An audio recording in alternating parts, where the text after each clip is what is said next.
Then you gotta do that, because the lens is over. One,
Okay.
All right. Okay, working. Okay, working. All right. Today's the day, Kelly. Today's the holiday. The school's back in for Plano now. Yes. Good. Yes. Well, appreciate you guys being here today. We have the ultimate commercial real estate playbook for 2025. You imagine in 2025? Has that sunk into you already? Not yet. He's back in 2024. No, it's going to be a great year. Appreciate everyone being here today. Down in the new doors. Who's excited today? Who is ready to make some serious money in 2025? This is because we're going to share with you tons of nuggets, tips to help you make a lot of things happen in 2025. Well, with elections, everything is a thing in the past. Who's feeling positive this year that this is going to be a great year this year? Amazing. And well, today we are very, very excited because we have a lot of friends flying in from different markets. So who's in the East Coast? East Coast. Here we go. Central. It was Central. And I also have some in Idaho. Was that West? What is Idaho?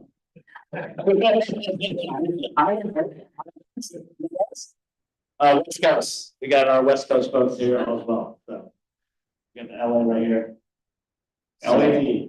So what does it mean? Like when you observing the whole room, so you got East Coast, Central Coast, Central Region, West Coast. So I want you to go, like, we're gonna have some time to network and all that. Go meet with people that are in different markets. Because guess what? Because deals gonna happen, right? Because your clients may look for things in different part of the market. They may have like some off-market stuff. So really just connect with the people around you in your table. Like you may not know anybody, but just feel free to connect. Agenda is up. Agenda's right there. Okay. So we're gonna lock you guys in this room until midnight. Amen. So if you have kids, arrange nanny, babysitter, and all that, right? Because we're gonna have a lot of good time here in this room. You tell your wife? She can bring the kids up here.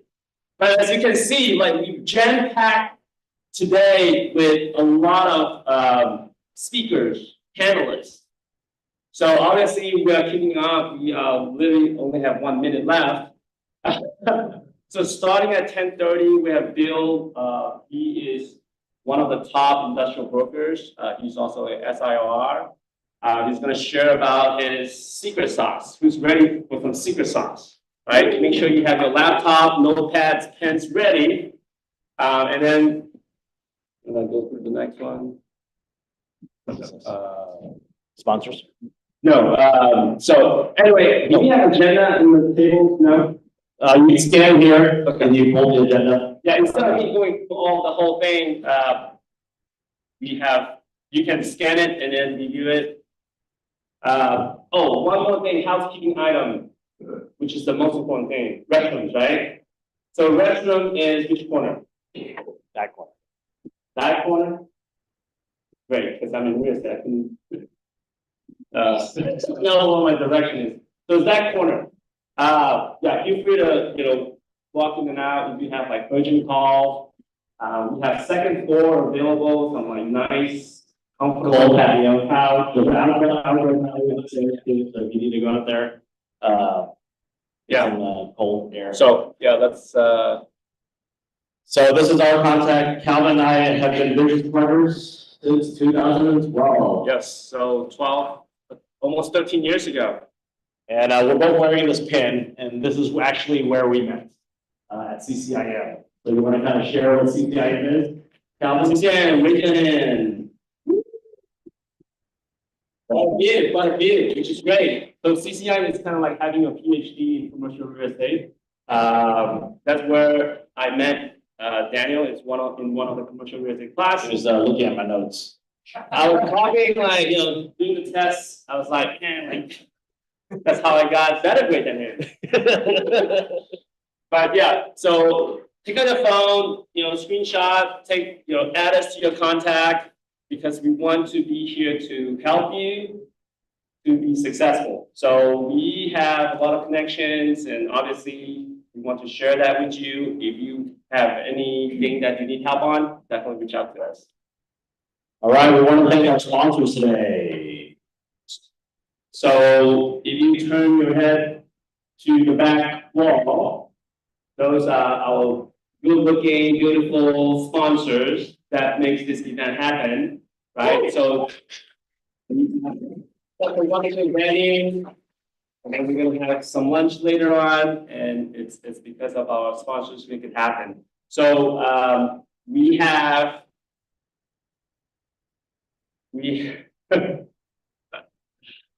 okay. So the first one is Shackelford, Barnett, and Dixon, which is a national commercial real estate company. And then we also have National Title Group and then Prosperity Bank. So all these sponsors that I have personally done business with and very happy with the service and the product that they have provided. So you're doing breaks and whatnot. If you have any questions, you can reach out to them. And then they brought some cool swag, stress ball, pens, notepads. Feel free to visit that table. All right. Well, we're going to get started with Bill. So if Bill he was in the crowd, there he is. So Calvin, you want to share a little bit more about Bill's background in industrial, anything you want to share, how we got connected with CCIM? Sure. Yeah. So Bill, if you got hold of one of the business cards or whatnot, I mean, you see like the designation SRR, that stands for Society of Industrial and Office Realtors. So that's a pretty high achievement in that area. So whenever you see people that have SRR, that means like they are really one of the top. I mean, it's like what, 5% in the industry. But we're very fortunate to have Bill that took his, from his busy schedule to be here sharing with us how he becomes so successful. So Bill, thank you. Thank you very much. Good morning. Appreciate y'all being here today. Certainly a chilly day, and I know there's a lot in front of us over the next 24 hours or so. So stay tuned to all. As we start our time today, and I thought about the opportunity before you and before all of us in this room. And as a side note, I just came from a industry meeting near downtown. I think there's some others here in the room who were at the meeting, and it was the local NASCAR organization that gave their 2025 forecast and kickoff. The great news is we could not be in a better place. And one of the key themes. Excellent. So You may have to speak louder. Oh, okay. Yeah. I'll turn it up a little bit. Thanks. One of the key themes of the meeting is optimism. And if you think about who you are and you think about how you go through your day, and if you're like me, you're talking to yourself about what you're working on and what your goals are and so forth. I'm just going to take a survey. If you are an optimist, raise your hand. Okay. If you're thinking about being an optimist, I would encourage you to be an optimist. Okay. Because half full is so much better than half empty. And you know, the thing about the optimist, some of you may have seen that picture years ago that was floating around on social media, and it was a fire hydrant that was 10 feet above ground, and there's a little dog down at the bottom of the fire hydrant looking up. That's an optimist, right? It's always seeing the best in everything. So what we're going to do today is we're going to talk a little bit about the business, and I'm going to tell you a little bit about my story. I'm going to tell you a little bit about the work that I do. And then I'd like this to be collaborative. There's a lot of talent here in the room. And so as we go through the next 30 minutes or so, I'd like the other veterans in the room to chime in with their experiences. To tell you a little bit, a little bit about myself. I am a Dallas native. Some people find that a little surprising that there are some of us around here. I was born here years ago. Came back after I finished graduate school and started in the banking business. Originally, when I came to Dallas, like a lot of us, where do you begin a business? Well, I was fortunate to begin in the bank and ultimately became Bank of America. So my background is in corporate finance and commercial lending. I had the good fortune, and we're going to talk about this here in a minute, about the power of networking, where a contact of mine at the bank encouraged me one day to go make a sales call on a company up in Addison, which I did. That ended up turning into a new career opportunity that led me to ultimately going into commercial real estate. I spent about 25 years helping companies design warehouse storage systems. And so for those of you that have interest in industrial, just so that I can get a feel for it, how many of you in the room are doing industrial brokerage or are interested in industrial brokerage? Could I see a show of hands? Okay, all right, so maybe 15-20% of the room. We're going to talk about industrial today, but a lot of what I'm going to talk about also applies to other disciplines in commercial real estate. Well, through my material handling experience, I did a project in the late 90s where I was an equipment vendor to an industrial company moving into a 400,000 square foot building in Louisville. And the brokers for my client were with a company called the Staubach Company.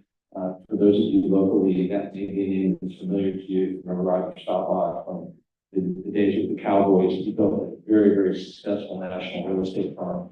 And as I met those brokers, that's where the opportunity came about, where I thought, hey, I have a flavor for the inside of the warehouse. Let's now figure out how to apply real estate principles to what I was doing. So I joined the Staubach Company, and that's where my journey began. So as we get into the business proper, what I'd like to do is walk you through the thought process of what are the disciplines in the business. And very, very simply, I'm going to tell you where it starts with your mission. And if you think about what you're doing every day, and I know brokers all across the country, I do work all across the country for clients.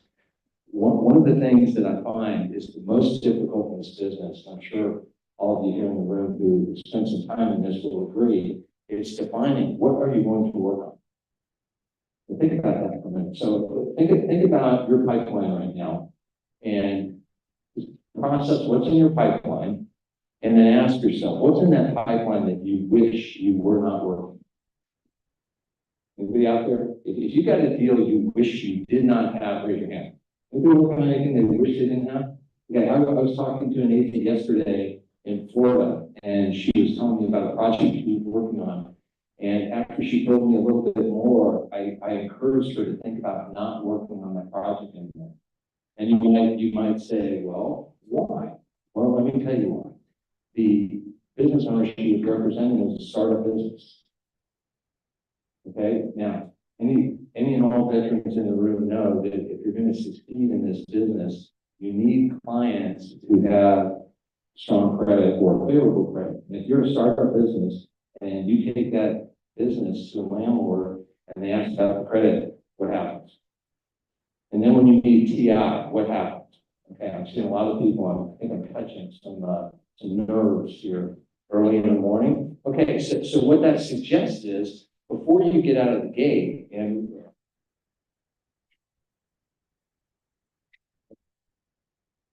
before you get out of the gate, my comment here on in small, miss small is define what it is that you're going to do and who is it that you're going to work with.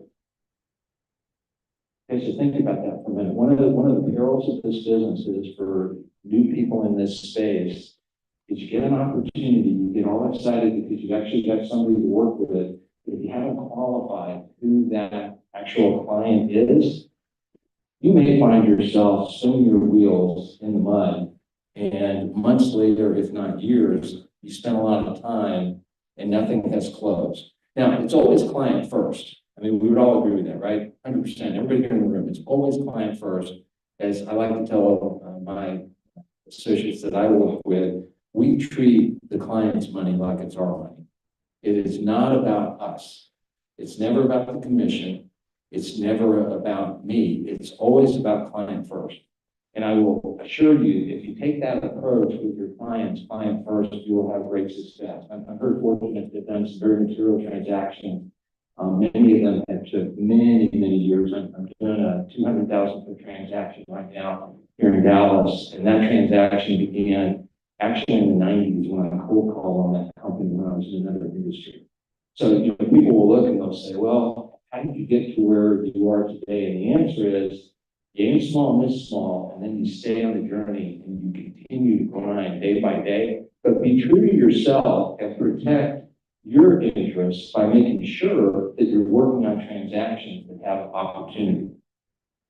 So it's not just a matter of qualifying the businesses that you work with. Let's talk a little bit about commercial real estate. How many of you in here work across multiple disciplines, whether it's office, retail, multifamily, industrial, etc.? Okay, a lot of you are across different industry practices. I got to say, I have the utmost respect for you. That must be incredibly difficult. My specialty is industrial. Now, one of the reasons it is because of my corporate background, but it's also because here in Dallas, we've got close to 8 million people in the Metroplex. And if you happen to be in a major metropolitan area, I would encourage you to consider specializing. If you happen to be in a secondary or tertiary market, or even a smaller market, let's say, just a big city. If you happen to be in Abilene, Texas, okay, in Abilene, Texas, you're going to need to diversify just because that's the nature of that geography. But if you're in a major metropolitan area and you're not focused on a particular asset class, this is part of my aim small, miss small concept. I've been doing this here in Dallas for about 20, this is actually my 20th year since I started in the business. And I was fortunate to start with industrial. I love it. It's a lot of fun. I do it every day and I enjoy it every day. But I will also tell you that watching industry professionals here in the city, the folks that I compete with, they also are industry specialists. So now I want you to take a minute and I want you to think about your competition. Okay, so think about the people that you run up against in the business. What is it that makes them a tough competitor? What is it that perhaps you admire about them? What is it about them that perhaps is an opportunity where you have a strength that they don't offer? This again is part of the aim small, miss small concept. And I put that on here first by design because the thing I found when I started in the business, when I was in the warehouse equipment business, at 7 zip codes in Dallas County, it was basically the northwest corner of I-35 and LBJ Freeway. And when I went into real estate, I did the exact same thing. I stayed in that area. So here's another peril in the business. If you don't define your geography above and beyond your client base, now what you're facing is, and think about this, how many here are Dallas-Fort Worth based? Yeah, okay, a lot of room. Okay, so picture this. You're working a project in McKinney, okay, and you're working on that McKinney project, and then you get an email, and a client says, hey, I need you to be in Keller this afternoon. We had a meeting in McKinney this morning, and you have a meeting in Keller this afternoon, okay, and I'm going to say that, let's say you live in Uptown. Anybody here excited about that drive today? No. Okay, so this is one of the little details of the business that can help you succeed by managing the markets that you serve and managing your schedule so that you can meet the client's expectations and exceed the client's expectations, but don't put yourself sitting in a car endlessly. Now, how many people have been in the business less than 3 years? Okay, we've got a few out there. Okay, so let me tell you one of the things that's going to happen to you. You're going to have clients that are going to ask you to do things like I just asked you. And the veterans in the room are all going, hell no, I would never do that. I'm not driving from Bikini to Keller on the same day. Now, you may have the occasion, and I'm not going to tell you that you're never going to do that, but I'm going to tell you that your goal is to manage your business and manage the client in a manner where you ask questions such as, Mr. Customer, what is your time frame upon which you need this proposal? And then you get the proposal, and then you deliver the analysis. Mr. Customer, what is a reasonable period for you for us to respond back to the landlord? Right? Because people will ask me, hey, Bill, what do you do for a living? I'll say, well, I push ropes. Anybody push ropes in here? The other thing I like to say is I catch jello. Anybody try to catch jello? Every day I get up, man, I'm catching jello. Here it comes. I didn't catch it again. Here it comes. No, I didn't catch it again. Well, if we're pushing ropes and we're catching jello, we got to manage our schedule. Aim small, miss small. So this gets back to the market that you work. If you're retail, if you're office, define your geography. Okay, so now I'm going to ask you another question. Are you happy with the definition of the area where you work? If you're happy with it, raise your hand. I'm not seeing a lot of hands up. So what that says to me right now is a lot of you might be thinking, hey, maybe I need to do a better job in defining the area where I pursue business. As I told you, I started with 7 zip codes in Dallas County. Now, I've worked in 23 states in the United States, but those 23 states where I've done work all originated out of 7 zip codes.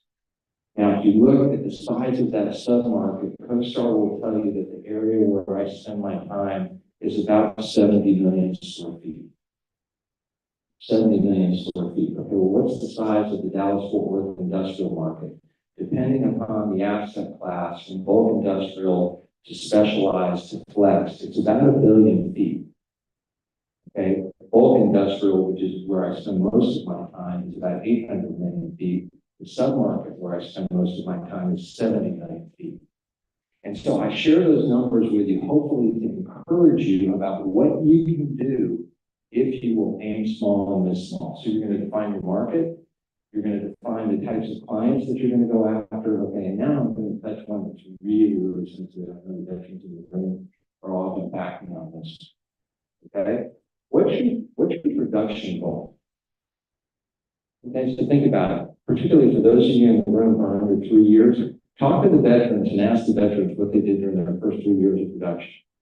And when I got to the Saba company, the first question this is 2006, first question I asked was, what's the part? What's the expectation? And the answer was in 2006, 300,000 in production. Okay, that 300,000 means that that's my portion of the transaction. And at Saba, we did everything in pairs, which means if I did everything in pairs, we had to do 600,000 as a team. Okay, so there's the bogey, there's the part, there's the goal. In 2006, it was 300,000. So I have a goal now.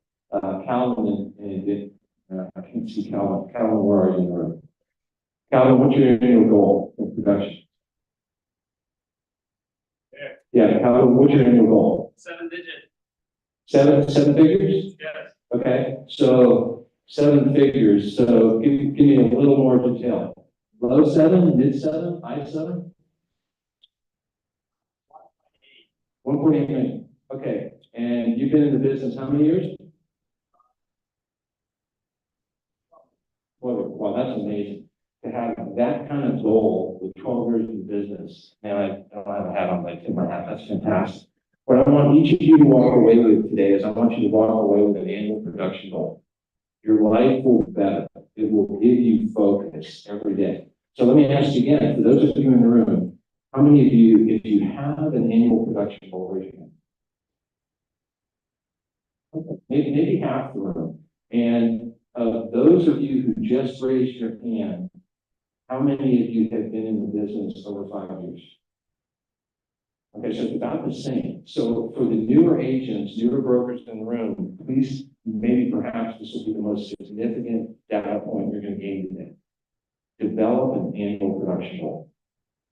Okay, so now let's ask ourselves, where do we go from there? Well, if you got an annual production goal, I need to break it down and say, what's a transaction goal? Okay, so I'm just going to give you simple numbers, simple math. Let's assume that your annual production goal is $240,000. Okay, and let's assume that if you look at a transaction, you think you can do 12 transactions a year. Okay, so what does that mean? Well, that means I need to do 20 grand per transaction. Everybody tracking the numbers with me here? 12 transactions, 20 grand, 240 in production. Okay, so you get an email, you get a text, you get a phone call. And somebody says, Keith, got a deal. Where is it? It's in Buckhead.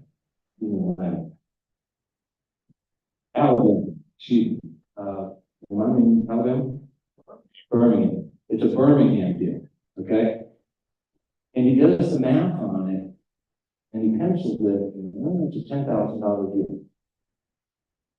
Okay? And there's nothing wrong with this, because you may want to take the $10,000 deal because of the long-term potential, or it may be that the referral source is one of your clients.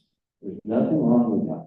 But be true to yourself and ask yourself, is this a piece of business you should work on? Because remember, your goal is 240, which means you need to average 20, and this deal is 10. I was told this my first week at the Sawbuck company, and I know the veterans will all agree with me. Small transactions and large transactions take about the same amount of time. And I've seen a lot of affirmatives out there. So for those of you newer in the business, and this is okay, don't feel bad about this, all right? If I know self be true, and there's nothing wrong with that. Not when it comes to the commission, but when it comes to serving the client. Well, it's got to be good for the client, it's got to be good for you, which actually is a quick pivot I'm going to make. Exclusive representation. Let's talk about that for a minute. When I say exclusive representation, what I'm talking about is you've got two sides on the brokerage transaction, right? One represents the landlord, one represents the tenant, one represents the seller, and one represents the buyer. At the Sawbuck company, we were strictly a tenant representation company or a buyer representation company. I continue to do that today. I don't do any landlord work. And the reason why is because landlords want high rents, tenants want low rents. Well, how can I, in good conscience, go to a tenant and represent their interests when some of the landlords under consideration of clients of mine in other locations? When Roger started the business back in the 70s, that was the premise, the foundation of his business, and it actually created an industry. Tenant representation was started by the Sawbuck company. There's a company here called Henry S. Miller, still here today, a fabulous company. They do development and both sides of brokerage. Roger took specifically the tenant position, because when I go approach a business owner and I tell them, sir, I have no landlord alliances, then I'm not compromised. And I don't need to apologize to any landlord agent about what I'm pushing for my tenant. If you haven't considered specializing between landlord and tenant, I would encourage you to consider it. I strictly do tenant work, and I love it because also with my history of banking, I've worked with the business owners. The other thing for you to think through is, what is your personality better aligned with? The needs of landlords, you know what they need. How many of you here do landlord work? Okay, look around the room and look at your, keep your arms up for a minute. Okay, notice who does landlord work in here. And those of you that have interest in landlord work, talk to these folks at the break. Okay, if you want to talk about tenant work, if you just do tenant work alone, raise your hand. Okay, there's a few of us in here. Okay, so talk to us at the break for the distinctions between them. Now, I will also tell you, here's another interesting dynamic. Depending upon markets, commission rates vary across markets. Nothing's fixed, it's all negotiable. But generally speaking, in Dallas anyway, tenant commissions are double landlord commissions. Okay, so if it's a 6% fee, 4 goes to the tenant broker and 2 goes to the landlord broker in Dallas. It's not always like that. In the Midwest, it's 6, so 3 and 3. Every market varies, but they're could be some differences in compensation potential depending upon your choice, but also working with landlords is a very different engagement than working with tenants. I like to compare it to fly fishing versus troll fishing. Tenant agents fly fish, landlord agents troll fish. And there's nothing wrong with either of those. They're both very, very important and they're necessary for the efficiency of the market. But this is something for you to think about as well. And if it's not familiar to you, talk to the veterans in the room so that you can decide what's best for you. Okay, so we talked about geography. We talked about tenants. We talked about transaction sizes. You're going to pick a goal for what your annual production is and hold yourself to that. Now, let me encourage you, and specifically for the younger folks, this business is extremely difficult to break into. And probably most of you already know that. And even if you have broken into this business, it's very difficult to maintain your business. So what's the key? I like this. I was told this years ago that if you look at the business model, think of a funnel. It's wide at the top and it's narrow at the bottom. The top is business development. The bottom is closing. And the key is you've got to be in every phase of the funnel every day. If you're spending all your time on business development, and you're not closing, your budget doesn't work. If you spend your time in just closing and not business development, as soon as you close your transactions, you don't have any business to work on. Remember the funnel and hold yourself accountable to the funnel, because the other thing that's so difficult in this business is time management. How do you spend your time? What is, highest and best use of the real estate phrase? Well, what's highest and best use for your schedule? And the answer is the funnel. And so when I look at what I do day in, day out, I'm always mindful of the funnel. I've got to be doing business development. I've also got to be transaction. I've also got to be moving things towards closing. And here's the jello part. We don't control the closing. And the transacting kind of control. Business development is all on you. So I have a note on here about network, give to get. Think about who you know in your market that is an influencer in your space. Okay, people that come to mind as it relates to commercial are going to be bankers, accountants, lawyers, people in the commercial insurance space, maybe to a degree people in the construction world. These are all influencers in the space where we operate. If you're not networking now, start this afternoon. Okay, and the reason I say that is because people who are touching the people you can serve, there's nothing better than a warm call. And a warm call is when somebody says, hey, go meet Mr. Smith because Mr. Smith has a business and he may be a potential client. Now I'm going to tell you, don't look for people looking for space. Look for people who will need space one day, because if they're already in the market, it's probably too late. Tracking with me on that? I'll have people that say, well, gosh, Bill, I don't really know anybody looking for space like that. I'm like, I'm not looking for people looking for space. I'm looking for quality people to work with.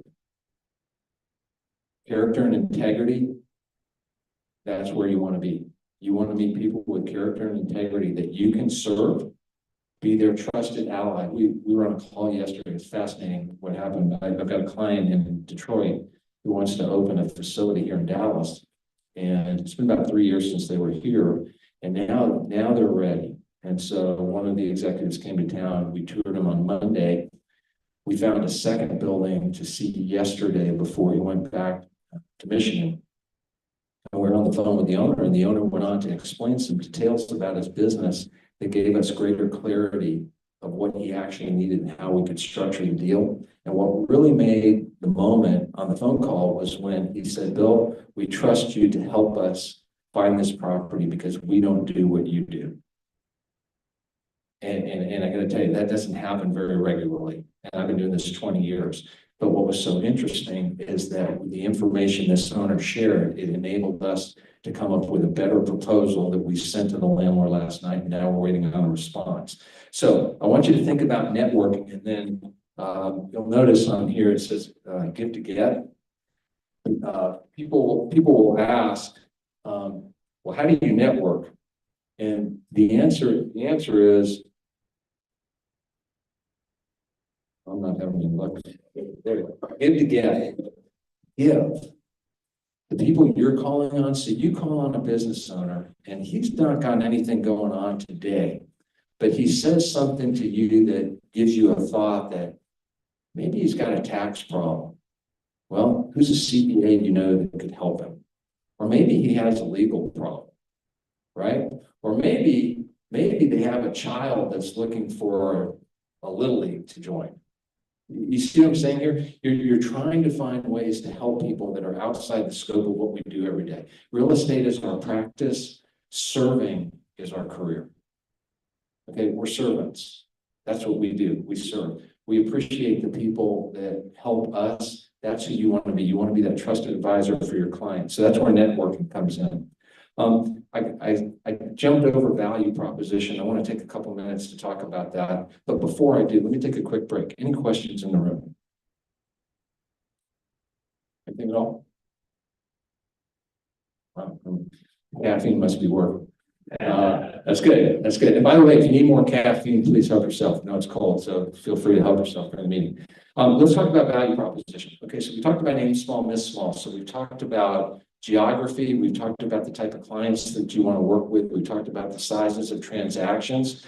So I was in a meeting in Atlanta. Some of us in the room were in Atlanta a couple of weeks back, and we had a meeting similar to this. And I was talking with some folks doing the business, and they were asking me, okay, so how do I win? What do I do? And one of the things that I share with people is once you've identified your prospect list, and I really want you to think about that. When you look at the discipline you've chosen, if you're an office broker, I want you to think very carefully about, well, what type of office clients do you want to call on? Okay, and don't take the warm body approach. Okay, just because they have a pulse doesn't mean you want to work with them. You should be thinking about things like, where is this industry headed? Okay, service companies versus distribution companies versus manufacturing companies. Here in Dallas, we're huge in financial services. Wells Fargo is doing a huge deal right now out in Las Colinas as an example.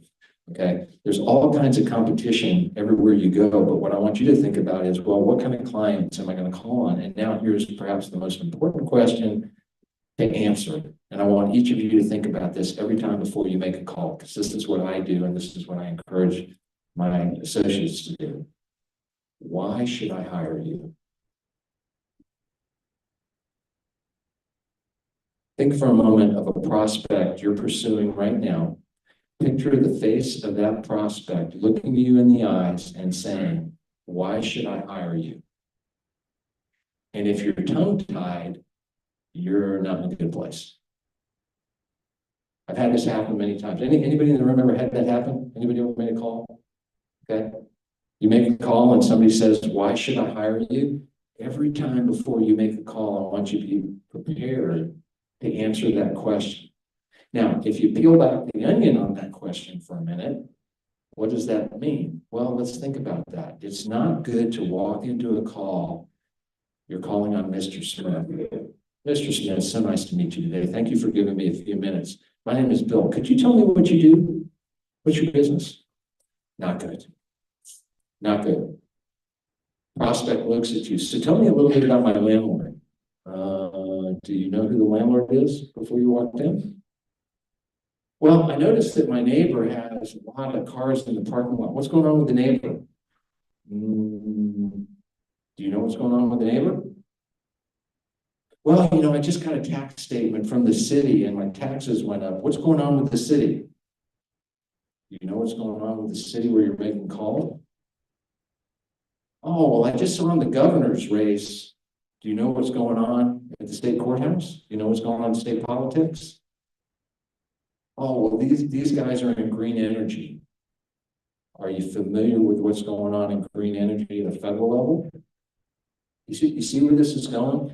So think about all of the touch points that could be significant to that business owner.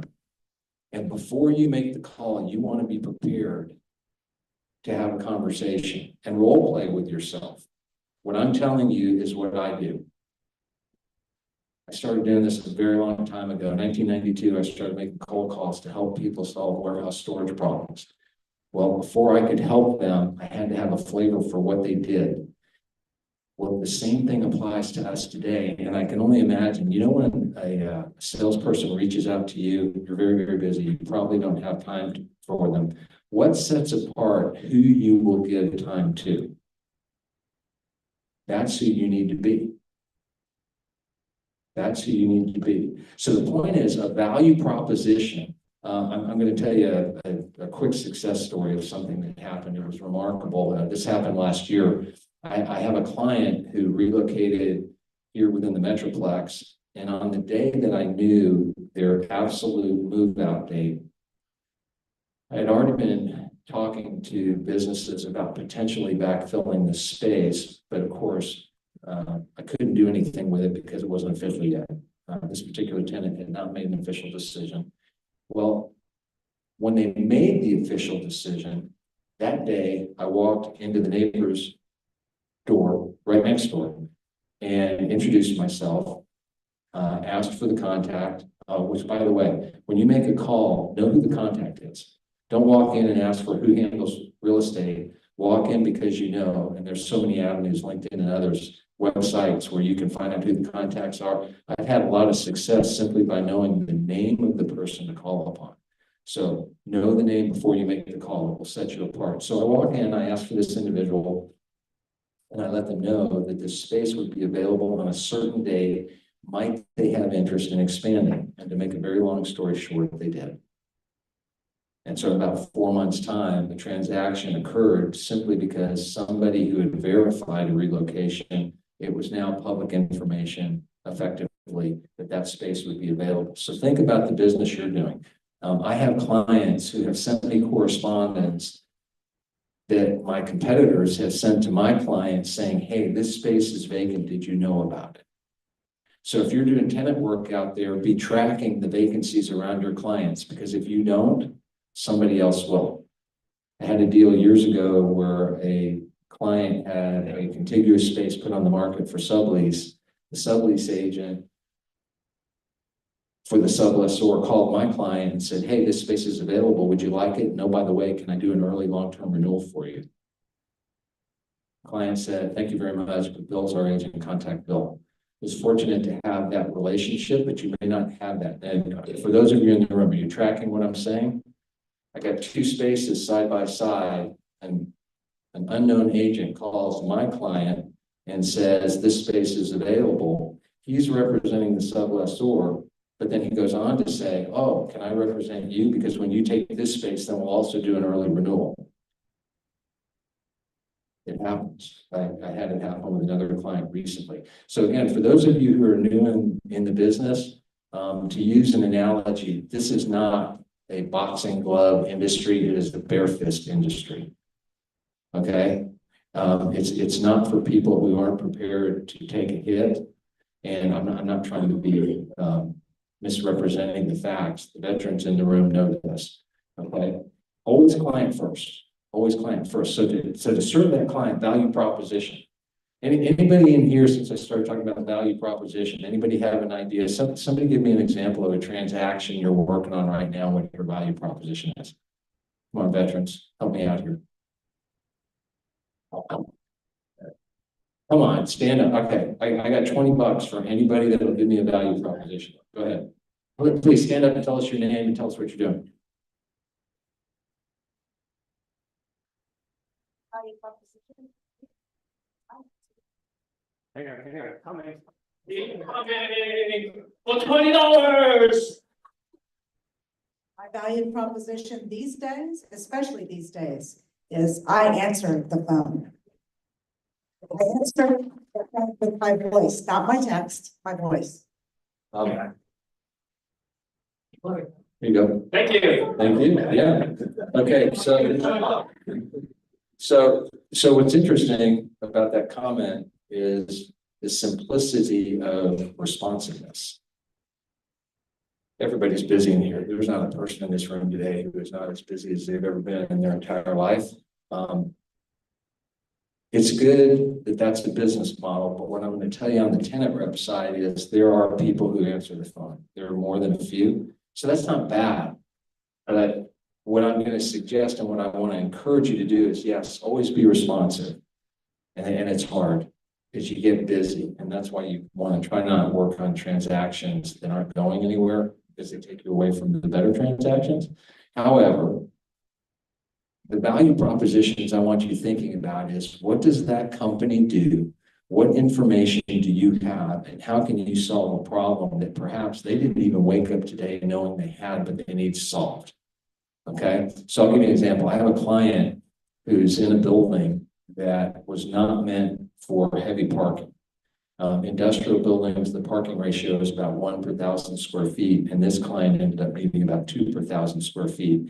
And unfortunately, the landlord leased multiple suites to 2 high employee count tenants, and so the parking was just a mess. And in industrial, there's no parking police. And by the way, solving parking problems can in fact be a business. So when you're out looking for prospects, look at the parking lot. If that parking lot is congested, that's somebody you need to make a call on. Okay, so what ended up happening in this case was the value proposition was solving a parking problem. Okay, so some of these things are not rocket science. Now I'm talking industrial because that's my specialty. You see truck courts that have big potholes in them. You see truck courts that are short. You see buildings that are short. These are all things that get into what industrial is called throughput, and it compromises throughput because in the day and age we live in with e-commerce, where everything is pretty much next day, if they can't get it out of the building, that's a problem. So one of the solutions, value proposition, is how you're going to help them with their throughput of their operation.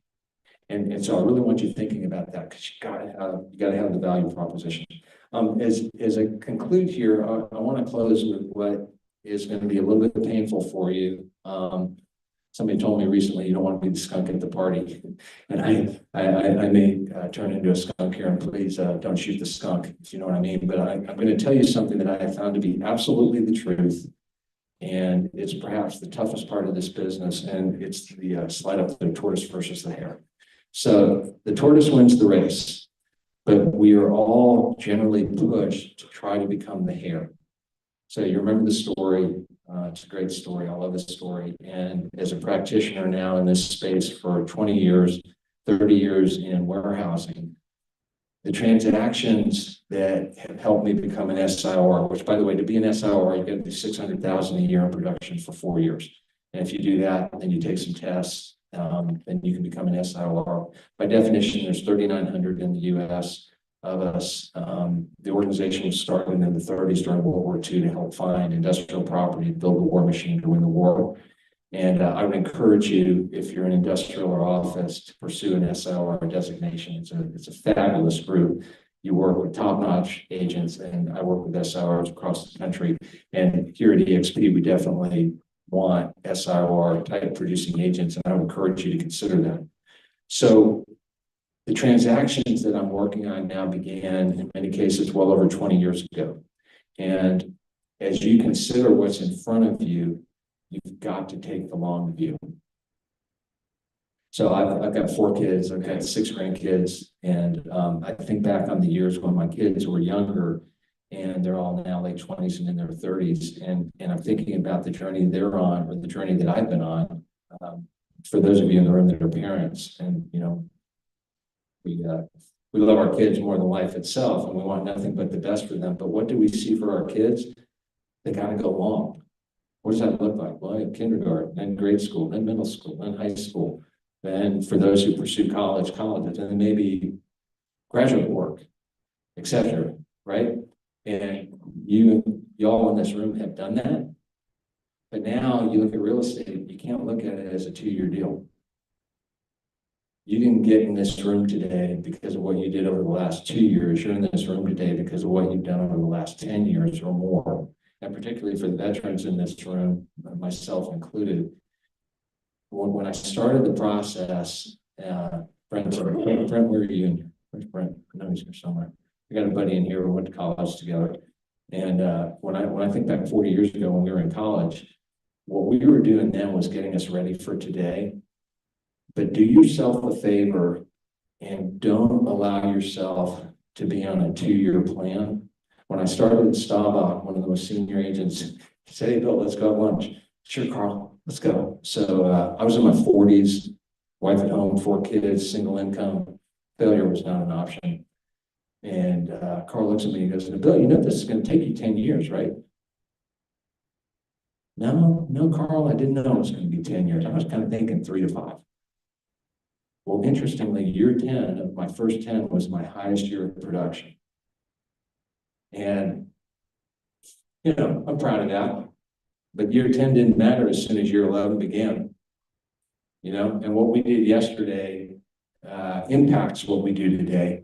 But what matters is what you do today. And so what I want to remind you is aim small, miss small. Okay? I want you to qualify your markets and your prospects and your transactions. I want you to set an annual production goal. And then at the end of the year, look at how you did and be realistic with yourself because this is a long-term game. All right? What you should probably expect is your production levels will double. Okay, so if you do 100 in 1 year, there's a good chance you'll do 200 the next year because of the forward momentum that you pick up. I want you to really work on your value propositions. I want you to find accountability partners, brokers. I want you to find a mentor. I want you to find a senior broker you can talk to who will understand your pain. This business is painful. I had a deal years ago. The client got bought at the end of a long transaction. Their balance sheet went from strong to levered, and we didn't do the relocation, and we had to do a short-term renewal. And the rate wasn't very good because the client's credit quality wasn't what it was before they got acquired. How do you know that's going to happen? Material adverse change, by the way, if that's not a phrase familiar to you, come see me and I'll tell you about it. Tortoise versus the hare, go long. If your disposition is short-term, if you are one who needs quicker feedback, you may want to rethink your strategy here. This is not a short-term business. This is not a quick business. It's a long-term business. And so I'll close with this and then I'll open it for questions. My measure of the quality of my day is, did I learn something? I have a young associate. She's 3 years out of school, and she's grinding. She's working really hard. And I tell her the goal is to learn something every day, because if you learn something, then you have added to your intellectual capital to provide value for somebody. And so if I learned something, I had a good day, because I know eventually I'm going to get to a close. Or maybe close 12 to 15 deals a year. And my accounts are comparably small, but the transaction sizes are comparably large. Everybody's going to be a little bit different, but be true to yourself. And if you learned something today, you had a good day. If that's not good enough for you, you may need to rethink and try to find something with a shorter selling cycle. But I'm going to tell you, this industry is so much fun. Jim, where's Jim Wang? Jim, where are you? Jim's in the back. If you haven't met this fella, take it upon yourself today and meet Jim. I met Jim when I joined EXP. He's absolutely electric. And the guy will inspire you. He will encourage you. I kind of joke with Jim. I mean, I don't think the guy ever sleeps, but he always looks alert and awake. And I don't know how he does it. But Jim is an inspiration to me. And EXP has been fantastic for me because it's enabled me to take my strengths and multiply them. If you have any particular questions about EXP or industrial tenant representation, let me know. But I think I've got maybe, about 5 minutes left? Yeah, I've got about 5 minutes left. So please, everything's fair game. If you want to ask that dumb question that you never wanted to ask, it's safe in here. Let's go ahead and open up the room. Calvin, maybe, I don't know if we need a mic, if anybody wants to ask questions, but let's open up the floor. Question, please. I'm a mic runner for today, so. Let's first give a big hand of applause to Bill. Because Bill has been in this for over 20 years, and he condensed into like a short 30 minutes. I mean, this game plan, take a picture of it. I mean, I can feel when he was saying some of the things, those are the things that I, early on in my career, those are the roadblocks that I've hit, right? I mean, I got clients that's out of control, like other agents are calling on my client. I mean, he has provided a lot of like, man, like strategy for you to be successful. Again, this is a long game. 100% agree, this business is so painful that if you can endure it on your 11th year, it's just gonna do it. But hopefully not 11th year, because Bill has shared his secret sauce today. So hopefully, like, it's gonna be shortened your time frame for that, but give this man a big hand of applause. Any questions before we close out the first session? Anybody? Yeah, please go ahead. Tony from Incentives.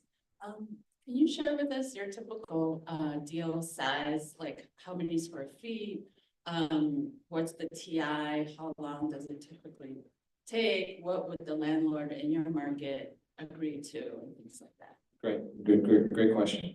So I'm going to give you two answers to that.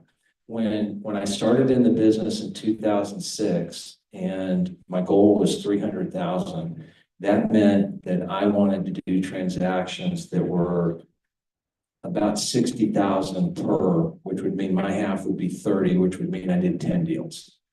Okay, so today my goal is to do $1 million a year in production. I'm an independent agent of EXP, so that $1 million would be top line. So now what that suggests is I've got to dial it back to what are the rental rates and what are the average terms. So in an industrial deal, and now we're going to get into just some technical details here. Think about your own particular space. If it's a renewal, renewals tend to be 5 years on average, generally. Relocations tend to be 7 or 10, because if you're going to go through the relocation process and then bear all that cost, you want to amortize it over a longer period of time. The other thing I've learned in industrial through the years I've been doing this is if the client relocates, they generally double in size.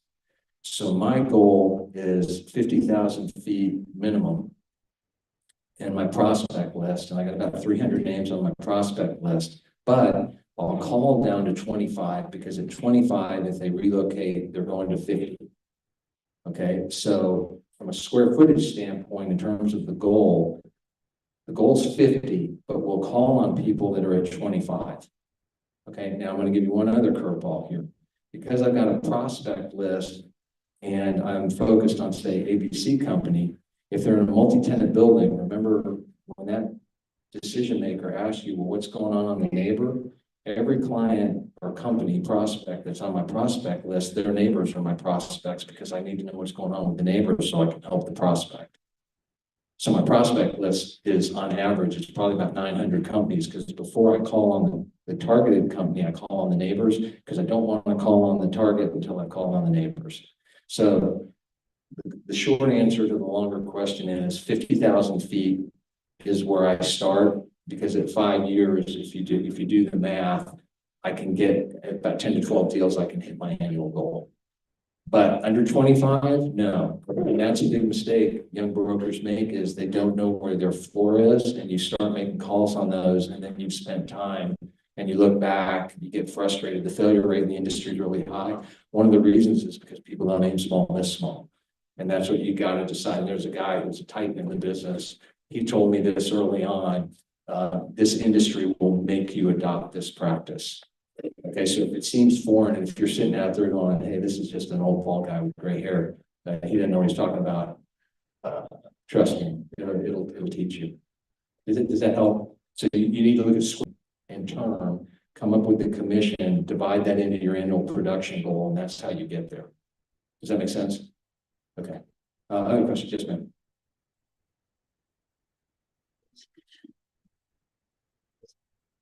My question is, how do you get in touch with the person that's in charge of the real estate transaction or the owner? Great question. Okay, so remember we talked about qualifying who the prospect is. Now the journey really begins. Okay, so once again, you've identified that Mr. Smith is the CEO of the company. Mr. Jones is the chief financial officer of the company. Mr. Wilson is the operations manager. Okay, so I'm talking industrial right now. So ideally, I want to start at the top, right? And for those of you who play chess, you'd always like to get the king. but sometimes you gotta go to the queen, and sometimes you're dealing with the pawn, right? And sometimes that pawn is gonna turn into your next client, because always treat the pawns like the kings. Everybody with me on that? Every person you call on is your client, and we should do that anyway.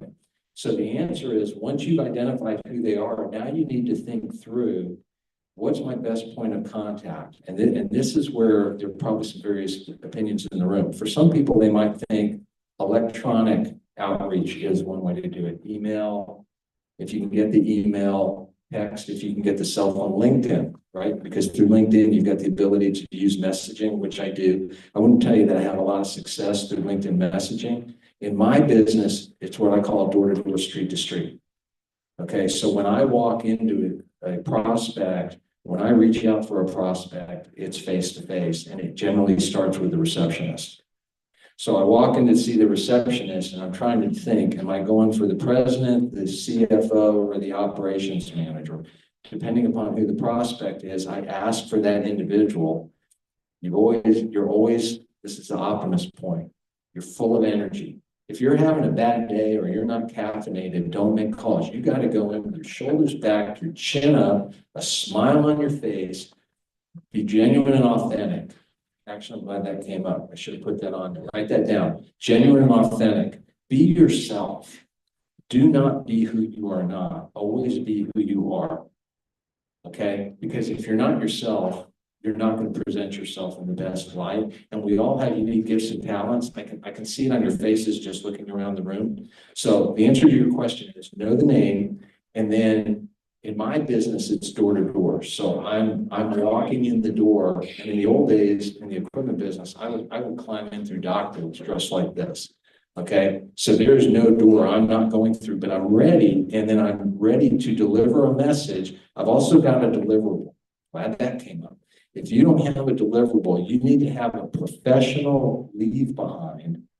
Okay, not just a business card, but something that gives a succinct message of who you are, and in a soft way is showing a value proposition. Does that make sense? Okay, so think about things that people leave on our doorsteps. A lot of times they go straight in the trash, but every now and then something catches your eye. Figure out what that is. I have a deliverable that we use. If you want to know, come see me. I don't want to publicize it because I don't want everybody else to know what I'm doing. But I'll be happy to share with you privately. So I have a customized deliverable that we hand off. And then what will generally happen is you're going to need to make a second call. So what will happen is after I make the first call, then I will, if I get the business card, because I asked for the business card when I make the call, I send an email with an electronic version of the leave behind, and then I follow up with my client. One of my best clients, I love this story, I'll tell this, and I encourage you to do this.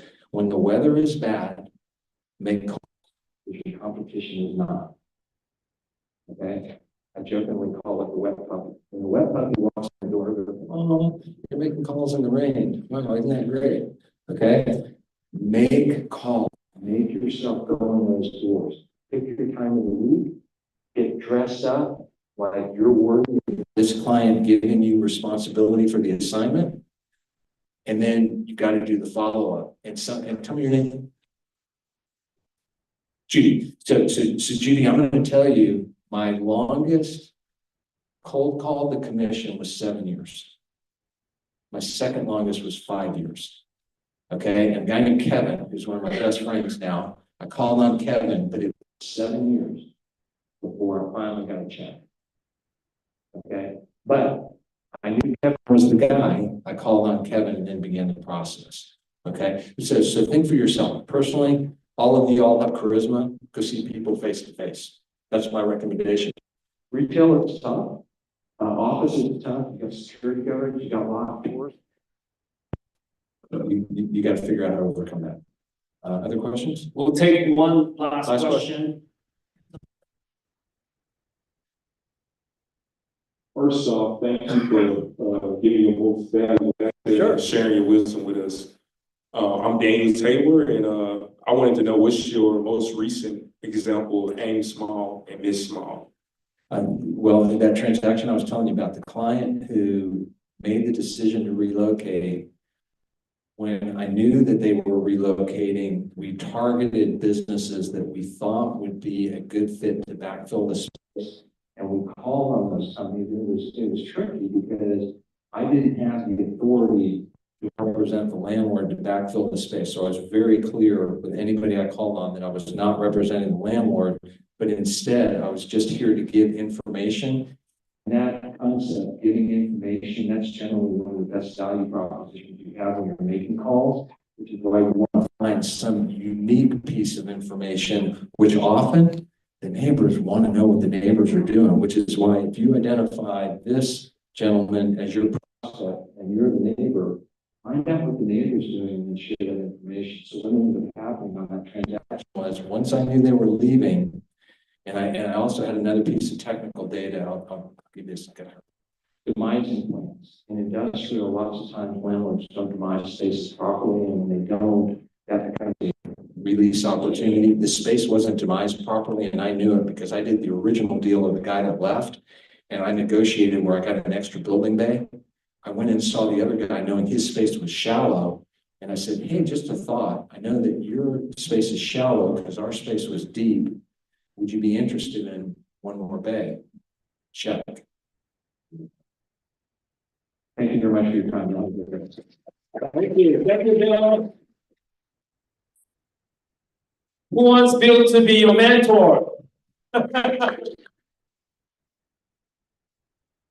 That's amazing. Bill. We appreciate it. So now, we are moving along to an international business panel. I need my counterpart to help me out there. While I'm playing some musical chair here.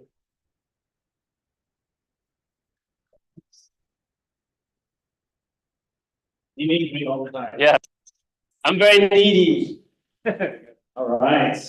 So we're gonna have Jim Wong, Daniel Chang, John Terrell, and Cesar Cepeda coming up to the stage if we can. We have our international business onshoring panel. Cesar is in our organization from McAllen, Texas. Daniel Chang is from North Carolina, Raleigh, North Carolina. Come on up. Jim Wong is from Irvine, California, but he's all over the place.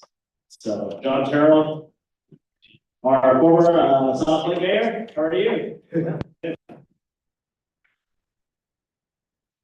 So Jim, I'm gonna have you take over the stage and introduce and share. Thank you so much. I just want to give Daniel, Calvin, the whole team a big round of applause because this was not easy. And it's really important to start the 2025 off right. We were so happy to get the last 4 years of COVID. Remember, we were all saying July 2025. Well, we didn't know how we would get there, just like this in entrepreneurship. But that, please sit down. and the way of just getting here is so important. Collaborating and meeting and getting to know people, it's important. And Bill, thank you for the shout out, but that was a whole right there learning, because everything from veteran agents, we looked at, we have PTSD, we go, oh yeah, I remember that. And it works from transaction and business brokerage, but that is the business in a nutshell. And it really is, I always say this too, a third, these sometimes take the worst call up front, get that out of it, get yelled at, let them hang up on you. I know I was at Marcus and Village Chat. We did that call and they just yelled at us and screamed. It was funny. And then we handed it to our other friend. Because it was kind of funny in a way. I know now we're probably immature, but it was great that we got the worst call done so we can make our 50 to 100 calls per day. So learning everything what Bill said was very important, and it's really being authentic. A third of the people will love you. A third of people will just eat you for whatever reason. A third you have to convince, and just focus on those that will actually give you business, and those that may not work with you or don't like you or whatever the reason, pass that to another good broker with your team because they may resonate. And I got a part of the commission because I said, look, I can't get through to this client. Here it goes. So network with all the seniors here. because a lot of the commonalities will resonate. You're gonna hear it over and over again. So Bill, thank you, and thank you to all the speakers and Daniel, Calvin, and the team in Dallas, the host. Thank you so much for putting this together. So we all know and we're all happy that the election is behind us. Yes, right? It's behind us now. So now we can get on this business, especially with commercial real estate agents. I know in residential, it's more interest rate sensitive, but commercial is more certainty. So when you're deploying long-term strategy and money, you need to have certainty. You need to know what the landscape is, whether the interest rates are here, whether we're going to have 2 cuts, 4 cuts, 3 cuts, whatever it is. We have to know what administration is in office, so we know what do we do to plan for the future. So with this, how many people are doing international business right now? Show of hands. How many would like to do international business? Okay, this is why we did this. Now that the certain party that's in office is going to be a lot of onshoring. Business is going to come to America. So it is important to, if you don't do international business, is to partner and get to know people from certain countries that can help facilitate. Many people here will be able to do it, and that's why this happens. In North America, Canada, and Mexico as our largest trading partners. I know on the West Coast where I'm from, Asia is a very big part of it, but also on the East Coast, Europe, Latin America, there's a lot coming in. It is very, very important to understand these nuances. So I would like to introduce, well, first of all, to say our former here, John, if you don't mind introducing yourself and giving us a little bit of your background.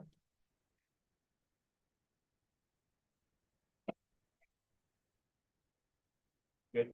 All right. Excellent. Well, thank you for having me today. I have been in real estate for 44 years. I was the youngest real estate agent at the age of 18, way back in 1980, and became the youngest broker in the state of Texas in, 2 years later when I was 20. Started in real estate school teaching, working my way through college, teaching real estate classes.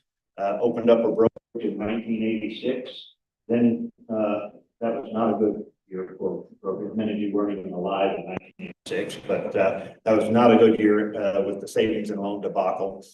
But then went on to head up real estate for the western half of the U.S., Pacific and Union Pacific Railroads.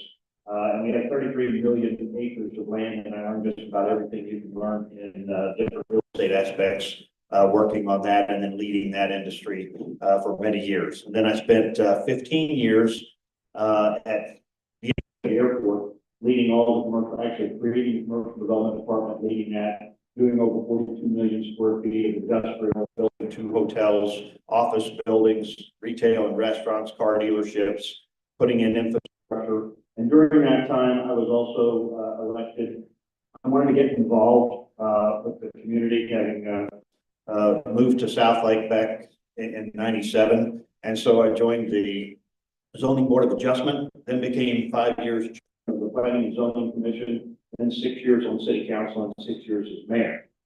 Since then, and during that time, I also started doing development. And so I have multiple companies, and we're doing a $350 million mixed-use development in the city of South Lake. I'm building 111 cabins up in Broken Bow, Oklahoma. And I consult with numerous airports, both on the international side and commercial development side for San Antonio, Austin, and DFW Airport, as well as numerous other airports across the country. It is a great career, offering a lot of different opportunities, and I'm really glad you're here today. And Bill, thank you very much for your words earlier. They were fantastic and spot on. And before I change, I have my daughter in the audience, Gordon Carroll. She is going to be working with me, and she's going to be more successful than I've ever dreamed about being. And so glad she's here today.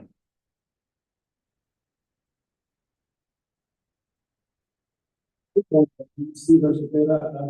I introduce myself, I would like to ask, raise your hand if 90% of your transactions are residential, please. Now raise your hand if 90% or more of your transactions are commercial. Thank you.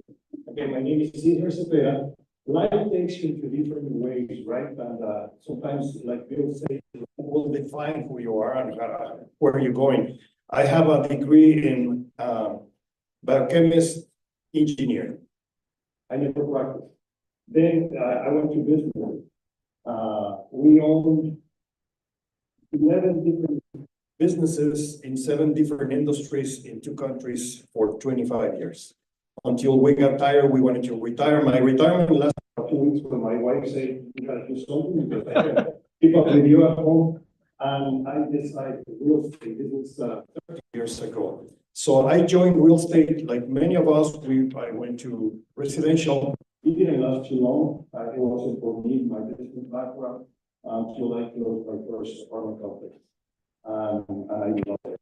I've been studying. I got my CCIM. I did my first share of commercial, but I'm still doing. Now I do investment. When I say life takes you to different routes, is because I found my way involved with foreign nationals investing in the US, which we're going to talk today. And we own a construction company. We represent investors from different countries. I broker investors from different countries. And that's why we're here today. I love it, and we have a ton of opportunity here. I hope we can discuss it today. Thank you.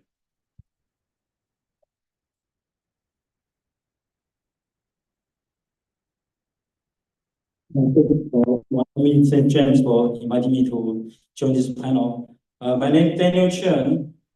My background is that after I graduated from UK in 2007 to my PhD, I joined an IT company to get my green card. 1 year later, I started to do those kind of flipping on the residential deals. And after I get green card, I get my residential realtor license, doing some residential transactions. I joined organizations called NCCBA, North Carolina Chinese Business Association. Over there, we heard a Chinese company coming to America. They want to land there, and we first send them, refer them to American companies, and eventually they came back and said, "Why don't you jump in to help us because of language barrier due to the culture." So because of that, then I started to do the commercial real estate.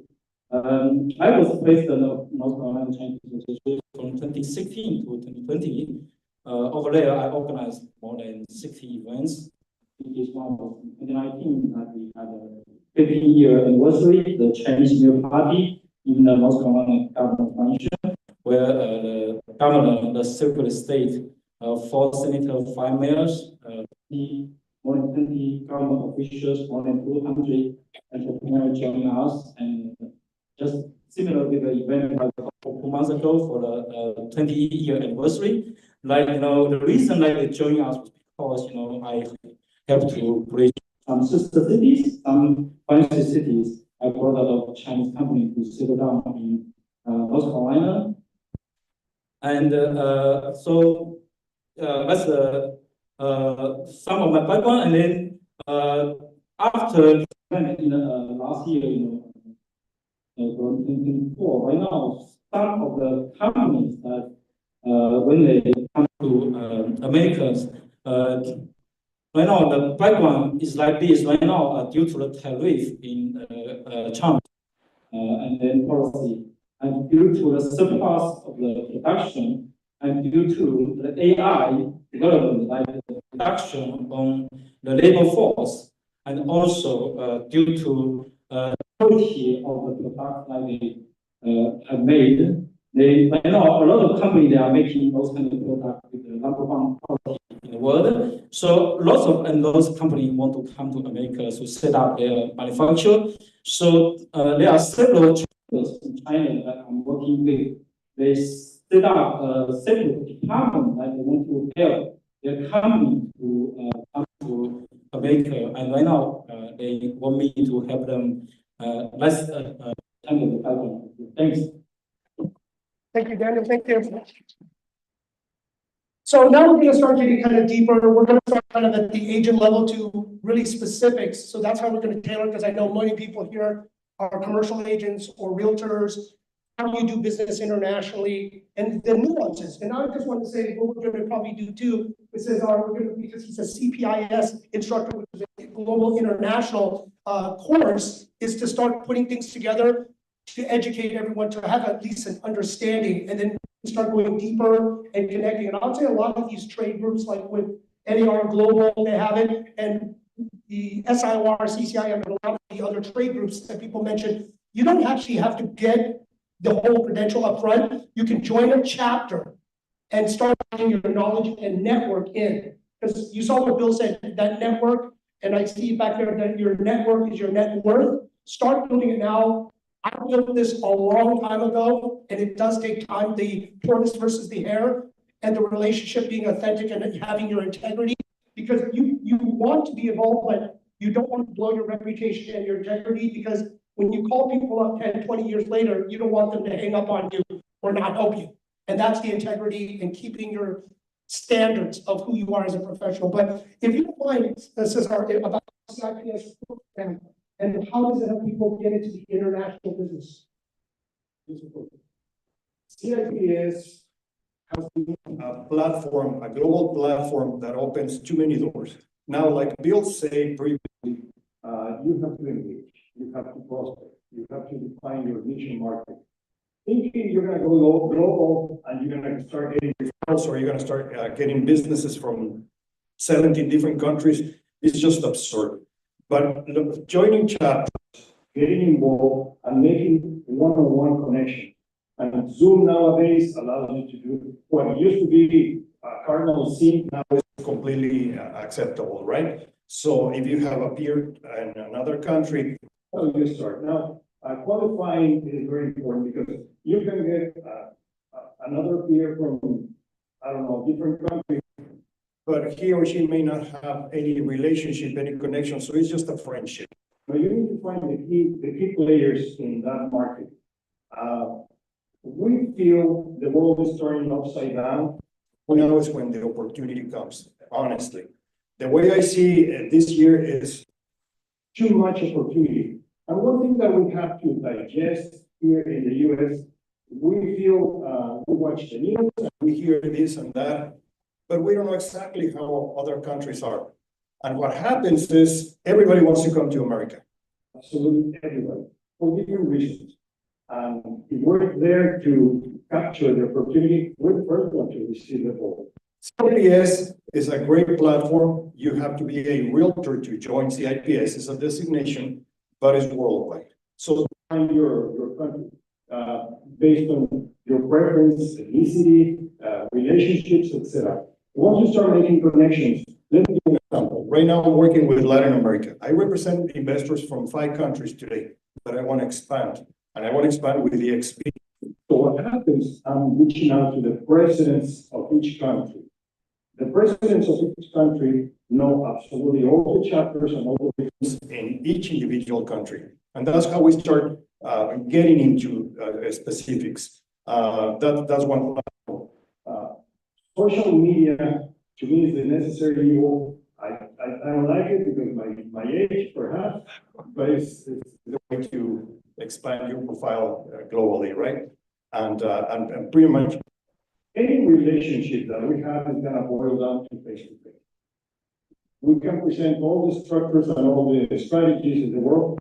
It boils down to, once you make a connection, it's face-to-face. And once you have that, you develop the relationship, you start working in specifics. But one thing that I can tell you is opportunities are going to come to the US, to your market. Tremendous. It's huge. John, the kind of the next is dealing with international buyers. They usually, unless they want to buy a home for their kids, they're going to college, as everyone that's in residential understands. So government, you do need to know the government, joining Chamber of Commerce. I'm glad you brought that up, and knowing the local politics, politicians, even maybe some of the. Can you kind of shed some light as some of the international clients that you had to talk to and deal with? And how can agents and people get involved, right, in the local politics and government and know what's going on? To follow on a couple of the comments, real estate, especially commercial real estate, is a lifelong learning process. And commercial side is not that easy to just jump right into. And international commercial real estate is even more difficult. Some of the things that I would suggest along the lines of education. Make sure that you are joining those industries, that specialize in what you want to specialize in. I was on the ULI, which is Urban Land Institute. It's an international program, and we actually developed a national product council for airport commercial development. So everybody, all the airports around the world came to that association to talk about commercial development. There's very few locations that you can talk about that have more international development on them in a very specific product category than international airports. So you need to focus on those areas where you're going to create and build a network of people who have like minds, who understand that particular part of the industry. And then if you're new and you want to get into commercial development and international, find mentors. That's one of the reasons why I think that EXP and the entire organization is so great, is because it brings together so many different people with background, experience that you can call upon to help you. Even though I've done a lot of international real estate business, I don't do it alone. I do not specialize in tax treatment. I don't specialize in international laws, but I have a network of people who do. And you bring those teams on, you cannot be so selfish and greedy that you're going to try to take everything in a transaction. You won't get it nearly as many transactions done, and you won't develop a reputation in the industry that you want to develop unless you bring on those people who you associate with that create a team that is going to be looked at by international investors, real estate companies, or other businesses. And then you provide a service for that service individual, but you bring a team of service that looks at all of those things. One of the things that's going to make you extremely valuable to international investors and companies looking to locate in the U.S. is understanding the government processes about how things work at your local city level. One of the things that I did years ago, back in the early 2000s, I had no political aspirations at all. But one of the things that I looked at from a commercial development perspective was, what's the thought process? What is the actual process to get approvals, zoning, permits from the local entities? So I decided to join, and I would highly recommend not only professional institutions, but if you want to get involved in your local community on a zoning board of adjustment, planning and zoning, city council, there are so many different kinds of boards. That does two things for you, or multiple things for you. It creates an opportunity to build a network of people who know everything about what's going on in your local area. It gives you the information that everyone else doesn't know because you're behind the scenes on the opposite side of the table, putting together the planning and zoning requirements, the land use planning. I have a passion for land use planning.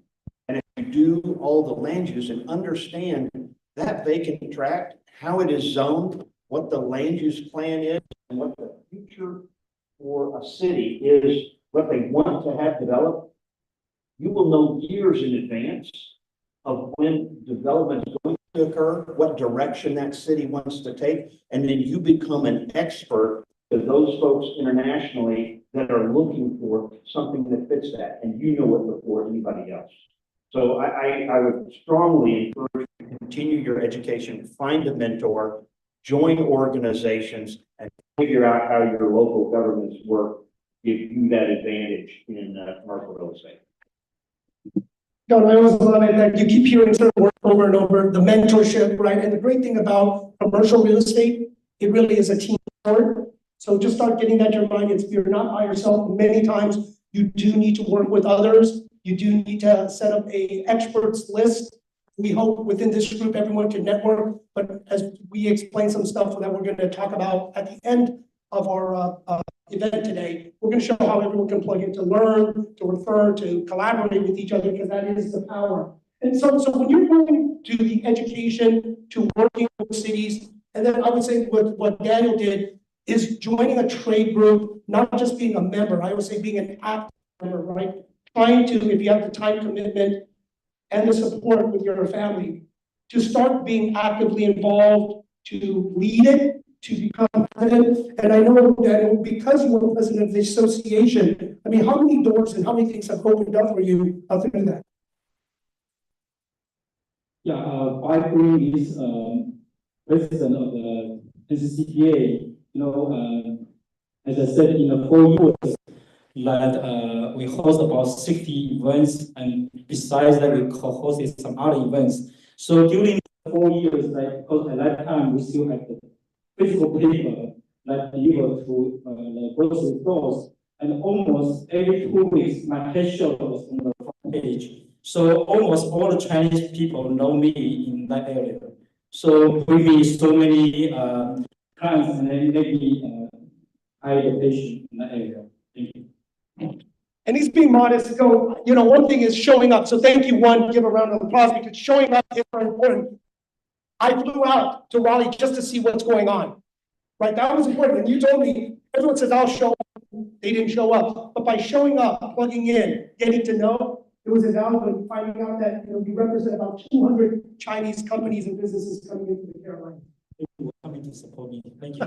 But that's it. Thank you, Pete. Thank you. But that's why it's so important, the network, because this is the one thing that Daniel did say. I need support. I need a network. I need help. Because by plugging in, you think some of these companies and businesses around the world just wants to be in one geographic location. Usually they want to penetrate multiple markets. With what Bill said, as a industrial SIOR, they want a hub with different spokes to the retail branches, to services, headquarters. We know in Alabama, right? You were taking me around with a lot of car companies and international practice. So this is the exciting thing, knowing people that are influencers, people that are doing the business, they do need help. And if you just let them know, hey, I'm here in the local market, I'm willing to run around, find yourself a good mentor or two, unless you can do it yourself. Now you get to plug in. Now you can start doing some of these businesses, whether it is industrial, whether it's retail, whether it's office, because when you know people that have the international global connections, they're going to spin off and do business. And a lot of times they do this. What's your local market like? Right? That's why we were hearing, being an expert, even though you practice multiple, being a generalist, being specific, they're going to ask questions. What is the industrial retail like? What's the hub? Path of progress, right? Where is things going? How is things growing? We know in certain states and certain cities, there's no more land, so it's blocked. So everything is infill. Or it has to be rezoned and converted. So maybe, John, you can talk a little bit about, that rezoning, the repurposing path of progress, and showing up at city council, as boring and crazy as they are sometimes. It's a planning commission is not boring at all. Popcorn and drink. So when you get involved and you watch, and you all are going to specialize in geographic areas, and getting to know those, you can very easily show up. Something that is important to know too is that, and let me just by raising hands, how many of you not only want to do the brokerage side, but you also want to personally be investors or developers in the future long term? That's a fairly significant percentage of the room. Understand that everything that you're doing right now to help clients and businesses is also an education for yourself, doing the exact same thing. Think of yourself as your own client. Continue to learn, and especially when you're looking at all the details that involve with investment, to make sure you don't just on a whim start making investments that turn into very poor decisions. Make sure that when you're making those, when you're thinking about those things for yourself, you're thinking about them for all of your clients. So continue to learn. One of the most important things is, where is real estate going to be best? Where is the direction of development occurring? Those cities then are where you need to target how to go look at what they're doing on land banking. And as James was talking, is many are almost fully developed. But in almost every instance, fully developed cities have areas that are going to be redeveloped. Those are talked about.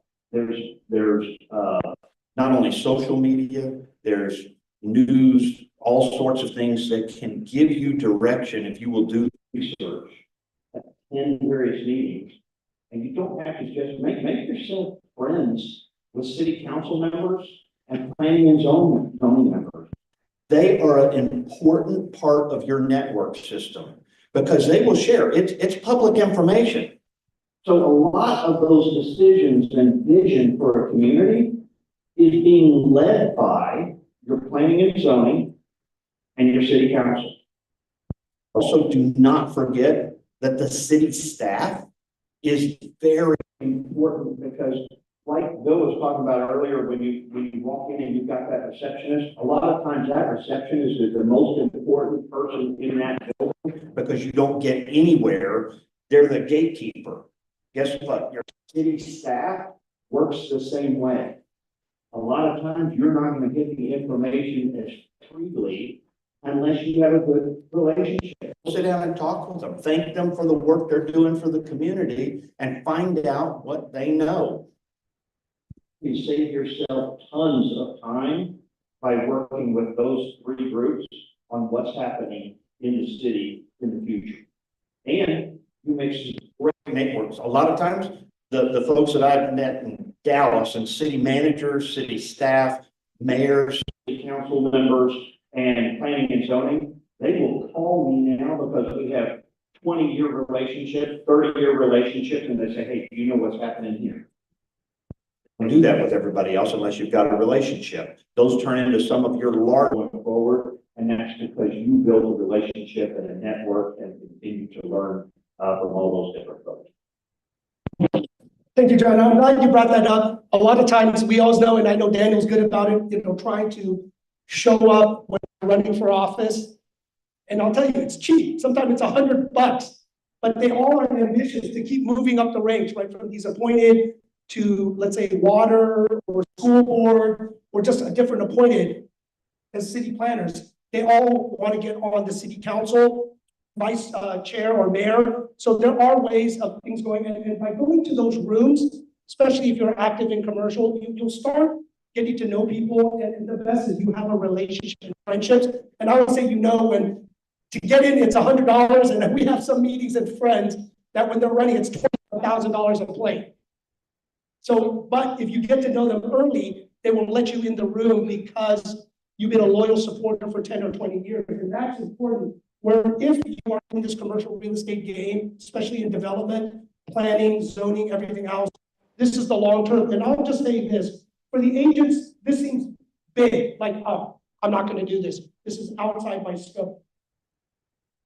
We are start as commercial real estate agents, hopefully doing well. When you do well, you usually take two: syndication or you do development.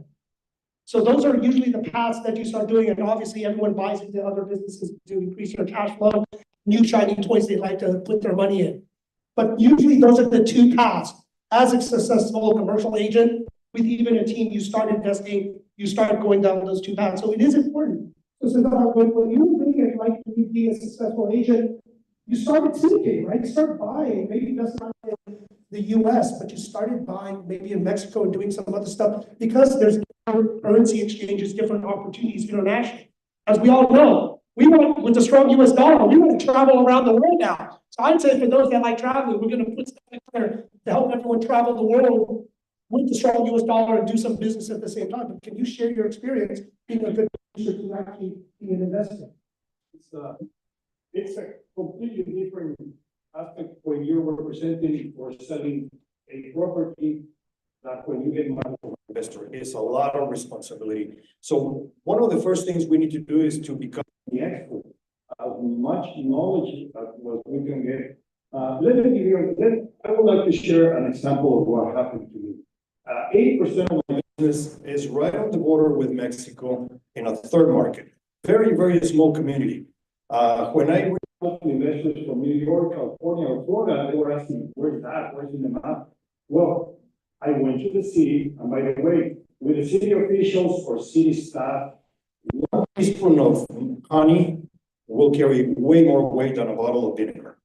Not because they get paid by payers, means that we have to be on the other side of the table and understand the pressure that they work on. every day. And, so we made friends with the it opens a ton of doors. Once I got the information, I was completely surprised that I'm living there for years. I had no idea what we have next block. And you have that in your market. I can assure you, guarantee you, that if you dig into your community, you will find a lot of surprises. It's stuff that you have no idea that is happening. Example, we have you heard of hotels.com? The call center is right next door. Have you heard of a little company called Spaces? It's right there. One company called Wong Aeronautics is right there. And I can keep going on and on and on. 80% of the produce that gets consumed in the Northeast, it goes to the water right there. So what happens, getting the opportunity to paint the picture. Once we know the fact, I can go back to different countries and everybody's gonna ask me, so where's that place? Where's Texas? I mean, Texas is just huge. Where are you? Everybody thinks that we're very close to Dallas, and I always say, yeah, it's very close to Dallas right now. You can cross your country before we get out of Texas. And you reach out to the right person. Investors are very, very, very savvy. And wealthy investors are very savvy. So you have to be at the same level. This lesson was taught to me to one of my first commercial transactions. I reached out to a private equity fund in Beverly Hills. At that time, I was able to, one of my first, I was a rookie. At that time, it was about $12, $13 million. So when we were in the diligence process, I called the CEO and I said, I have something for you. You have all the brokers in the world, you have all the expertise in the world. Why me? And he said, because after you called me 17 times and knew your market, maybe you will be the right person.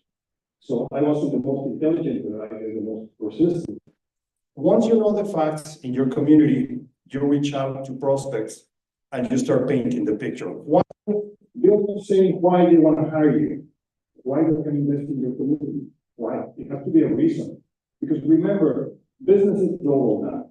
They can go to China, or China can come here, or they can go to South America. Mexico is having a lot of synergy with US right now.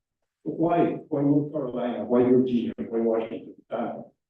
Well, you present the fact, and that's how you start getting relationships. Once you start getting investors engaging with your specific project, you have to know your facts. You have to know your numbers. You need to know projections. And if someone can tell me how the market is going to be within a year or two, please share with me because no one knows exactly. But you're honest, you present your facts, and investors will capture that. Investors will come to you, and you can do brokerage, representation, and you can start investing. Ed, can I ask you something real quick? I think that comments are fantastic, and you know, it is true that those investors, especially the big time investors and developers, they have a lot of information. Why do they need? One of the things that I found that most of them don't have, if they're not local, they don't have the connections and network to get into those local mayors, city councils. So be that connection for them. You don't have to have nearly as much information as they do about their business if you can get them in the right door. Can I get some bottled waters just in case with somebody? Daniel, thank you. So actually these are really important, as you can see, you know, being networked in, learning the market, especially Texas, right? We've been seeing in Texas huge booms of everything going on. Maybe not everyone living here is always so happy with a lot of Californians, everyone moving in, but the business, you know, just watching, as I was an investor maybe 20 years ago, syndicating deals in the Dallas, Texas market, watching the growth rate and everything going on, it is kind of tracking, monitoring, working with local expert officials, right? Figuring out what you want to do.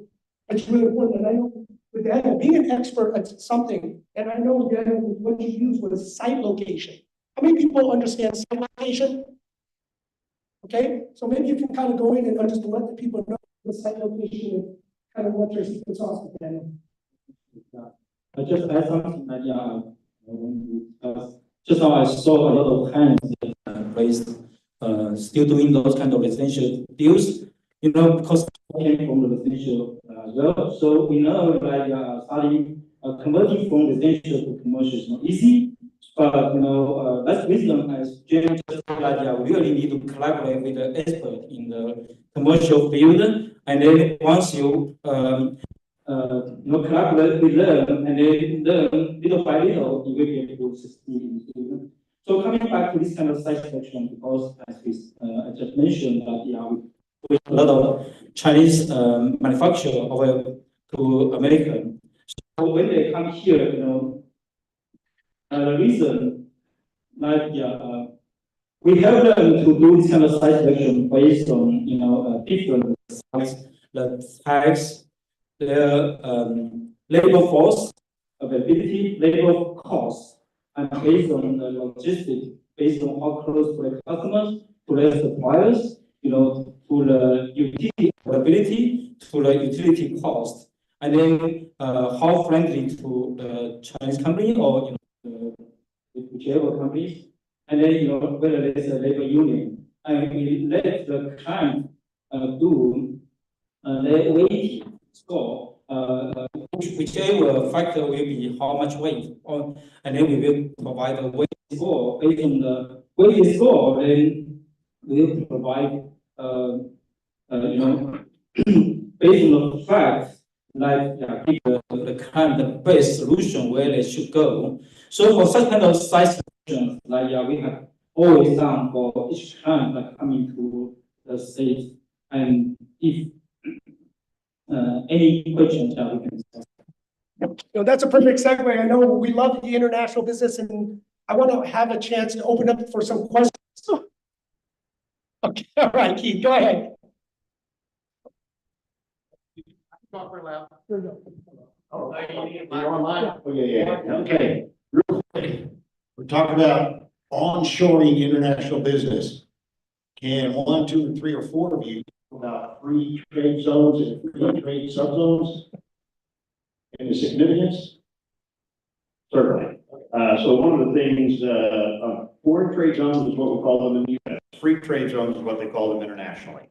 And a free trade zone is where you create and approval from the U.S. or any foreign country to designate a certain area of land where everything that is built on that is like it's foreign soil. So any of the products that come into a foreign trade zone in the U.S., which we established trade zone number 39 in the U.S. at DFW Airport. That foreign trade zone, every product that comes in there and then is shipped out to another country is tax-free. So it's like it never entered the U.S. Another benefit is that in the foreign trade zone in the U.S., when you bring in parts for a cell phone, typically you would be taxed on every individual part.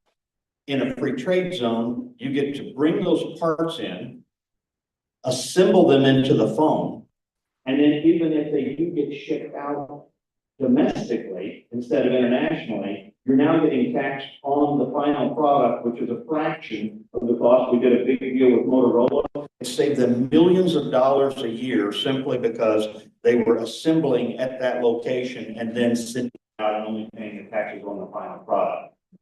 I was able to negotiate foreign trade zone agreements and partnerships with Dubai, Taiwan, and Shanghai. And the relationships that you got to build and the cross airport, we know about sister cities, but that's kind of a relationship between cities in the U.S. and foreign countries, and you build a relationship. A lot of times that's dual exchange. Well, we created a sister airports program with those other countries as well, so that our foreign trade zone and their free trade zone work together and refer large businesses to each other's airports so that transport cargo of all these projects or products would, we had a partnership basically between those cities and airports. So there's a lot of benefits to foreign trade zone, EB5 type designations, and understanding those intricacies can also help you work with a business and show them something they might not have even understood could be a benefit for them to come to the U.S. and understand specifically where to locate. You have to know, and you can go on even internet sites to find out where your foreign trade zones are located throughout the North Texas area. Well, give somebody a chance, Keith. Any other questions first? Before we give it back to Keith, in the back.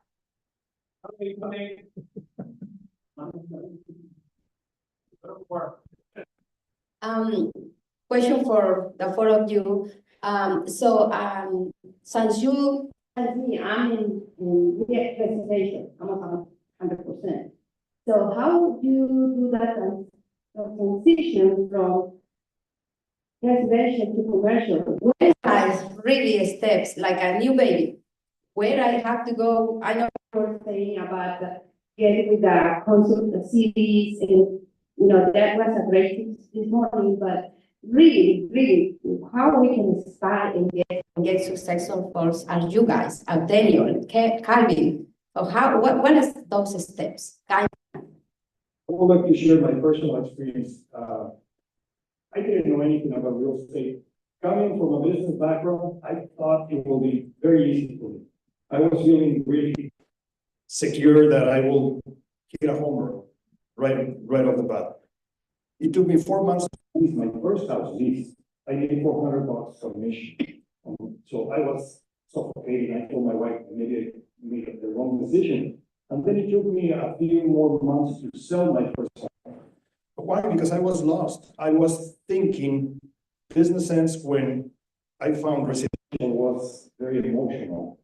My personality is not appealing to the female buyer who wants to buy the kitchen color or, landscaping appeal. It's got to the chase from a white financial statement. So I made a mistake. No, I sold 4 months after that when I realized that wasn't my purpose. And I jumped into commercial by accident because right now, you have a buyer or a seller who either owns a business, they want to invest, or they want to get visa. But you may not be thinking that you're the right person because you haven't digested that you need to learn. I'm saying maybe you are. And you don't see yourself performing that way. If each one of you have interest in doing commercial, either transitioning or bringing investors from different countries, visualize yourself doing that. And for that, you need preparation, you need information, you need contact. But it's completely different path. When you need to be a chameleon. When you're in residential, you act one way. When you're in commercial, you act one way. I can tell you. If you have an investor, you start talking about the kitchen colors, maybe not go that far, right? And vice versa. If you're to a residential buyer and you start talking about the financial statement, well, they're going to go. But you need to have information.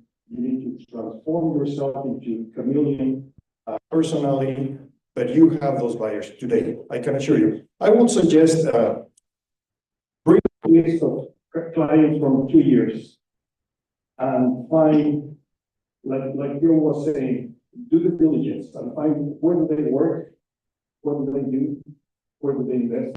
If you have a medical client, if you have a professional client, those are clients that they can be investing with you today. And if you have a foreign national client, they have relatives back there.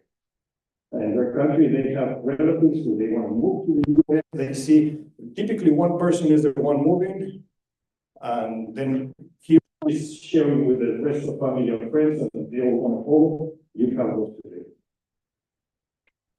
Yeah, I can add something here. Then, for residential transactions, usually they are very standardized and then very, kind of simple compared with the commercial transactions. Latest show that those who sell the Toyota drives the BMW, who sell the BMWs drives the Toyota. So which means that you have, if your personality is very friendly, then you have a lot of fun that you can sell potential transactions. Maybe you can keep doing it. But if you really want to convert to the commercial real estate world, then really starting point that you need to learn, at least learn the knowledge. but with, maybe starting from the CCIM, any good CCIM. Yeah, and then taking those courses, you at least know what kind of knowledge you needed.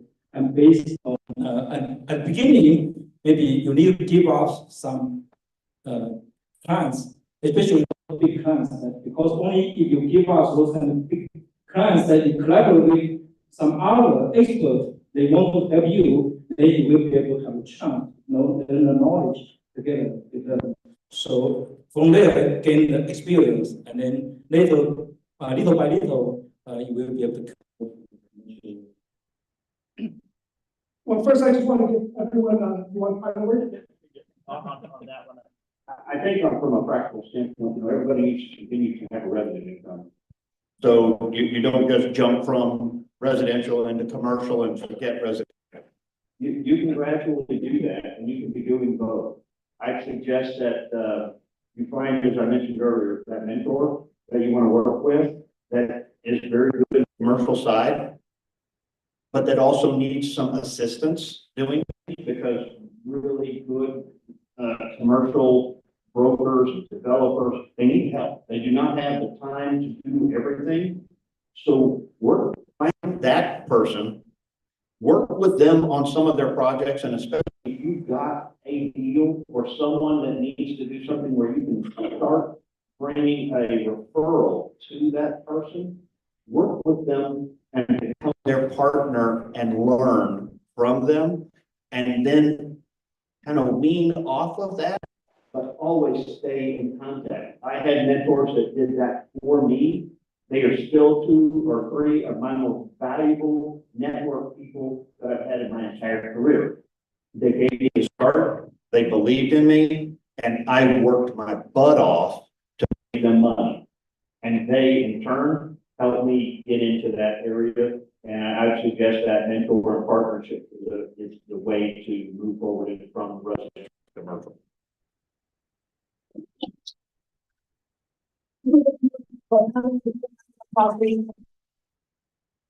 And we will share more about education, training, all these courses. As you keep hearing, mentorship is so important, having to plug in and what trade groups that you should be a part of. So again, there's a lot of courses I don't want to stand between.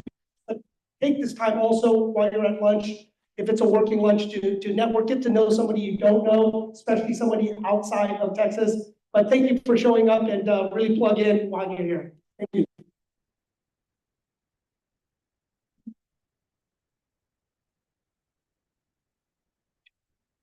All right, everyone stand up. Stand up, stand up. Stretch your arms, stretch your legs. We are just starting this event. All right. Have a lot of coffee. 10 minutes yourself up so you can continue to have that energy. So right now, as well, I have you guys standing. We're gonna have a couple minutes. We're gonna have our sponsors come out, just kind of talk a little bit about themselves. Of course, they are my good friends as well in the business. They are always supportive of me getting the transactions through. So let me have National Title Group come out first. If you guys can sit down for a little bit, please. National Title Group.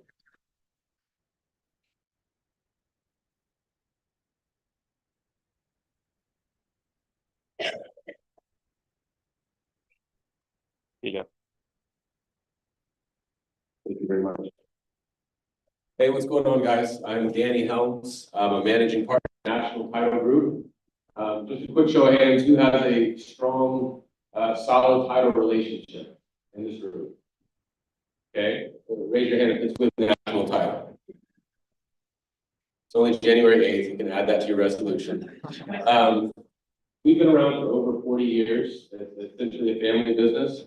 I love a lot of the speakers today talking about relationships. When you use words like global, international, regional, very big words, but at the end of the day, at its core, it's about relationships. That's actually one of our company mottos. Trust builds relationships, and relationships build business. So that's kind of something that we stick to. And we're called National Title Group for a reason. We do work with deals all over the country and as well as international. I think that's one of the things that doing business for over 40 years kind of allows you to really, really cut your teeth on some tricky commercial transactions. And that's what we're about. We work with 7 underwriters. So for those that don't know what that means, it really allows us for a lot of autonomy, a lot of flexibility. We work with a lot of people that will bring us deals. Hey, this title company is saying we need X, Y, and Z to be closed. We can run that by 7 opportunities to get a yes. That's all we want to do for you guys, help you guys close deals and get a yes.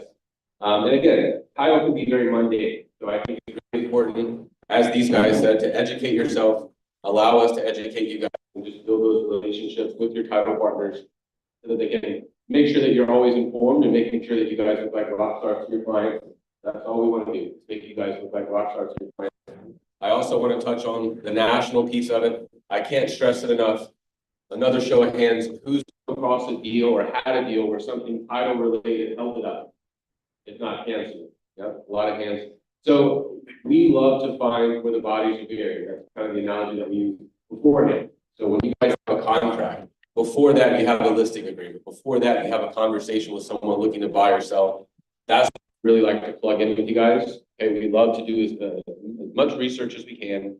Who owns the property? What easements are on the property? Are there any city liens on the property? What are the zoning requirements? Not to mention, every state has different title nuances, okay? If you're working with a client that's purchased a property in Texas, they looked at that settlement statement, they know what the fees are. If they're now looking to buy something in North Carolina is an attorney state. That means the title company can't close it. That means there's a whole new list of fees. That means the taxes are going to be different.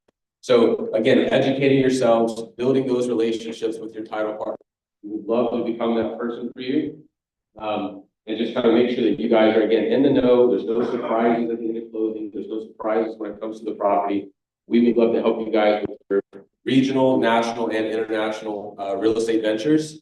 Lori Lindsay is in the back. She's one of our VPs, as well as Francesca Dennis, one of our commercial escrow officers.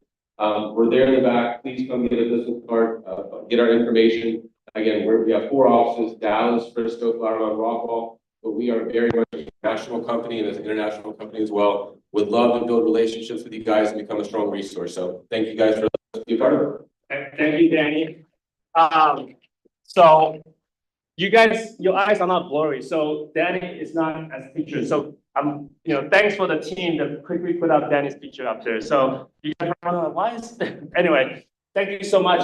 Real estate is a very stressful business. That's why they have all like stress balls and then they also feel free to go pick up some of them. Next, BSBD, which is one of my favorite insurance companies that we do a lot of business with. So. Thank you. Y'all can just leave Chase's pretty face up there. My name is Kyle Dixon. I'm partners with BSBD. Been around for a little over 15 years. Chase and I primarily focused on real estate, DFW and beyond.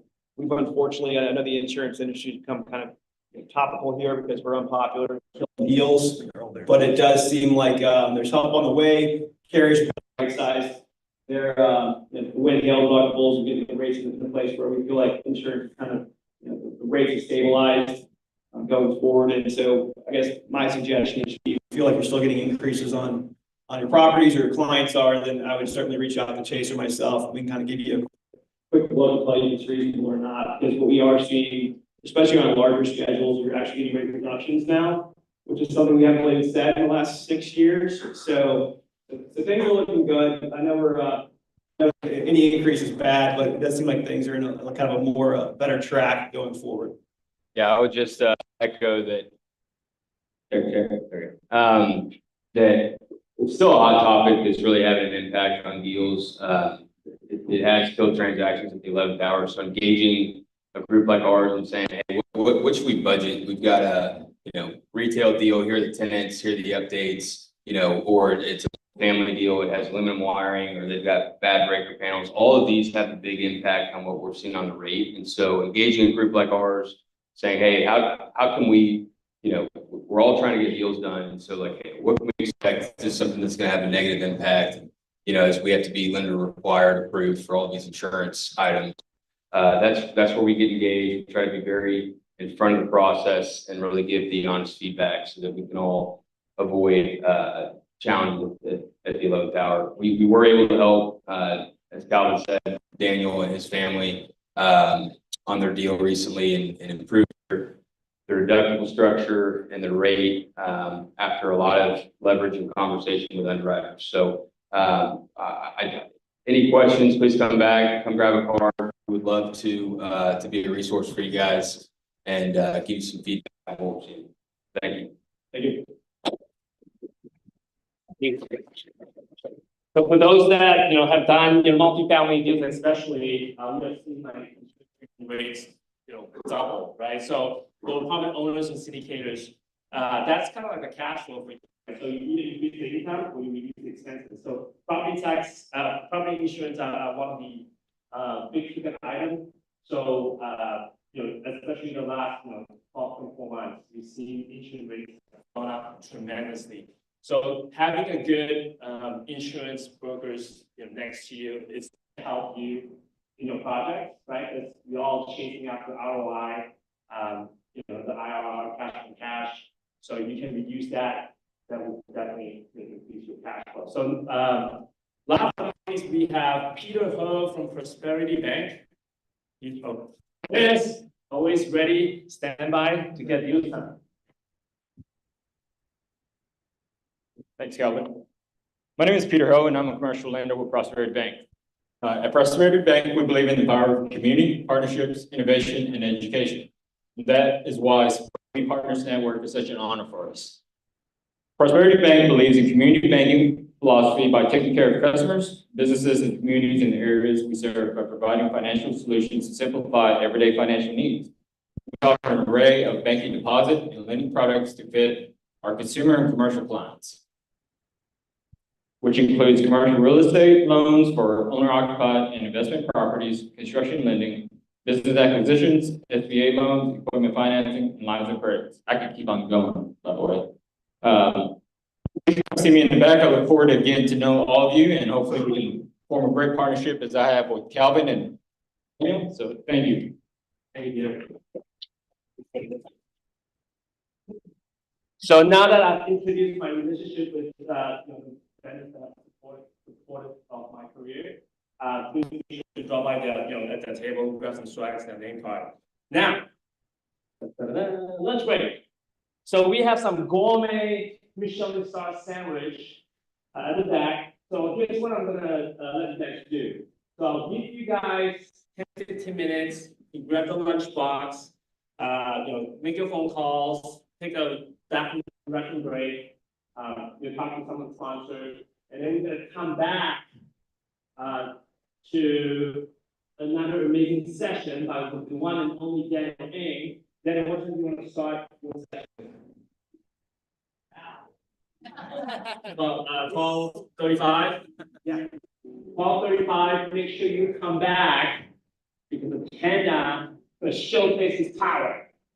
So with that, you can head over to your regular lunch. Pick up break, come back at 12:35. Thank you.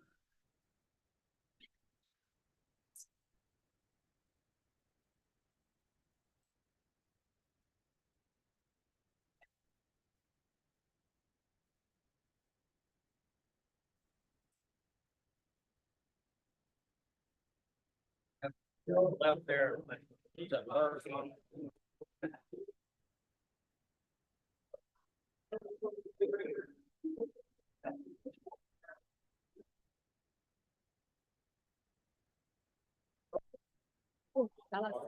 This is Kevin and Daniel. Hey, Daniel. Hey, 你好。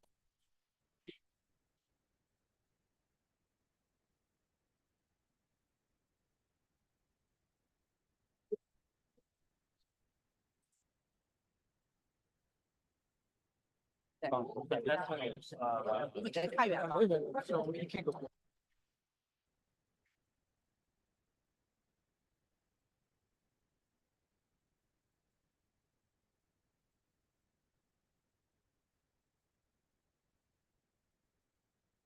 可以啊，对啊，这是。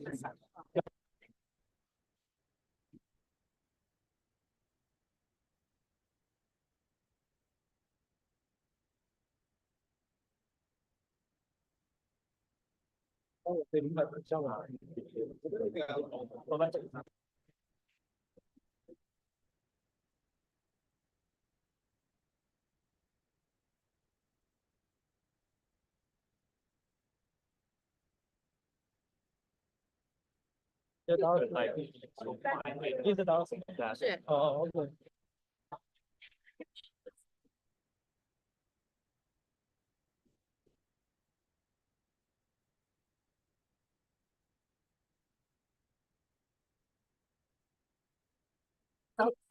厉害厉害，是哦，我02年在 UTF 办。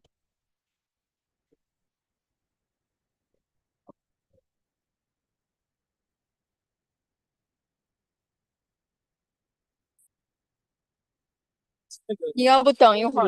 我3年才离开那个 foundation，因为我00。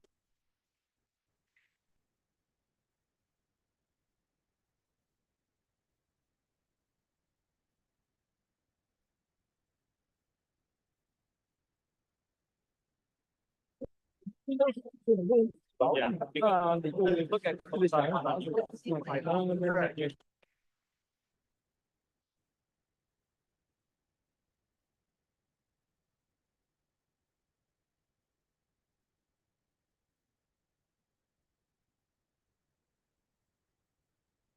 你是6口出来的，你也是6口。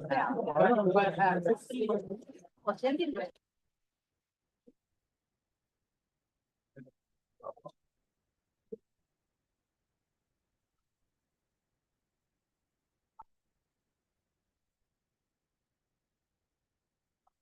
Be a chauffeur。行，保重保重。对，我去拿个东西。我接受，对。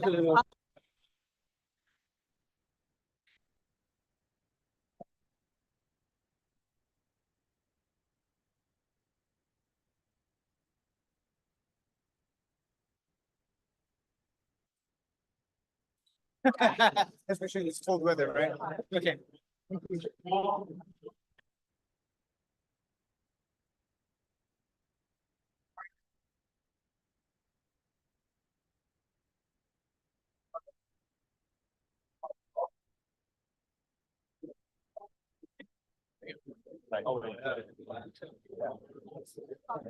What's up? You chilling?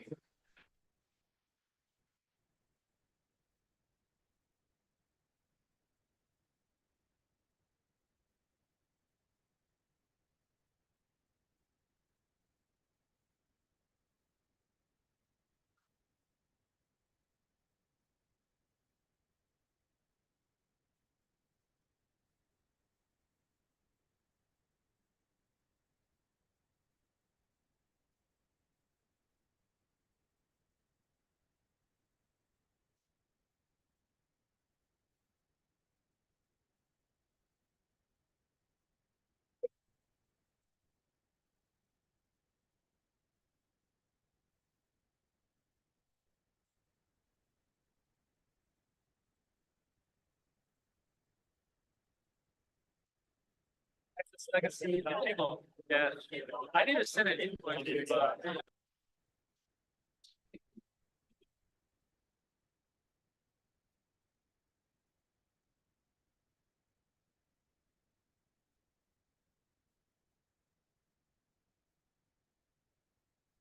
And so I'm gonna send like a survey.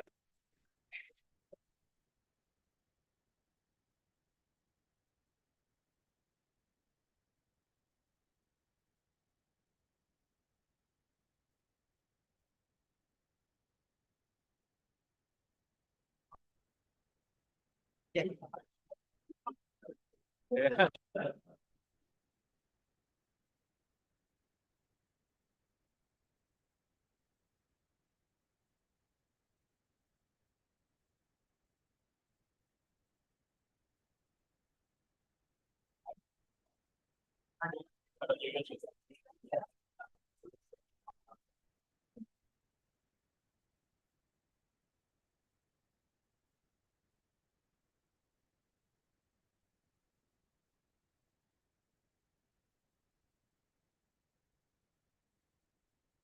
Now, you don't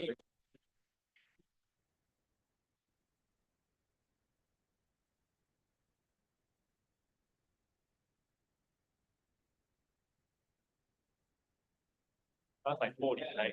So now looking, you can make some money.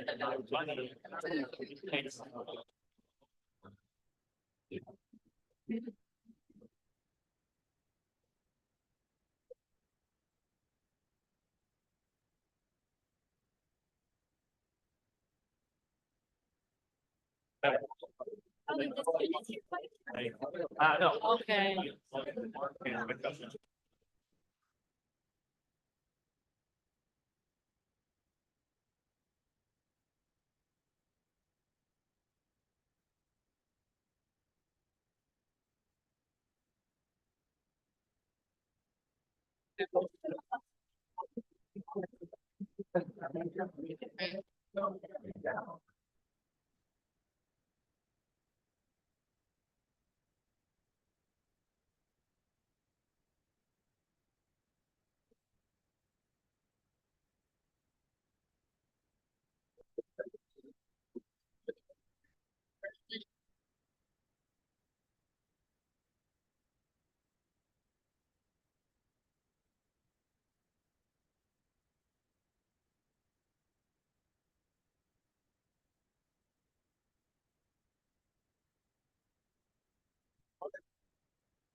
So you got.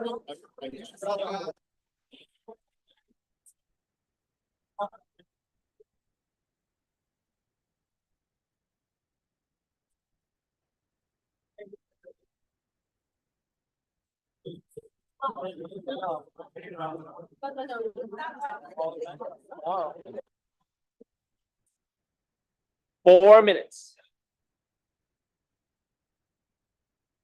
Hello? Hello?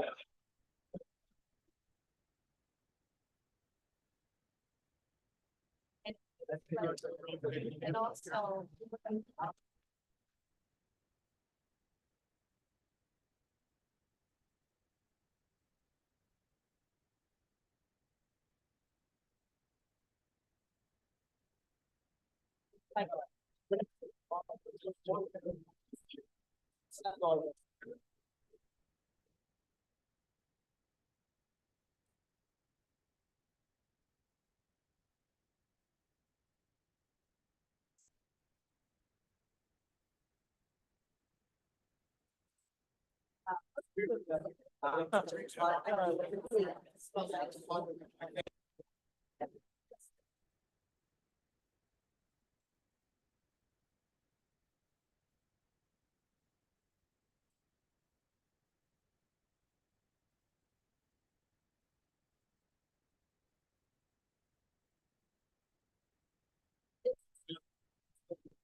Hey, why you?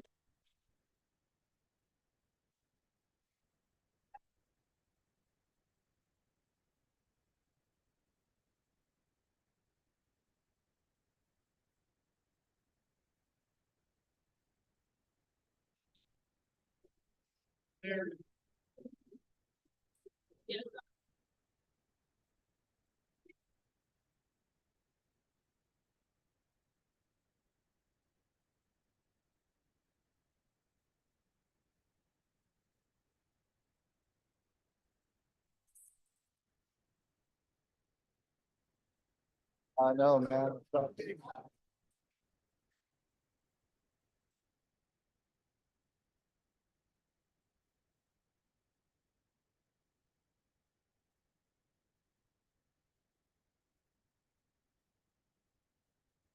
I don't know, man. Apparently Lisa didn't come into town because.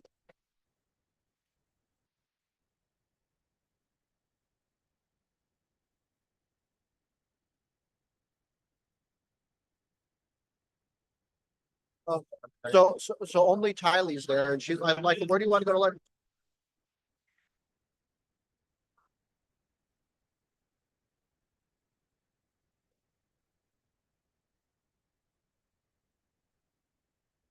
We were hoping her and Lisa both would be in town, but if it's only Tylee, maybe Brent will just want to take her out or.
Huh?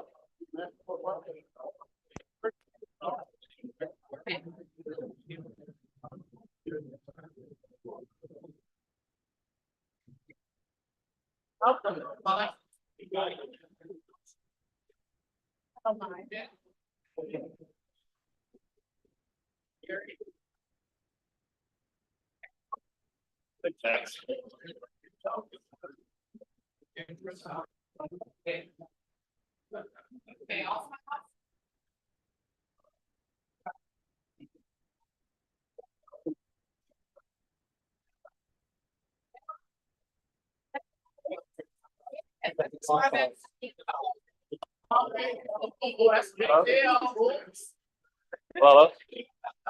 Hello? Hello? All right. We are 3 minutes from 12:35. Let's go out. Would you like us to? Would you like her to leave so you can have a seat? Yes, please. And you guys have water.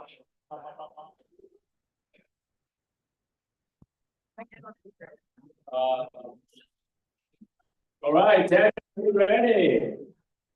No. Great answer.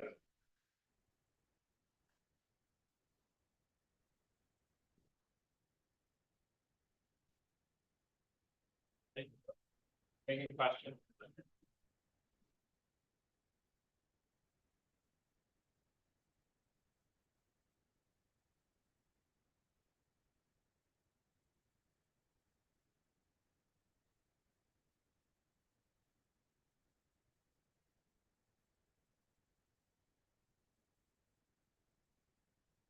You guys got food, drinks, cocktails, wine. You may need it.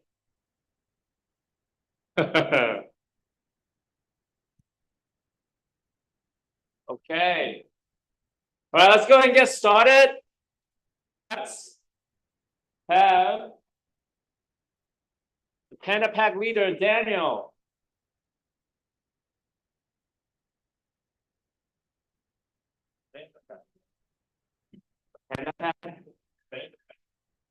It's full of Kung Fu martial arts folks. That's how we go close deals. All right, let's give a big hand to Daniel. Check, mic check, all right. Which one's louder? Get the louder one. Check, check, all right. Round mic down. All right, thank you for attending. This is part 2. Hope you guys enjoyed your Michelin lunch classes. So, all right. So I'm Daniel Ing, one of the leaders here in our organization. We created a real estate club called We Partners Network. And today, my goal is to share a business platform so you understand it. EXP is the brokerage, but it's also like an Amazon platform. So you gotta look at it. I want you guys to dissect the numbers so you understand a real estate platform for yourself. So we're in 27 countries. We just announced Peru, Egypt, and Turkey. So what is EXP? So who owned the company? Glenn Sanford. So Glenn Sanford back in 2009 during the financial crisis was trying to figure out how to cut costs, right? He found a solution.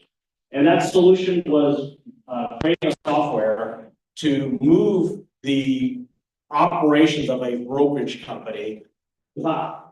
So what does that mean? Well, he created a software actually like a video game. Like if gamers were able to communicate, operate, and play, he said, why couldn't real estate agents go to the metaverse, to the virtual world, virtual reality world, and connect with accounting department, tech support, and they created the software. And from there, we became the largest independent brokerage in the world, about 90,000 agents. So before that, 4.5 years ago, James Wong was appointed to be the founding president for EXP Commercial, and he was my president for my former franchise that I had. So when my friend came over to this platform to create a new commercial division, EXP Commercial was born.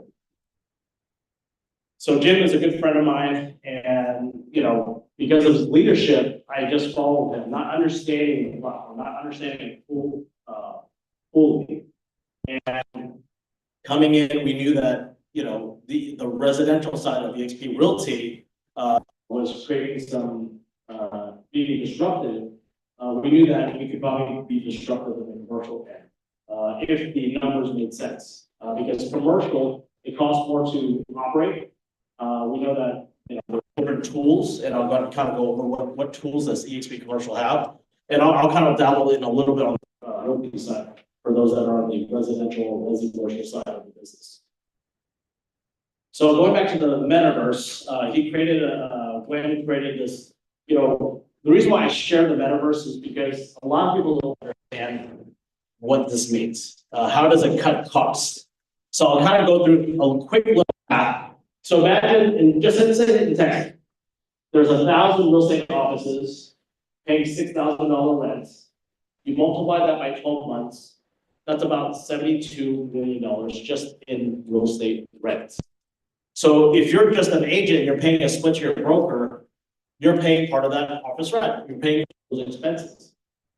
So Glenn was saying, well, what if we can eliminate the office rents? How do you do that? What do you do when you eliminate that? Well, guess what? He created that little software. So if you walk into, this virtual room and you go to your broker room, there's a receptionist in the world. That's just one person for Texas. If you had 1,000 offices in Texas, don't you have to hire 1,000 admins in each office? We eliminated that workforce as well. Every state, we're licensed in all 50 states and in 27 countries. We operate this way. Training. Before Zoom calls, we have multiple, I don't know how many auditoriums we have in EXP, but yes, there's a lot of training rooms. We also integrated with Zoom as well. So that's how we operate, so you understand the cost savings. So now, sometimes we need an office space. What's the solution for that? Every HQ agent, all the 90,000 plus agents, we have access globally to all the 4,000 offices for Regis.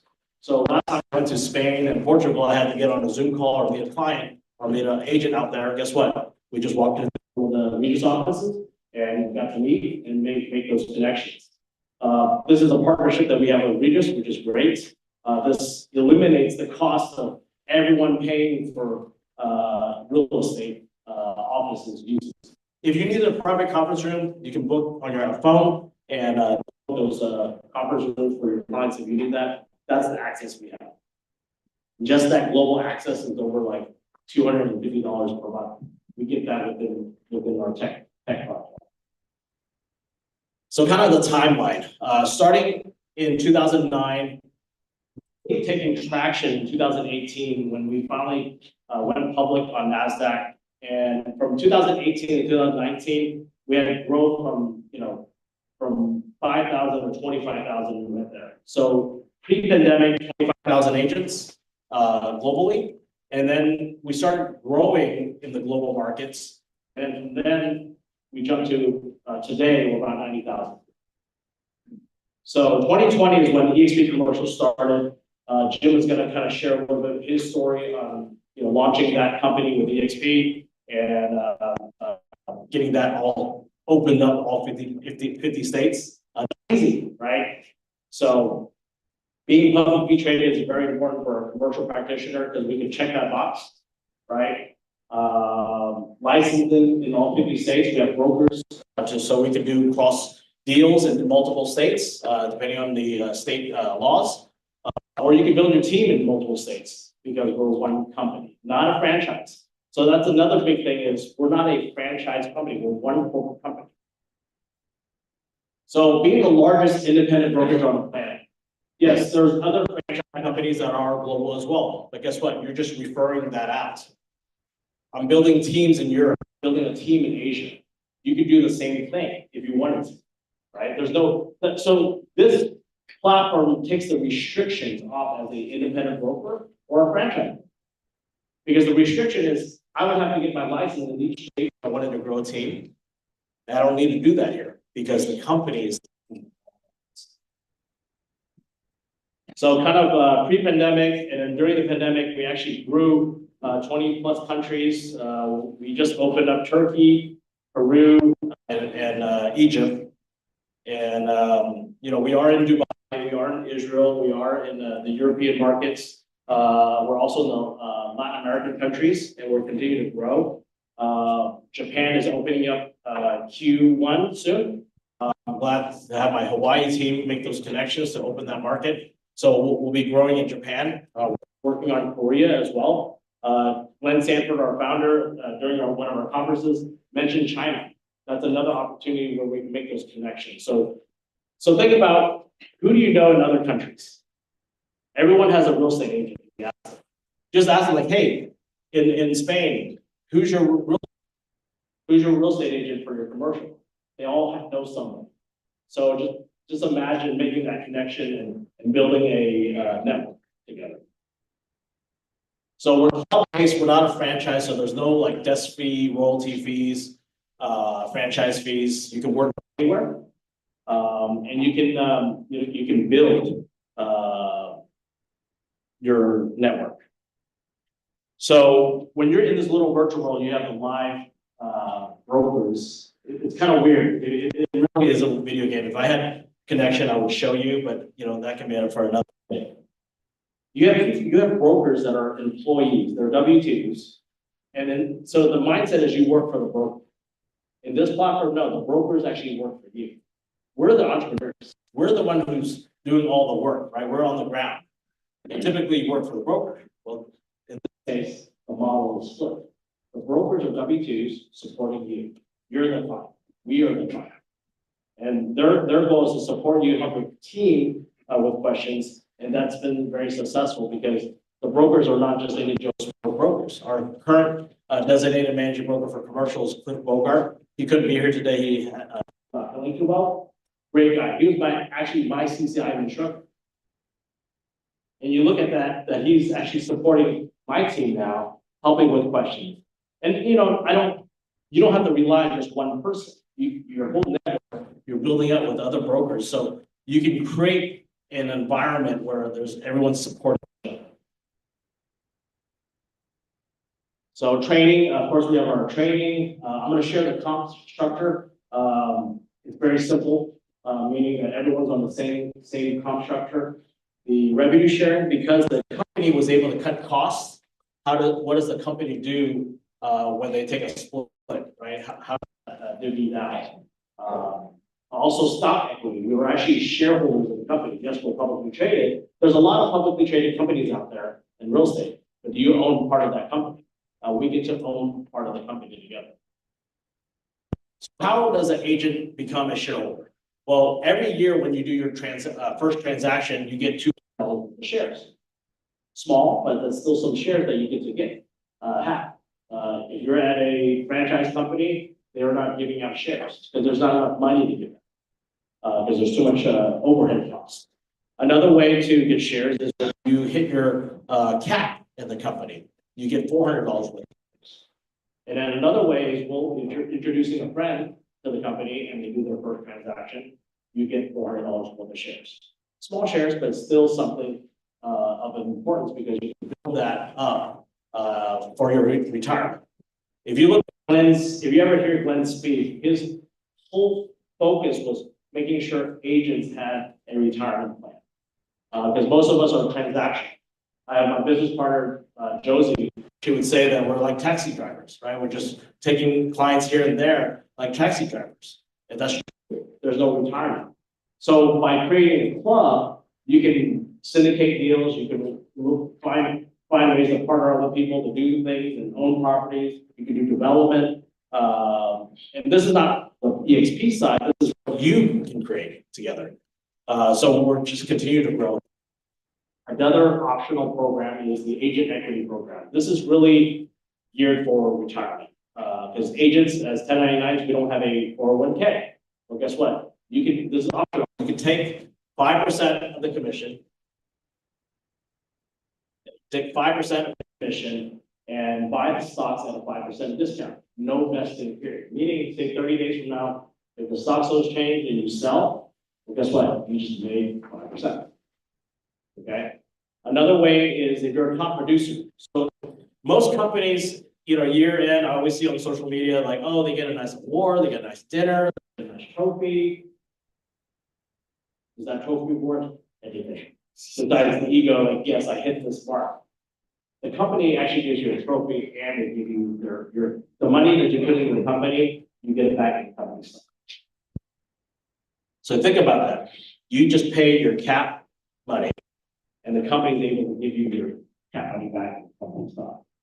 I couldn't give that to my agents when I was a broker or franchise owner. There's not enough money on the table to give them. Wish I could give ownership to my agents. There isn't. Healthcare. This is important. A lot of agents, because we're 1099, we don't have healthcare, or we have to buy it at a very costly price. Well, because we're one corporate company, we have healthcare discount. I moved my healthcare about 2 years ago to this platform. My brother on EXP. We're saving our families about $20,000 annually a year because we moved our healthcare from independently to this platform.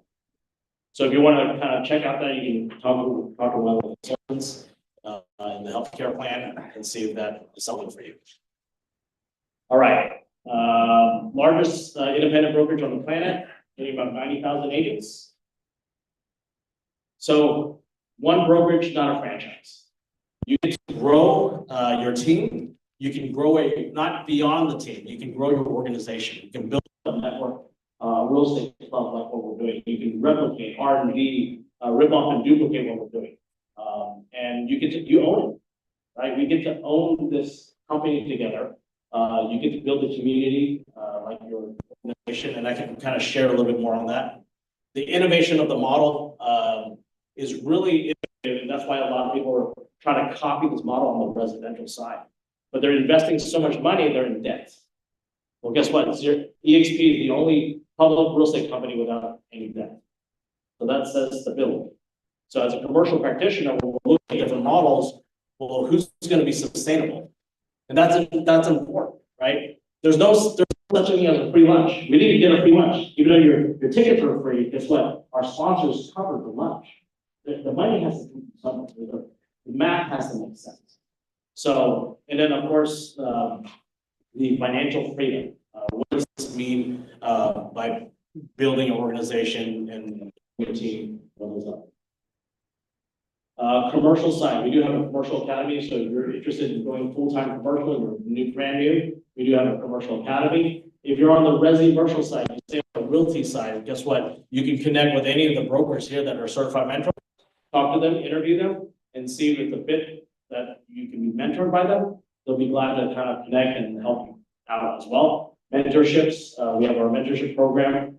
Product specialty, what's great is as the company, when we started, Keith Andrews was the first commercial broker in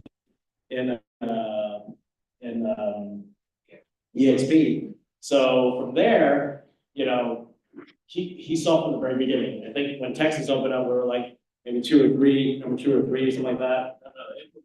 April's number 2. Yeah, that's right. Probably above 11.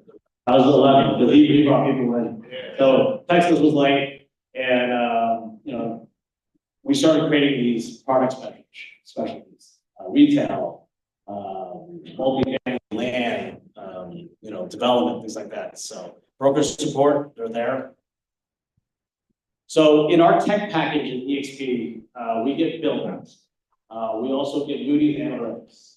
We also have an option to get RealNet CRE as well.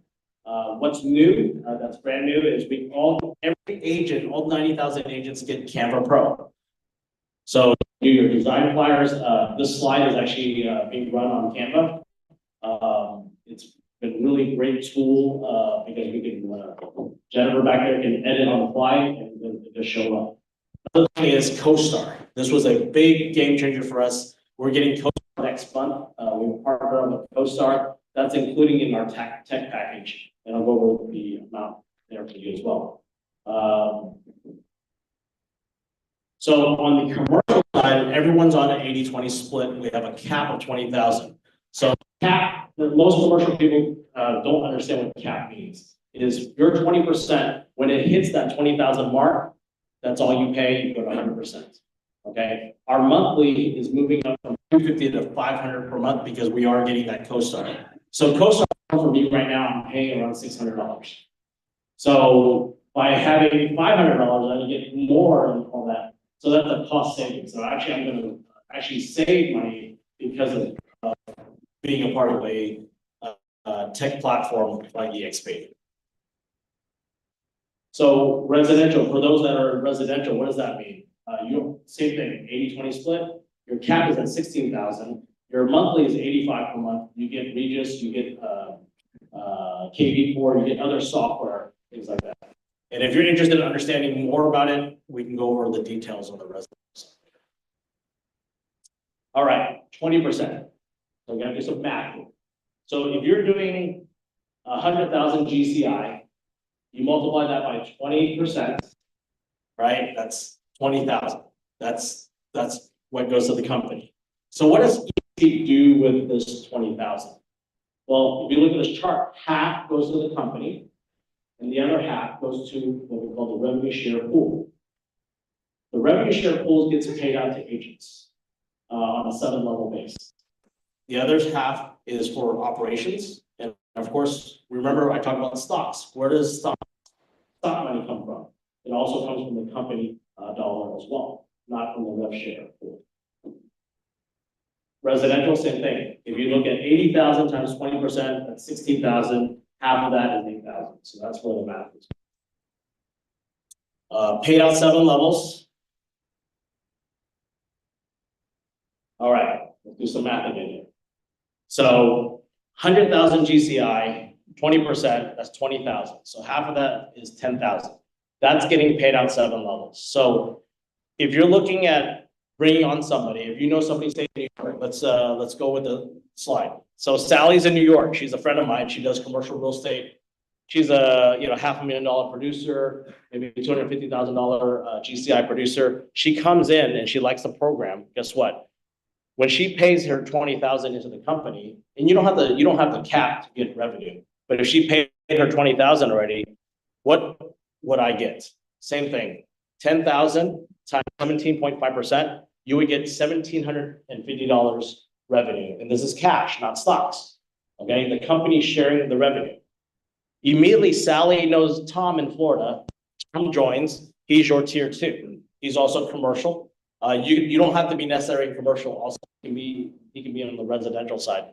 But for simplicity purposes, we're just going to keep everyone on the commercial side. So same thing. Tom is a capping agent. 10,000 times 20%, you get 2,000 from Tom as he produces. Tier 3, Tom introduces Lisa. Lisa comes in. Tier 3, she's a producing agent. 10,000 times 12.5%, that's $1,250. So now, how do you scale? What does these numbers look like? So your tier 1, the people that you personally sponsored, you're building a team. So imagine you brought 12 people.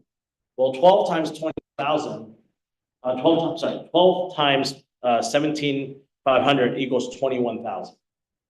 So that covers your costs, and you're building a team. So as a broker, I'm able to cover my costs, right? So that's one way. Another way is icon stocks. What does icon mean? Well, we have 2 ways to icon. You can be a 500,000 GCI producer with 10 deals. The company will give you back $20,000 in stocks. Or you do 20 more transactions after you cap.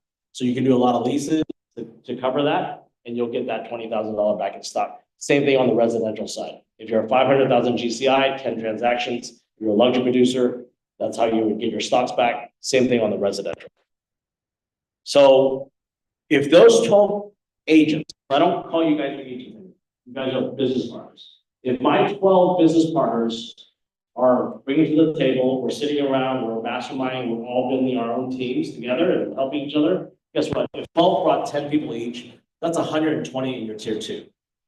Okay, so because they're building their team, so that's 120 people. You multiply that by 2,000. That's where the number comes in at 240,000. Okay, now your tier 2. If every person, 120, just brought in one friend, right? That's another 120 people at a $1,250. That's $150,000.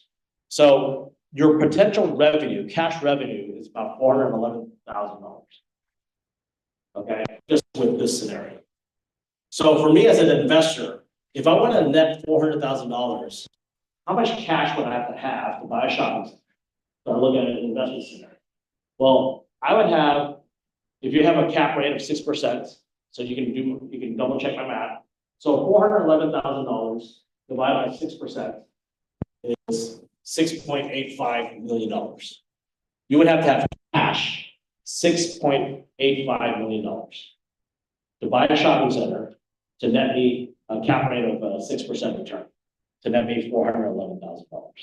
So what I'm trying to share is everyone has the opportunity to grow an organization, because there's people who are in the industry already, paying, especially in commercial. Most commercial brokerages are on a 50-50 split, no cap, right?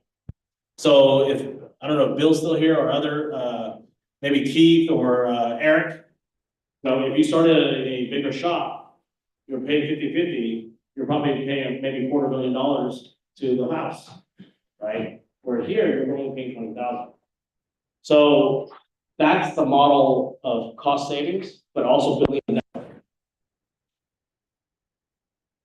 Residential, if you're anyone that's residential, the math, if you want these slides later, I think we have a QR code, same thing. You can build, so for me as a commercial practitioner, I don't do any residential sales, but I have a big residential team, right? And same thing, you can attract agents on the residential side, other partners on the residential and commercial. The residential agents, guess what? If you know a commercial broker, you introduce them to our team, guess what? They like the model, they join you, you get to grow, okay? So kind of a recap of the comp structure of our tech stack, 2.0 stack, $500 a month. We got our Regis, we get Moody, we get CoStar, we get build outs, we got Air CRE forms, the EXP World, Kemper Pro, SkySlope, which we handle our transaction files for $500 a month. There's no independent broker. If I was an independent broker, there's no way for $500 I can get all this stuff. So that's a cost savings right there. So when I share this with other commercial brokerages or other independent leaders, this is the value because they can't, it's economy of scale, right? You got to look at the math. It's economy of scale. So the company was able to do that because the economy of scale. It's hard to compete with. So a lot of independent brokers, which are great, this doesn't take away from me as an independent broker. So if you're driving a Mercedes, wouldn't it be nice to have an AMG motor, right? Not just the body kit, just to look like your AMG, but actually have the engine and the turbo and all that. That's what the EXP is. So you imagine adding EXP to your brokerage, that's what it does. But people need to understand it. We're not here to recruit and be this is not a multi-level marketing company because we're not selling a product, we're just doing real estate. The reason why we can share the money, if you go back to the first slide I said, is because we cut the cost of real estate. Okay, so that is a cost saving thing. That's why we can share the revenue. That's why the company can share the revenue. So we hope that you can build your future with EXP Commercial or EXP Realty, EXP Commercial on social media. We're just getting started on commercial. We're about 4 years old. A lot of talent coming in. Every week when I see new brokers coming in, where they're coming from, we can connect with them. They don't have to be in our organization. The beauty is we're shareholders. We own the company together. So the collaboration is there. And what we're doing is what Calvin and I created was kind of our network. What is this network? It's We Partners Network. Everyone in our organization is part of it. You can create your own network as well. And our mission and vision is basically connecting with real estate entrepreneurs globally. And they don't have to be just in real estate. So I have lenders in our organization. We have title companies that are licensed in real estate that join our organization. We have attorneys, we have CPAs. So all these things I'm sharing right now is actually how you're going to build your organization. Because you're thinking, who am I? So first of all, if you're writing notes down, who's going to sit at this table with you? That's your partners. So imagine you have an attorney with license, that's your partner. CPA, and you're building something now, right? Not just bringing on agents, you're bringing a strong group. And from that, you guys can start creating something. And then globally, because I want to have my global partners. Guess what? Capital coming in, investments, right? Or capital going out, right? Looking at the market opportunities outside of the US. Our vision is to be about 10,000 partners, creating generational wealth and sharing expertise by 2030. I know it can be done because I know other leaders that has 5,000, 10,000, 12,000, 15,000 agents in their organization. And it's doable. So another thing is with this, with EXP, one main thing is that I look at is it's willable. When God takes me home one day, right? We all have a timeline. Does the organization just cut off? No, it's willable to my children. And guess what? If you have kids and you're part of the network, I hope our kids get to connect. So one of these days, we probably have like a leadership youth camp for our kids so they can have leadership skills, right? Understanding real estate, building wealth. And you know, my oldest daughter is not in real estate. She's in art. She's not gonna look into it. But guess what? If she has an environment, maybe she needs to rent an art studio in New York. Guess what? There's somebody in the network, right, that can connect. Or she needs to raise capital because she's a poor artist, whatever it is, she can sell you guys art, right? She has a network. So you think about our children, you know, what it means to build something. That's what it means for us at We Partners. Again, this is another recap of the commercial slide. I think we have, yeah, that's the EXP, the model explained on the commercial end. So, Calvin, you want to add to it because Absolutely. I love to add to the party. The future is now, right? So 2025 was just January 8th. A lot of you guys have big goals, right? But it starts from now. Can I see like, is there any guess, meaning like, it's not Plano EXP, can I, raise your hand? Okay, that's non-EXP. Perfect, perfect. So, don't let them out of the room. Lock the door. Okay.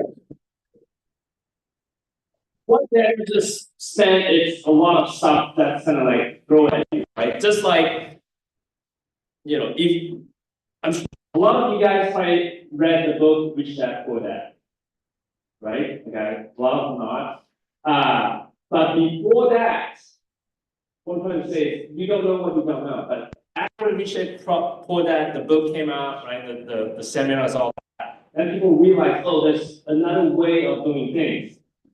Getting out from the rat race. What this model is to break you free from the rat race. Because as an agent, you're chasing one after another. You are just as good as your last transaction. Period. If you understand what I'm talking about, you understand what I'm talking about. So this model is gonna help you break free from that rat race. Right? Chasing transaction. If you're in the business, you are in the business of distribution. How many people understand what I just said? You are in the business of distribution. To make it simple, just like Amazon, you have to have a distribution channel to get a product to distribute out. What this is you're building a massive distribution network globally. If you are in the real estate business, now you gotta think big. You gotta think big that, just like Bill in the beginning, right? You aim small, you get small. You gotta aim big because this is big stuff. Now, when I first learned about this model, it took me a while to really get it. But now, after I got it, I really want to share it, which is what Daniel is doing. I really encourage you to have, spend some time to really ask these questions for those like that, not in this network yet, is to ask these questions because we can share with you. Daniel and I have been in this network for 4 years now. We got our time back. We travel more. But we did not make any less. We make actually more. So we got more time, more traveling, more freedom, and more friends. Because we are literally making friends along the way. For example, like this event, we have over 20 great friends and partners flew in to support us. Right? Now you can have that too.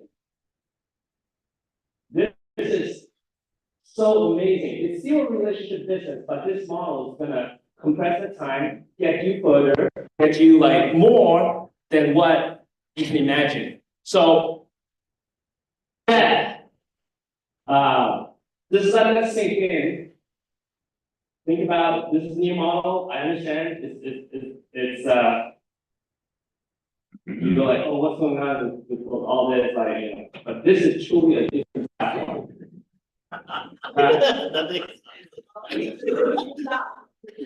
So you want to be uncomfortable so you can like living on the edge. Yeah, you want to be uncomfortable so you can grow. So with that, we have our next amazing speaker, Earl Kemper. He is, I would say, the US probably like the top business brokers. I'll have him come and talk about the opportunity in business brokering, and of course he has like over 34 years of experience that he will share with you guys. So with that, Earl, please. Thank you. Thank you.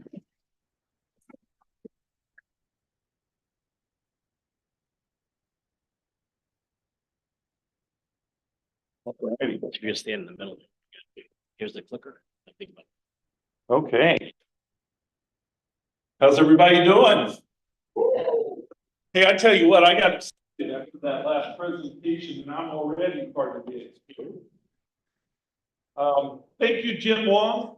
Jim sponsored me to be a part of EXP, and man, it's just an amazing ride. Let me ask you guys a question as I get started. How many of you would be willing to spend 20% of your time to double your income? But I have trouble seeing from here, but I'm assuming every hand is up. Is that right? All right. So I'm going to share with you how you can do that. All right. It's a very powerful approach to adding two. So let's add two. First thing that's been talked about is your core business, right? You all do your core business, whatever that is. The second thing you may do is revenue share opportunity, which you just learned about.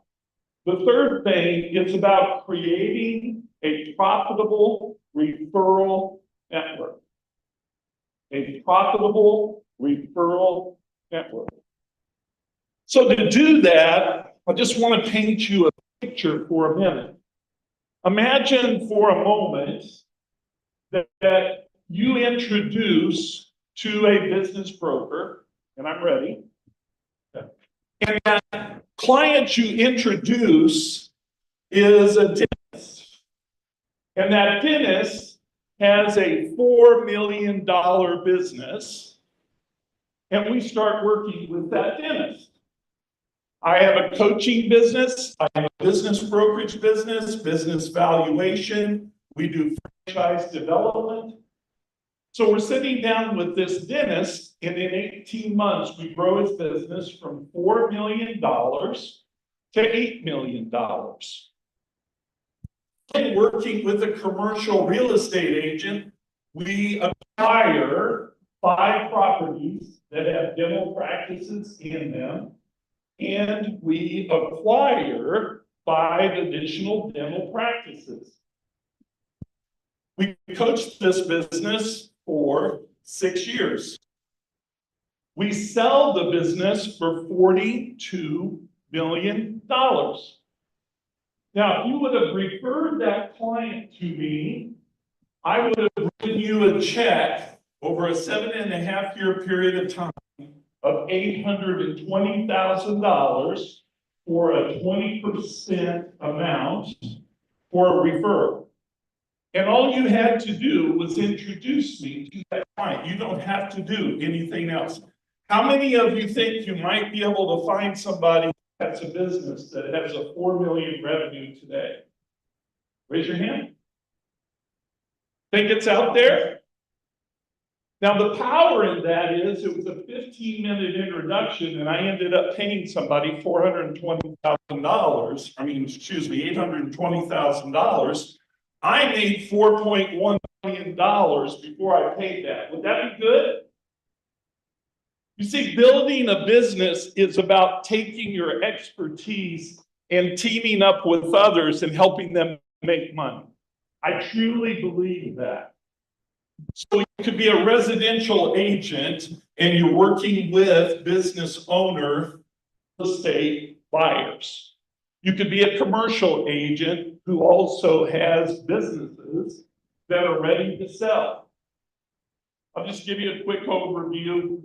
My partner, Nick G, I can't say his last name. I've known him for 40 years. I can't say his last name.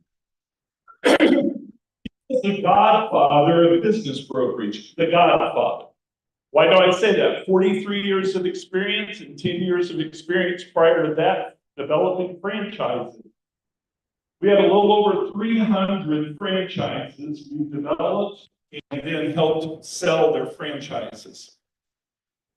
I personally have been a business coach for 40 years, coached a little over 1,800 businesses. And in 2014, I started doing business brokerage. And my average deal is about $17 million on a business brokerage deal. My biggest deal is $295 million. In working with people, almost all of my business comes from referrals. How many of you would you like to have Most of your business come from referrals. Yeah. So here's some examples. Here's a New York business I talked about. $4 million grew to 8, grew to 36, sold for 42. Another business, revenue of $2 million with $600,000 of profit. We grew it to $9 million, increased the profit to $3.4 million, and sold it for $22 million. Another business in Michigan, $2 million revenue, no profit. We grew that business to $11 million with $2 million profit in 5.5 years, sold it for $17 million. Another one in New Jersey, we worked on nothing but 6 months focus on conversion rate, increasing their closing rate in their business. We grew it from $4 million of value to $11 million in 6 months. That buyer actually had an offer 6 months earlier for $4 million, and we actually got it sold for 11. So why do I mention those things to you? Because the opportunity that comes with it.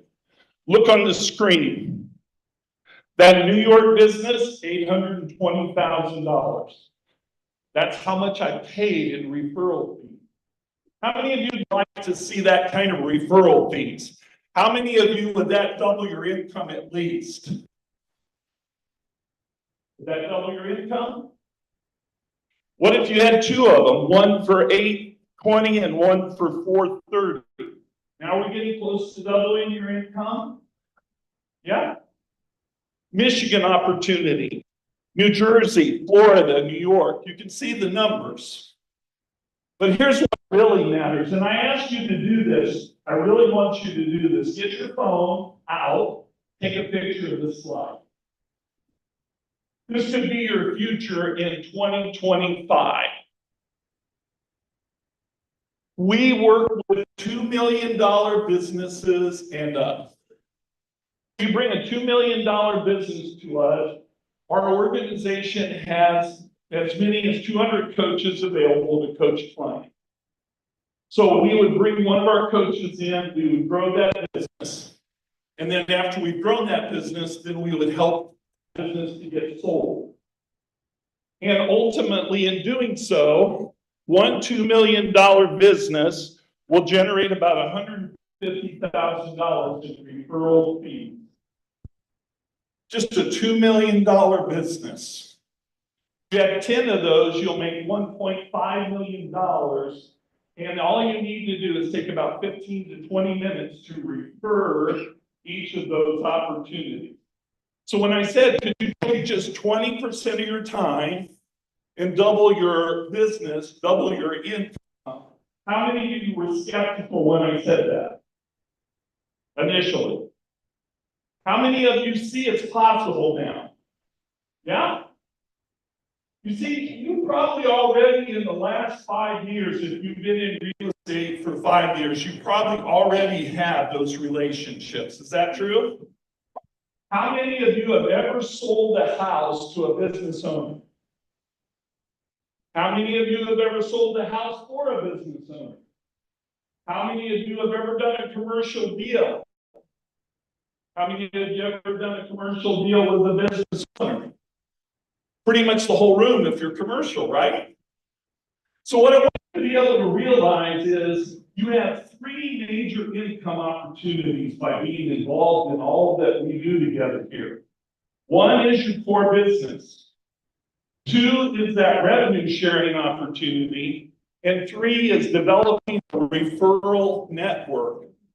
Now, by the way, how many of you think commercial business is easy? No? Oh, Chief does. Everybody, Keith is the guy you want to talk to if you want to get commercial business done, I think. How many of you think business brokerage is easier than commercial? How many of you know that there's a lot of litigation? Will somebody get Keith and count on for me? Cause trouble up here. So business brokerage is the most litigious area in the world to work in. So you don't want to try to do it yourself. Am I making sense? I mean, one significant lawsuit, you might be out of business. Is that true? So you want to work with professionals. I've been working with businesses over 40 years, my partner nearly 50 years. We have 100 brokers nationally and internationally. So we can work just about anywhere. The key to being successful in business brokerage is to build a pipeline. Now, let me ask you a question in your business. How do you build a pipeline?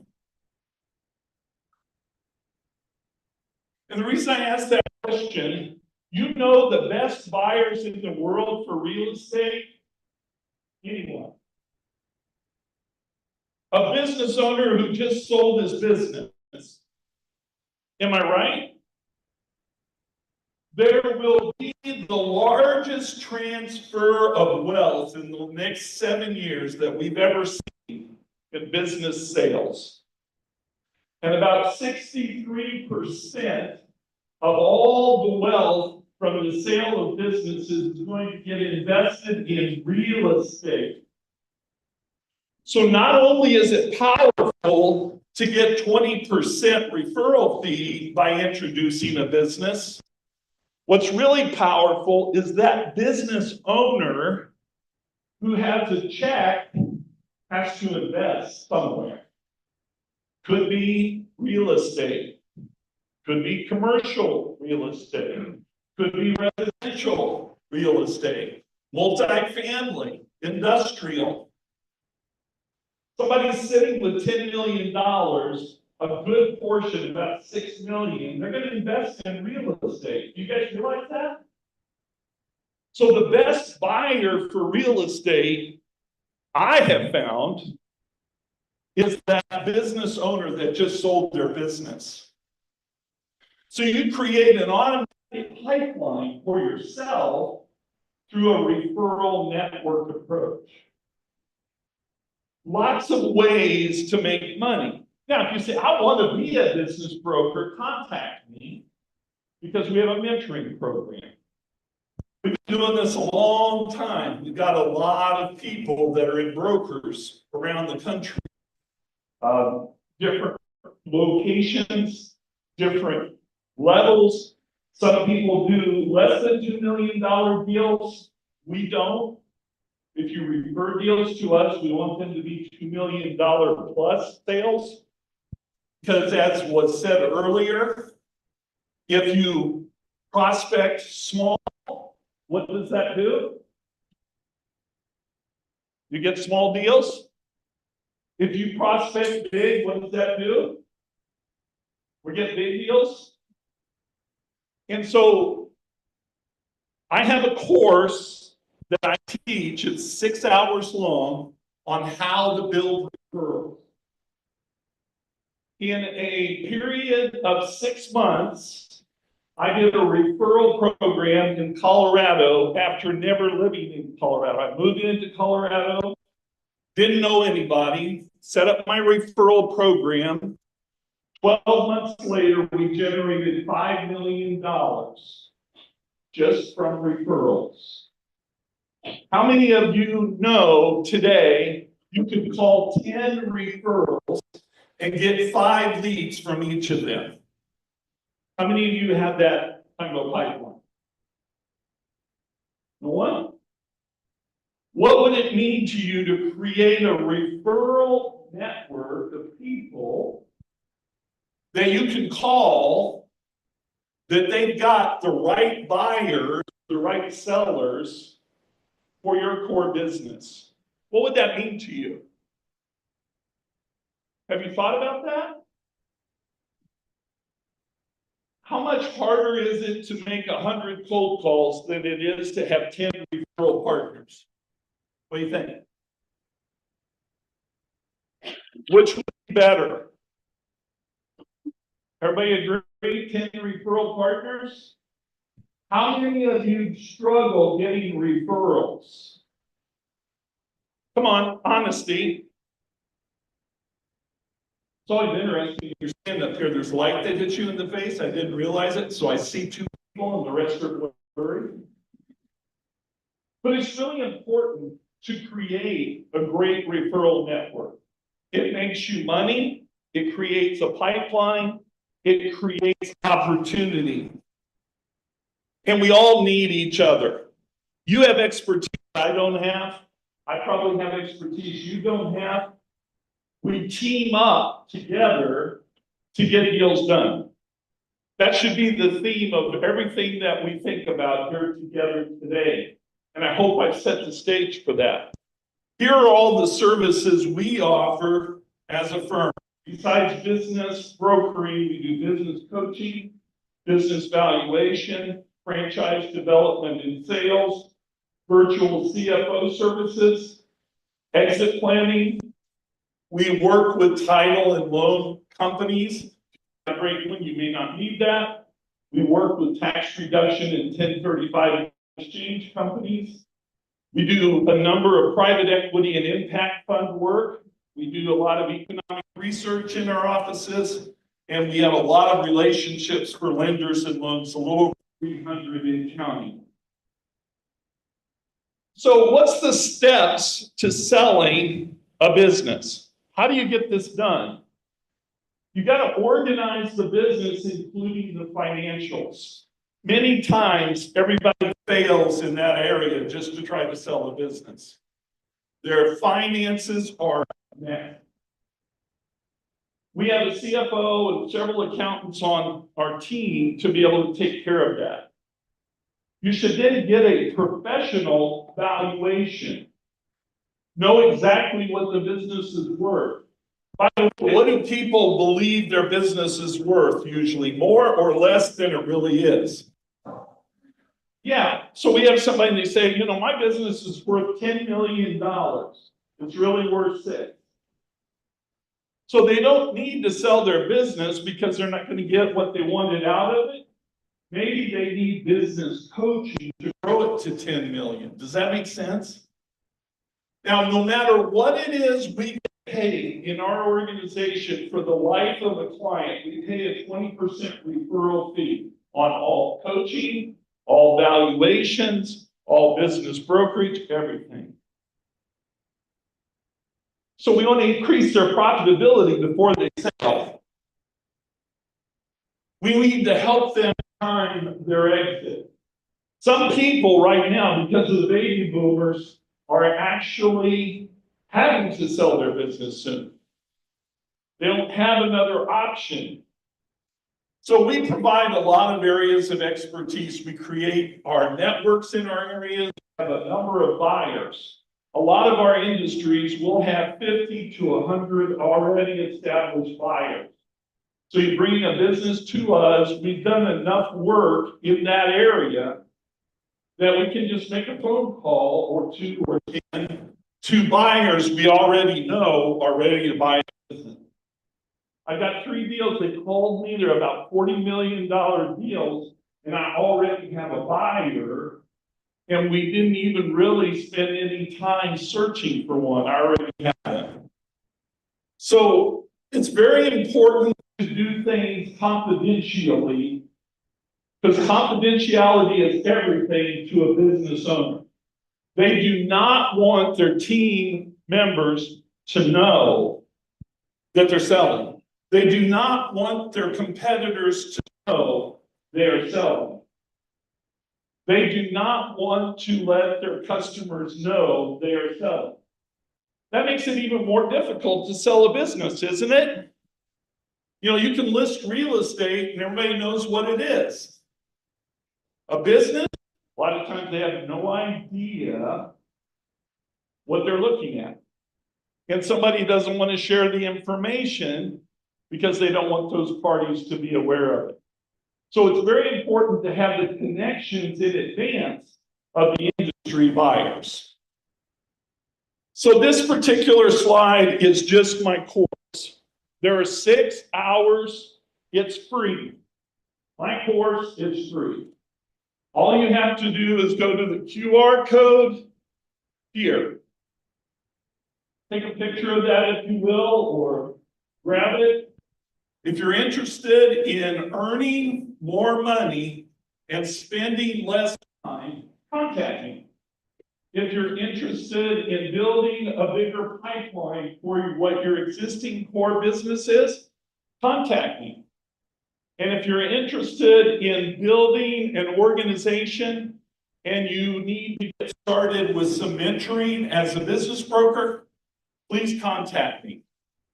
Goal is to do everything we can to help you double your income in 2025. Thank you very much.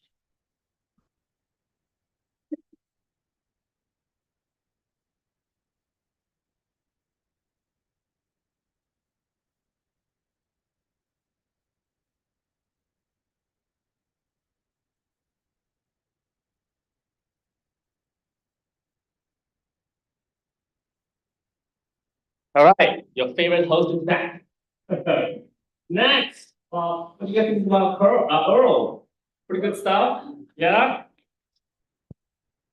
Next, we have someone that went all the way from Idaho to share with us her success stories, her secret that she has implemented. She really condensed all the steps, and she's going to share with us how she becomes so successful and manage a few listed office in different states. So with that, Melissa Jackson.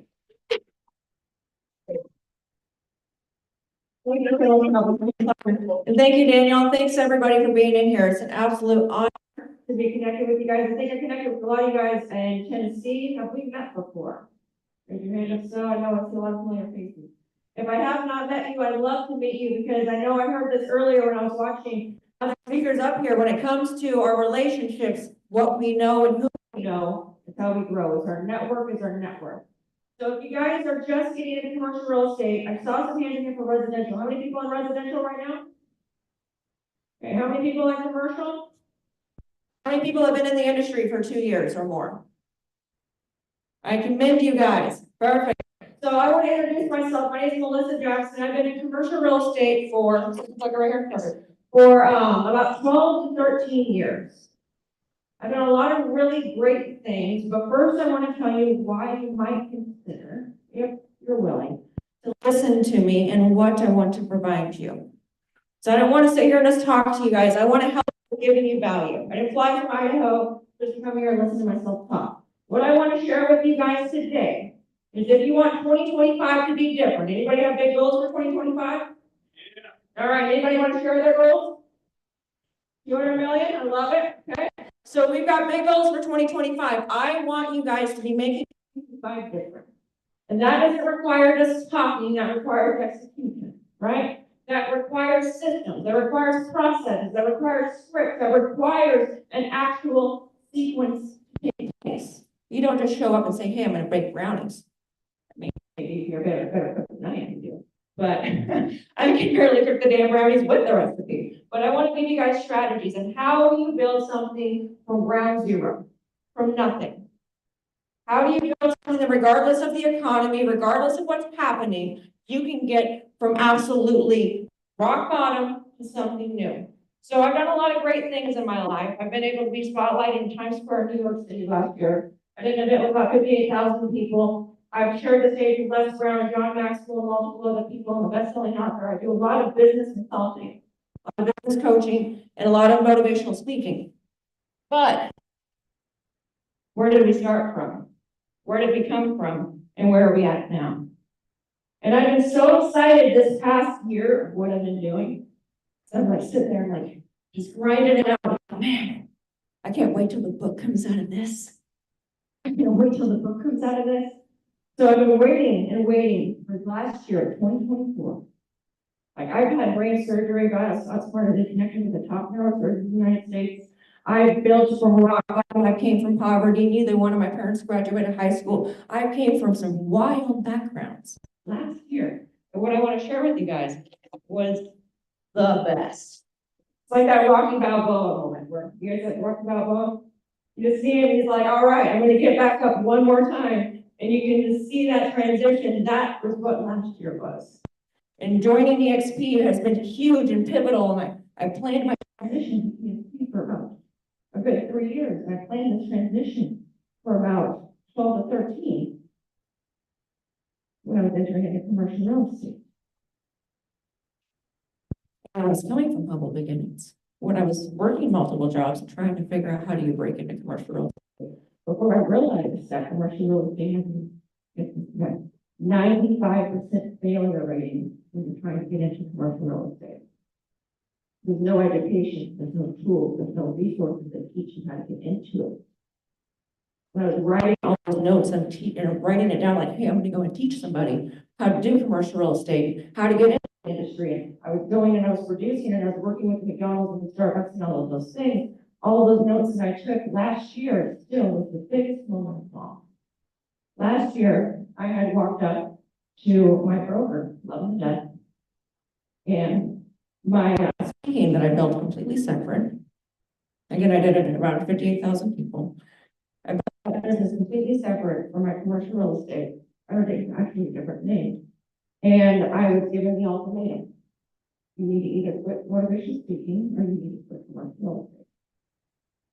And that was January 2022. And then in January, I was like, you know, I'm going to bet on me. Anybody ever had that moment? I'm going to bet on me, right? You cannot go wrong if you bet on yourself. So it's like, you know, I love you, but I'm going to go for this jump. And I'm going to quit. And I turned over my entire book of business. Now, if you know anything about commercial real estate, it takes a long time to build a book of business in commercial real estate.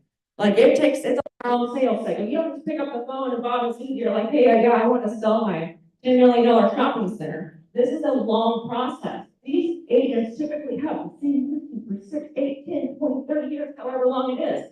This is a long sales cycle. So we're talking 12 to 13 years. All I worked with McDonald's. I walked away from millions of dollars in January. Rolled the dice and said, let's bet on me. Now I figured I'd turn over a lot of the book of business, but I figured some of them might try to come along. That's typically the case. It's the agents. Anyone ever switch brokerages, right? You switch over, like some of the clients, they want to follow you. Nice little thing like that. Paperwork. There's a non-compete. I was really good at business. They were really strict on that. I wasn't allowed to talk to anybody whatsoever. And here we are in October. I didn't even realize this before EXPCon. October. This is from end of January of 2024 to October 2024. I had hired the daughter of the career of Colliers, my brokerage in my state, to be my director of operations. We have replaced the amount of listings that I had within less than 1 calendar year. In this first quarter of this year, I will make about twice as much as I did the year that I have.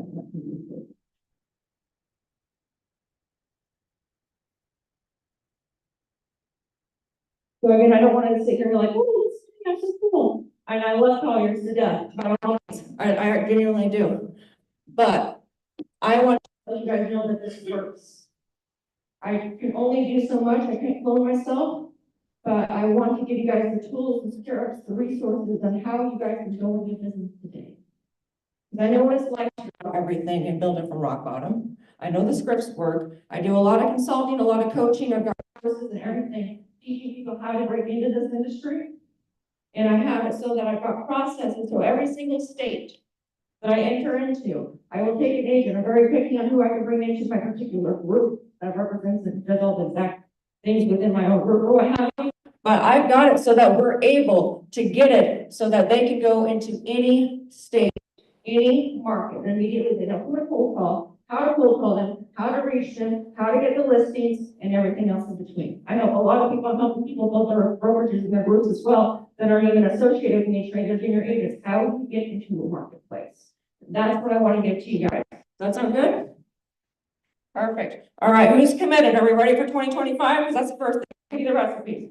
Ready? Okay. So here's the first thing I want you guys to know about commercial real estate. If you're not familiar with it. Commercial real estate operates a lot different than residential, but it's the same thing as every single business when it comes to making money.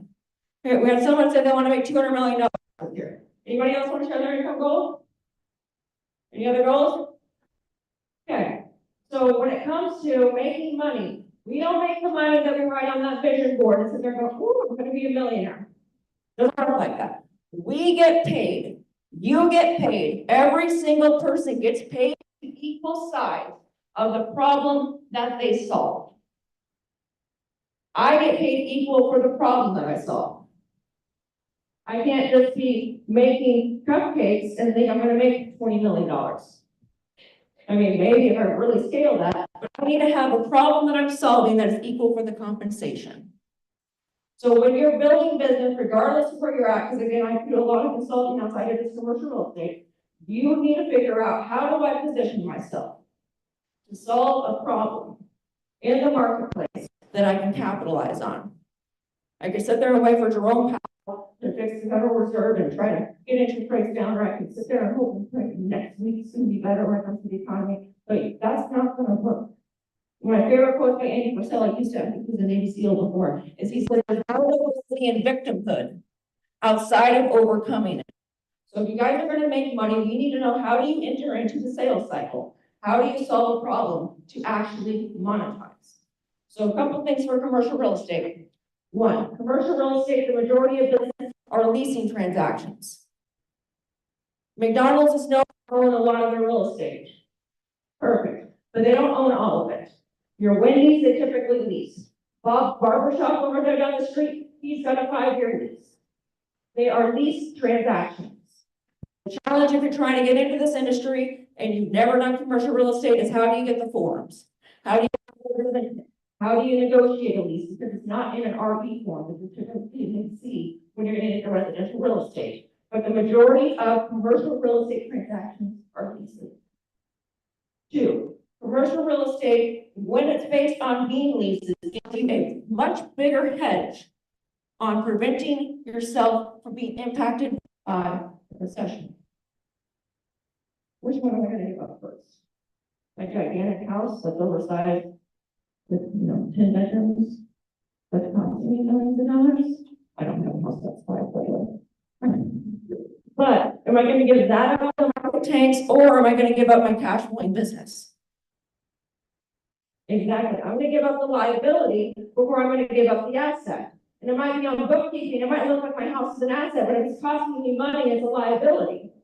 I'm going to keep my business. So when the market tanks, and this is a big reason why I went into commercial versus residential, even though it's a business mindset. I went into commercial because I knew that if the business tanks, you're going to continue to invest in what's making you money.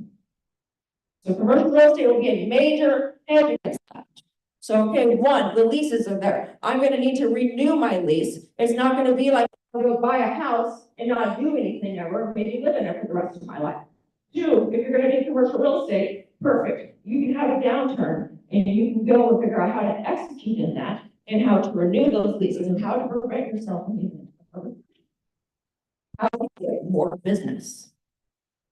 The next thing that I want to share with you guys is also, I love to study the Federal Reserve.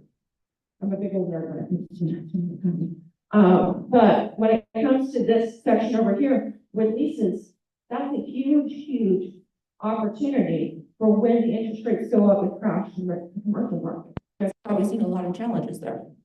And 2, when it comes to knowing the economy, commercial real estate loans are typically around 10 years. They're not forever.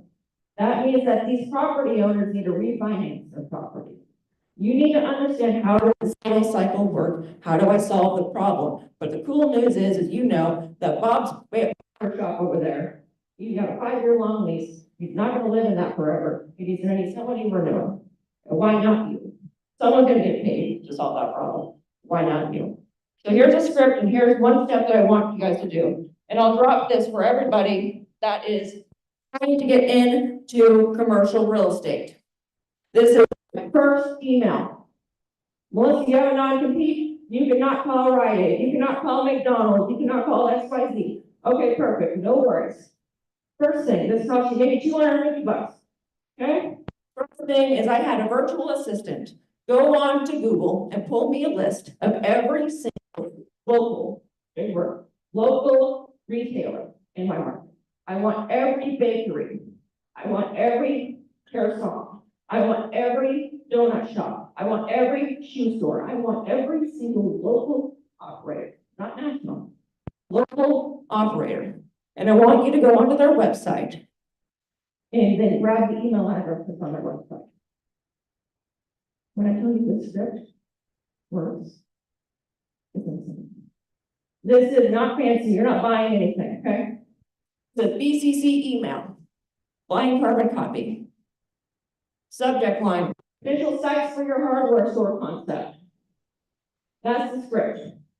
It simply states on there, hi there, I'm excited to connect with you. While researching your concept, I noticed a few potential real estate sites that would be a great fit for hardware stores like yours. This doesn't require you to have a single listing. Not one. You can be on Loop, you can be on Prexy.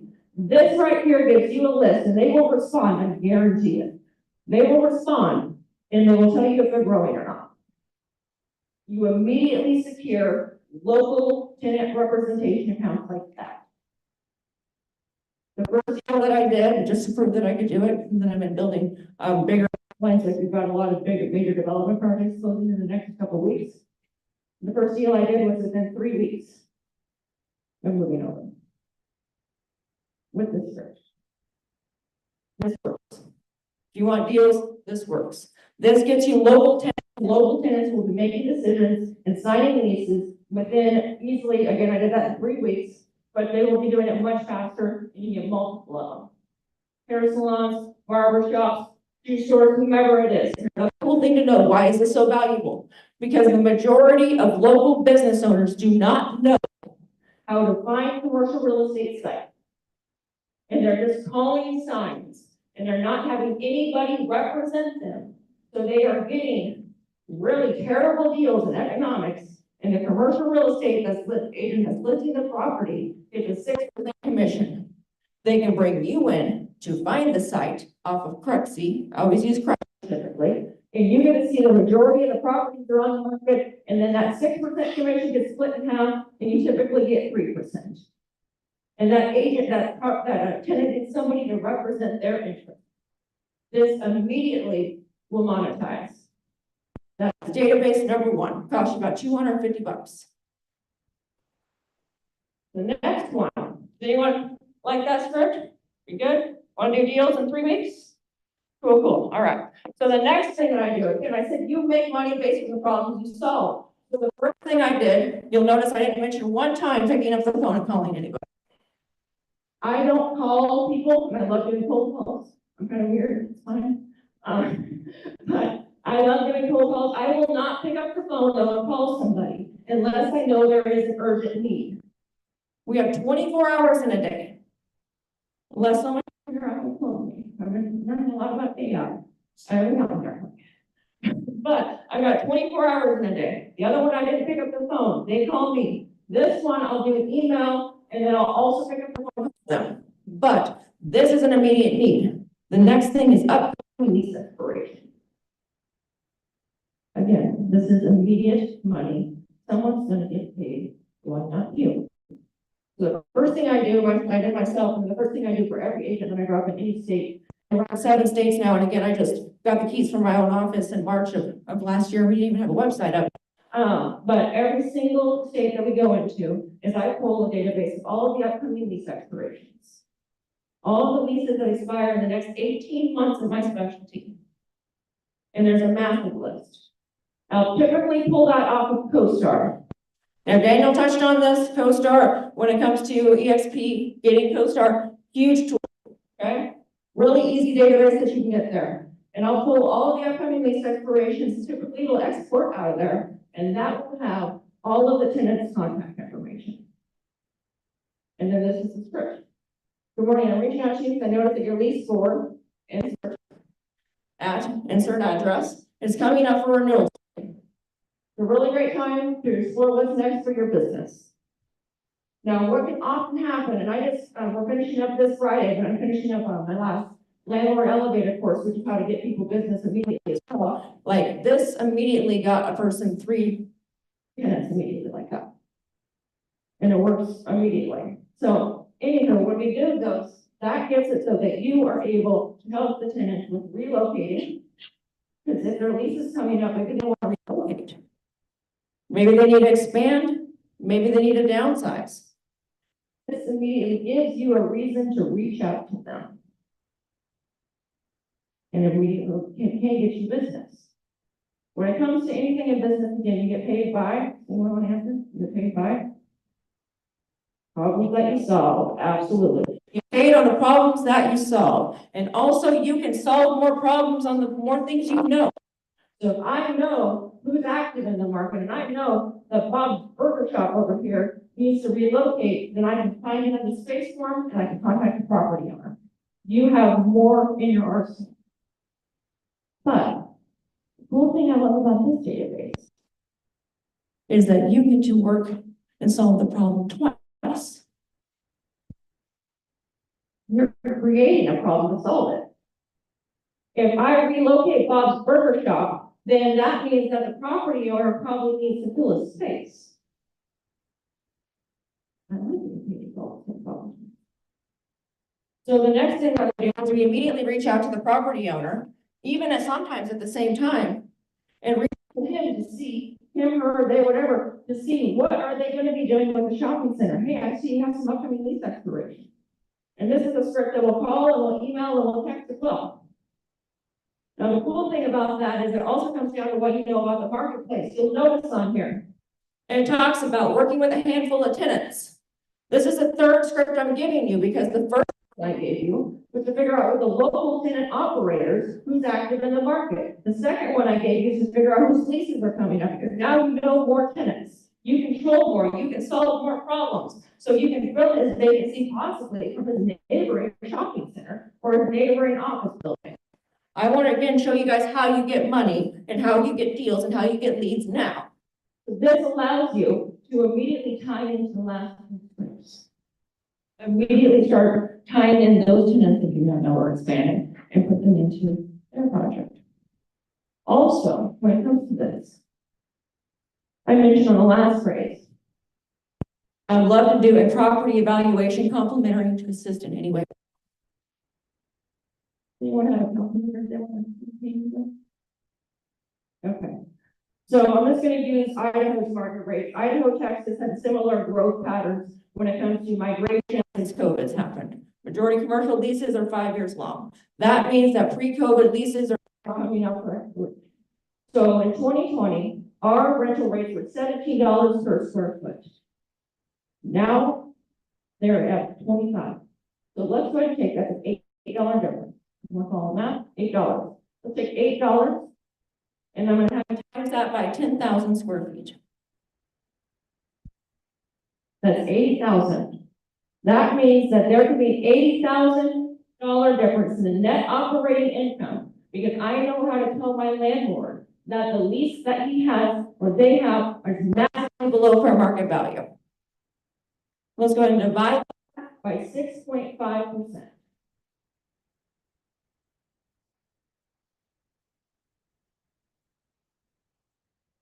$1.2 million.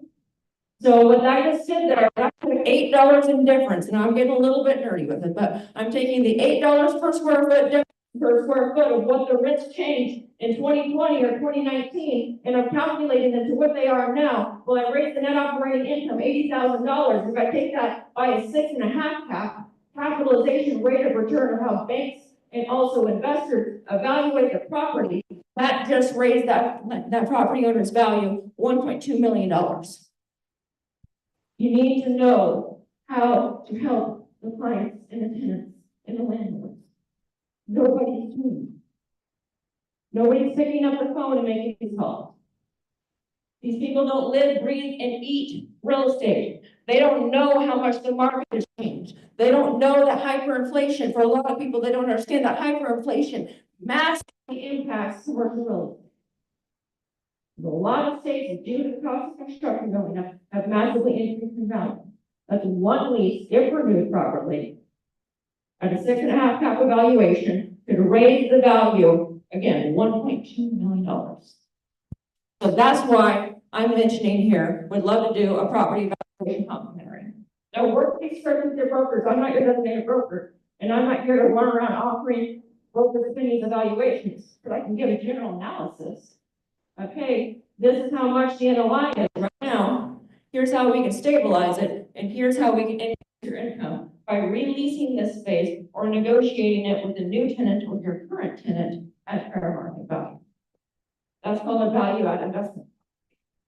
That's why that last section is there. Those are 3 scripts, and then this third one here helps you with getting into solving of one problem of the upcoming lease expiration 2 times. Everyone good on that? That make sense? Cool. All right, so this is how you pull the list. I already mentioned that. Coast for all lease expirations for the next 18 months. Prexy Pro for ownership. If you guys don't know, if you do use CoStar, you're familiar with commercial real estate. CoStar's ownership for the property owners, I find, is typically not good. It's accurate when it comes to tenants a lot of the times, not near as accurate when it comes to property owners. So I will find the property owners on Prexy Pro. You can do it a longer way. I'm happy to have someone show you how to do that, but immediately I'll pull the ownership off Prexy Pro because I want to see, is this property listed? I don't like real estate commission violations. Not a fan of them. I've never had one, never want one, knock on wood, but I don't want to be also in the marketplace and calling on a publicly listed property. So this to make it so on Prexy, I can see Prexy.com. On Prexy, I can see if I have Prexy Pro or not, but Prexy Pro pull the ownership and also show me, is this property publicly listed? As much as I can. I also try to make sure I'm not stepping on anybody's toes. There's plenty of business out there to be had, but that's how I'll pull it. I'll pull the upcoming lease expirations CoStar ownership for the properties of the upcoming lease expiration on Prexy Pro. All right. Are we ready for number 4? How am I doing on time? Okay. All right, and the next one, in the words of DJ Kelly, another one. Okay, so the next one, and again, I build this for every state that I launch, and again, I'm building other people's brokerages and groups, so we do the same process as I got a checklist, new office checklist, and everything else. The next thing I look at is bankruptcy list. Guys heard about Red Lobster? Big Lots? Yep. Like, we got a lot of different closers. You had a 7-Eleven closed a lot of our stores as well. Dickey's Barbecue, all of those. You get paid based on the size of the problem that you solve and your ability to sell those out. And again, you figured out at the beginning of this, the majority of commercial real estate transactions are pieces. So the tenant filing bankruptcy a lot of times is not the property owner. And that sounds like a pretty big problem if someone's closing up all their stores and I'm a property owner. So I pull a list of all of the upcoming bankruptcies, and then that's my script. How I do that is I will go on to Google, and I will figure out whatever tenants it is, and I have a whole research team that does this, and they pull all of the Red Lobsters. Okay, well, what addresses do they have in each one of these states? Perfect, that's all the addresses. Then they go into Prexy Pro as well, and they pull the ownership, and then they drop that in there, and then we start sending out massive email campaigns to every email into BCC typically, every email associated with that property, and then we have follow-up sequences from there.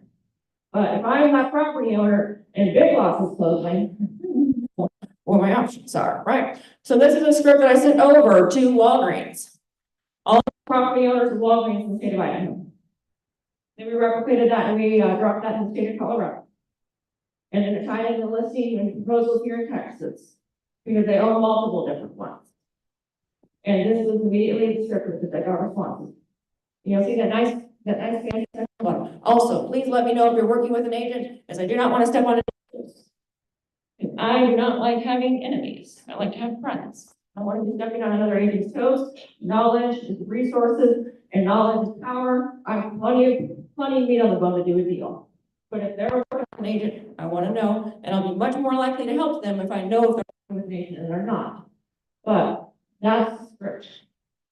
That gets me in front of all the property owners that have upcoming lease expirations and that are upcoming bankruptcies, and immediately positions me to do one of two things. One, do they need to find a new tenant? Probably. Two, just like the calculations that we did, the $1.2 million. What was the rent that this tenant was paying? what's fair market value now, and I can tell you how to re-tenant the space and then increase the value of the property. This script will get you in front of every landlord that has a bankruptcy.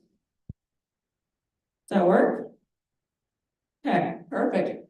All right, so last one, and then I'll wrap it up here and share just a little bit more. This is the script that I will use for national retailers.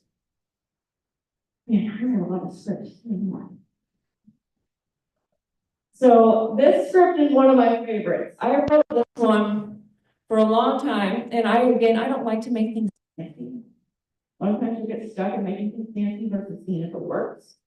I did this script and put this together when I was at my previous brokerage, and it was myself and really smart, and then this new intern that we had. And what I did is I pulled this database for national retailers off of Retail Lease Track, the separate platform. And then I was like, okay, I'm going to send this campaign out to everybody that's on this list. And all three of us wanted to die. Okay, she's sitting there like, Melissa, like, we have to stop sending emails. I'm like, I'm sorry. Her name was Kelly. I'm like, I'm sorry, Kelly. I killed all of us. It was a lot. It was a lot. Because what I do with this script is I will send it out to every burger shop in that state. That's active in that state. So Retail Lease Track will typically give you an access of every national retailer that's expanding in the market. I'll send them this script, and I will then know multiple things. Who represents Wendy's, and are they active in my market? 2, is Subway seeking a new franchisee? Can I help them with expansion? 3, that I can figure out who is all active and does not have any representation. I immediately do not, again, pick up the phone quite yet because I want the database to scrub itself. I immediately scrub an entire database within a blink of an eye. Because if you've ever been on Retail Lease Track, 20 million different phone numbers to call freaking Panera. I don't have time for that. I want Panera to tell me who's represented them and are they active in my market. And then I'll pick up the phone and then I'll make an appointment with them. But if I can't figure that out, I'm not going to call 10 people to do it. I want them to respond to me and tell me who's active. I want them to respond to me and tell me who their broker is. Because a lot of times the broker is not who the other 5 people think the broker is. And then they have like a little internal conflict. No way, this person represents this message. Nobody knows this contact. I want them to figure that out before I get on the phone. So this here, I dropped this once I started my own thing, and I sent it to 20 different hotel users.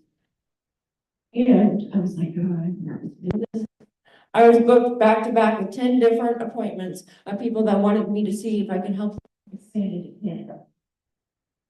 That was within one BCC email of every active hotel user. This script will get you in front of, you'll still have to know how to execute. If you haven't done national tenant representation work before, let's definitely connect. I'm going to be launching a course when it comes to that here soon. And I also, again, I work with people one-on-one, and we run a commercial real estate mastermind that helps you with brainstorming these things. But this will get you in front of the national tenants. I now know who represents L&L Hawaii Barbecue in Colorado. I've been to Colorado once. But my broker that's designated there, I know where he's at. I know who represents Panera. I know who represents Dickey's Barbecue before they transitioned. I figured out who represents Maverick. I figured out who represents all of these different people and who wasn't represented. Who can we go into? Who their Buffalo Wild Wings is expanding in Colorado? How do we get their tenant representation? And how do I bring in a developer to buy the land so I can bring a tenant to the shopping center and then I can lease it to them and then I can lease more spaces and I can take that property out to market and sell it. You need to know how you enter into the sales cycle and how you make money. So that tenant representation thing is not just one deal. That tenant representation thing is a lot more opportunity.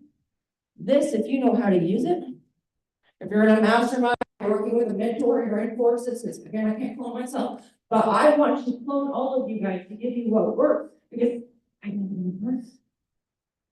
I'm only still in this industry because I want to help give it to the people that have been trying to break into it forever. That's the only real reason. If you guys want my scripts and you want these slides, just email me info@mjcre. When I came into this industry, and I'll end it with this. When I came into this industry, I came from humble beginnings. I mentioned on this in the beginning. Either one of my parents graduated high school. I was self-educated from the age 9 up. Never went to public school a day in my life. And I started working officially for my parents when I was about 5. And we lived public. One of my first bedrooms was a closet. Prior to that, I lived and slept on the kitchen floor next to a rat infested refrigerator that we used as a kitchen table. I come from nothing. And I worked up to 4 jobs, going to college and building my business in commercial real estate. I waited tables, I was a janitor, I was, you name it, well going to college. And I finally thought I made it.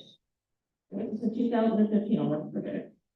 I had worked multiple jobs, and in 2015, I finally put my last one, had an ice cream house, an ice cream car, and then I was actually 2 months later interviewing neurosurgeons. And they found out that I had an incurable neurological condition called hearing malformation, where your brain is affected. So when I say that you can build it from rock bottom, you can't. So I had 12 surgeries back to back, including that brain surgery. It's terrible. But what I realized was, I know when I was trying to get into this industry, you need to act this way, you need to dress this way. Melissa, you're too scrappy, you can't say that on stage, you can't do this, you can't do that. And I sat there and I remember sitting into one of the senior agents in my state. And they were sitting there laughing at a residential agent. And they were like, man, these guys are marshals. And I've always had this belief, like, okay, if you're gonna have a problem with something, why don't you solve it? If you're gonna talk bad about somebody, why don't you solve it? What are you doing to make it better? So I'm solely in this industry still because there are a lot of people that are trying to make it so I can fit into this box. I know what it's like to be an outsider. I know what it's like to be in this industry. I know what it's like to sit there and try to pick up the phone and you're like, what am I supposed to say? What am I supposed to be successful in this? I'm not in this industry for anything other than I want to help you guys succeed. I'm not here to be greedy. I can only handle so much business or else I'll die on the side of the street. Like, I am here because I want to help you guys and build from nothing. And I built it multiple times from when I got sick. I built it multiple times from when I built everything back from starting over again. These scripts and these sequences work. And every time when I entered into this industry, again, I kept copious notes because no one was teaching me how to do it. I'm learning how to get into and be successful in this industry. I got 12 to 13 years of journal notes I've kept to give it to people. I'm not here to compete with you. I'm here to make it so that you can make things indestructible. I came from humble beginnings and I work with billionaires. I can speak the language of both, and I want to help guide you guys on how to get there as much as I humbly can. That's all.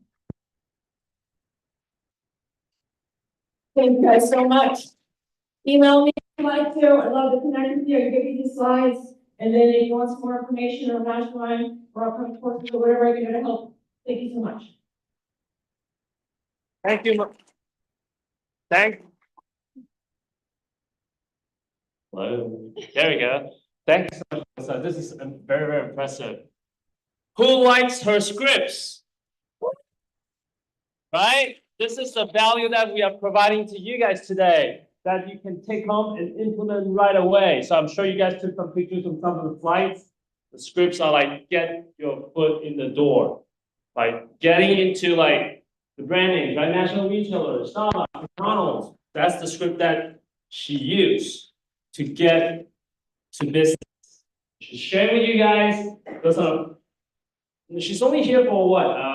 30 to 40 minutes, and she's already dropping all these valuable tips for you guys. Imagine if you guys are a part of this amazing platform, right? There's so much you can learn from it so that you can take your business to the next level. Again, let's give a big round of applause to Melissa. Thank you so much. All right. Yeah, actually, well ahead of the schedule.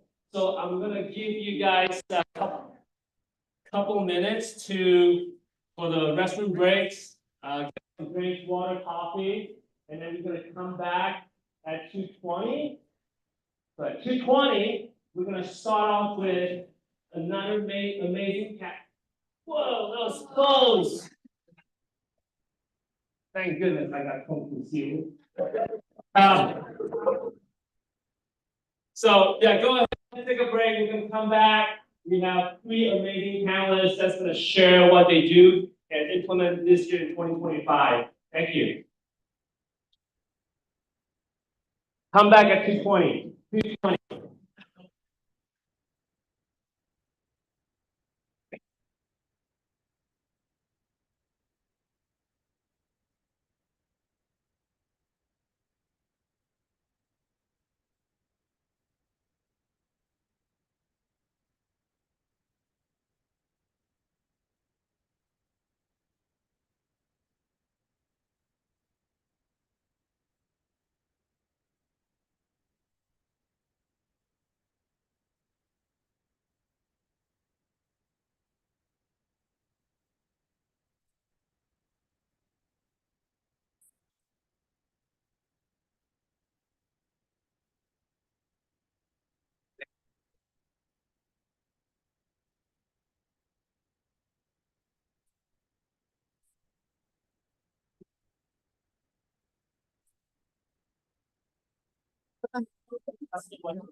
So what's the mic?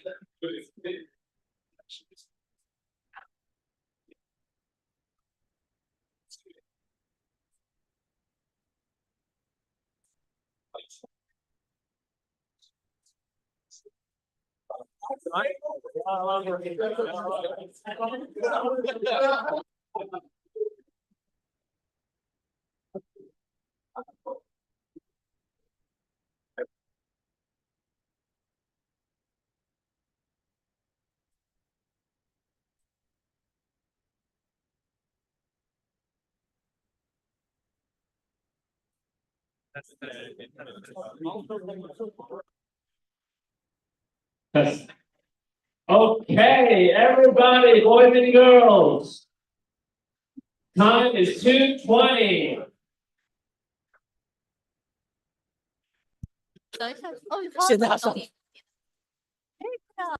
Yeah, that's right. All right, go ahead and get seated.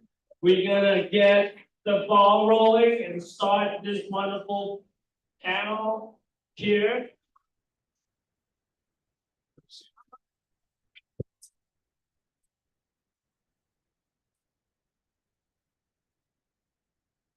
Get your coffee.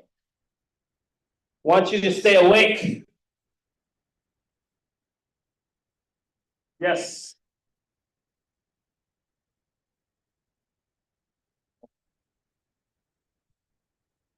So my panelists, please you'll move up to the stage.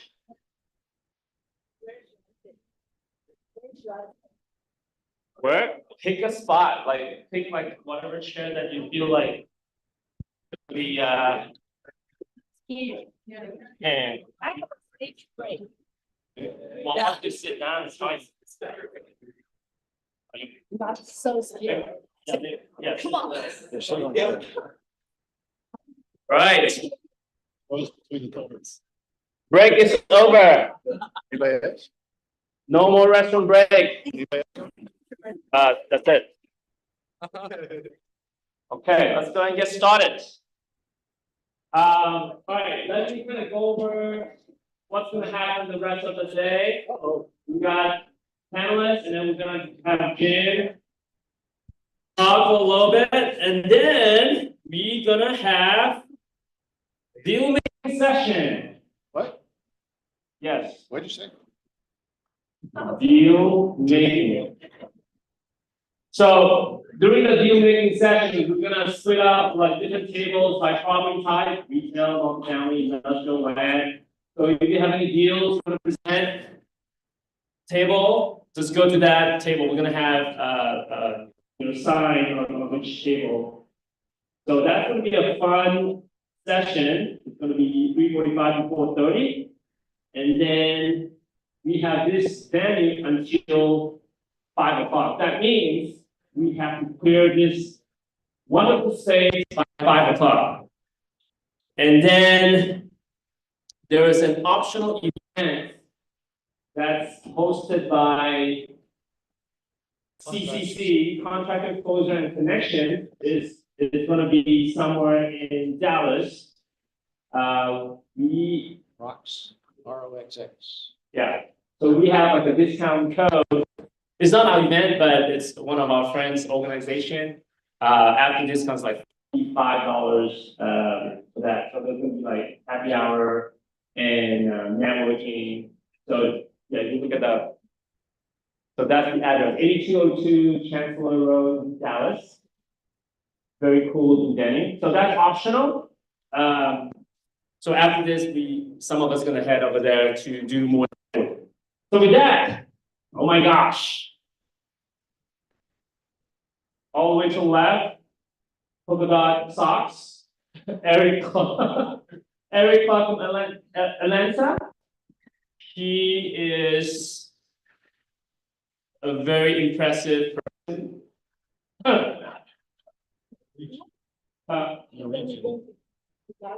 Would you like to introduce yourself? Absolutely. And then, well, John is one of the top commercial brokers in Atlanta. He's also CCIM. Well, all of you guys are CCIM. Definitely. Yeah, thank you. And then we have Josie from Houston.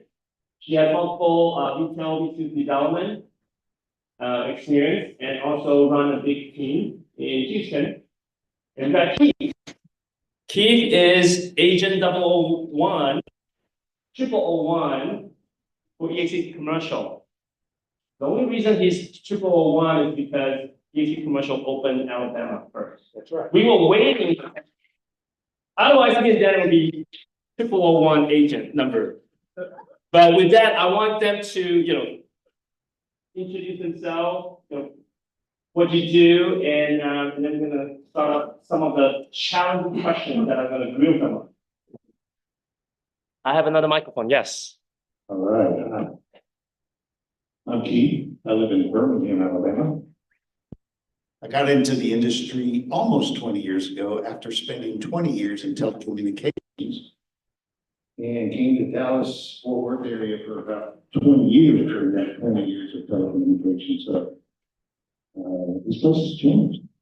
It's 20 years. I am in ESP commercial, as you know. My main roles have been since the day I got there and was voluntold by Jim Wong. It's an term, if you haven't heard that, voluntold. To help start up the mentoring program in EHP commercial. He wanted me to try to help start up the education piece, and I said, that's probably not me. And that's not what I've been doing most of the time, is mentoring a lot of new professionals into our profession. Doesn't matter how old or young you are, majority of you have already retired from somewhere else and is starting this profession just like I did. Hello, my name is Josie Lee, and I'm an immigrant from Taiwan, and from graduate student to stay-home mom to e-commerce business owner, then agent, broker, brokerage service, project principal, then developer. So I'm senior but junior in this business for less than 20 years. If you have any chance to travel to Houston, there is a new landmark called Asian Town. I'm one of the mastermind behind that. What I'm going to build up is a multicultural lifestyle center. Now we have a retail office, multi-family, including independent living and renter by choice. So lots, my journey is full of accident, but so far it's a good direction. So let's talk more. Thank you. My name is Erik Clark. It's a pleasure to be here. Calvin and Dan, this has been fantastic. It's a privilege to be on this platform to share with others. I'm in Atlanta, Georgia. The name of my company is Lewis and Clark CRA Group. I am direct descendants of Lewis and Clark. I'm a site selection guy, so I'm a dirt guy. For a lot of these projects you've been talking about, it starts with finding the right site. I specialize in finding the right sites for multifamily, single-family, logistics distribution, hospitality, and then specific users. It's been a really good fit for me. It's a very people-oriented business. I do a lot of cold calling. I actually knock on doors of farms to meet people and find sites. I'm actively looking for sites in other states. So it's something I would welcome to have conversation with anybody else, because a lot of the developers that I work with are developing on a national level and national accounts, and they trust me. Hope to be able to share some things that I've been able to do to separate myself, and why I think Cedar or someone else, maybe John asked the question earlier, why would somebody want to do business with you? And those are some things that I've really worked on to present myself, not just to the sellers, but to the buyers. Thank you. That's a great introduction. So we have experts from Atlanta, Houston, and the entire state of Alabama, because his name is Keith. So share with us, obviously we're starting 2025, a lot of positivity, a lot of good projects in your marketplace. Can you share with us kind of like what you're seeing, like as far as the commercial real estate activities any major companies relocating to your markets? Or what are you seeing, or like market is like going down? Or Yes, kind of share with us, because, who wants to go first? I've got a mic. I'll go first. Okay. So I've been working on an assemblage of a large tract for quite a while, 2.5, 3 years. The core of it was about 400 acres. It's now assembled up to about 600 acres.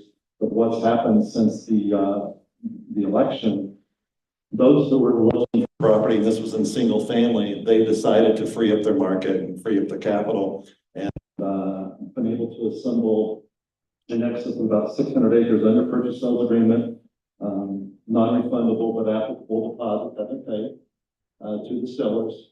And in the tune of that assemblage is well over 40, getting close to $50 million in the land transaction right now.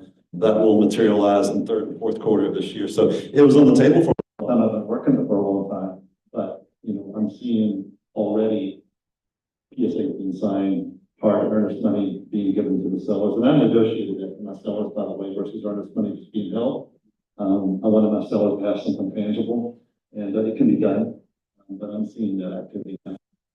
That's great that you're able to negotiate that money for the seller. Congrats, by the way. It's a pretty, one of the largest deals, right? Maybe, yeah, great. Josie? Yeah, well, Texas has been like a icon for the entire nation. Most of like East Coast or West Coast, they are people high potential. So I believe Dallas team or Houston team or Austin team all experience the same thing. But like what I say, I focus more on my own project principal side. And right now we have some of the to be development multi-family project about 27 acres. And we try to find good like an anchor tenant. And right now I got Houston and Austin ready, and I'm looking for Dallas team to help me out. Then I can start to create a similar concept like my KD Town. If you have anybody that doesn't know what is KD Town, I will recommend you to go on my website, KD Town and Marketplace. What I'm going to do is more serve for the as a bridge of the multicultural to the general public. All right.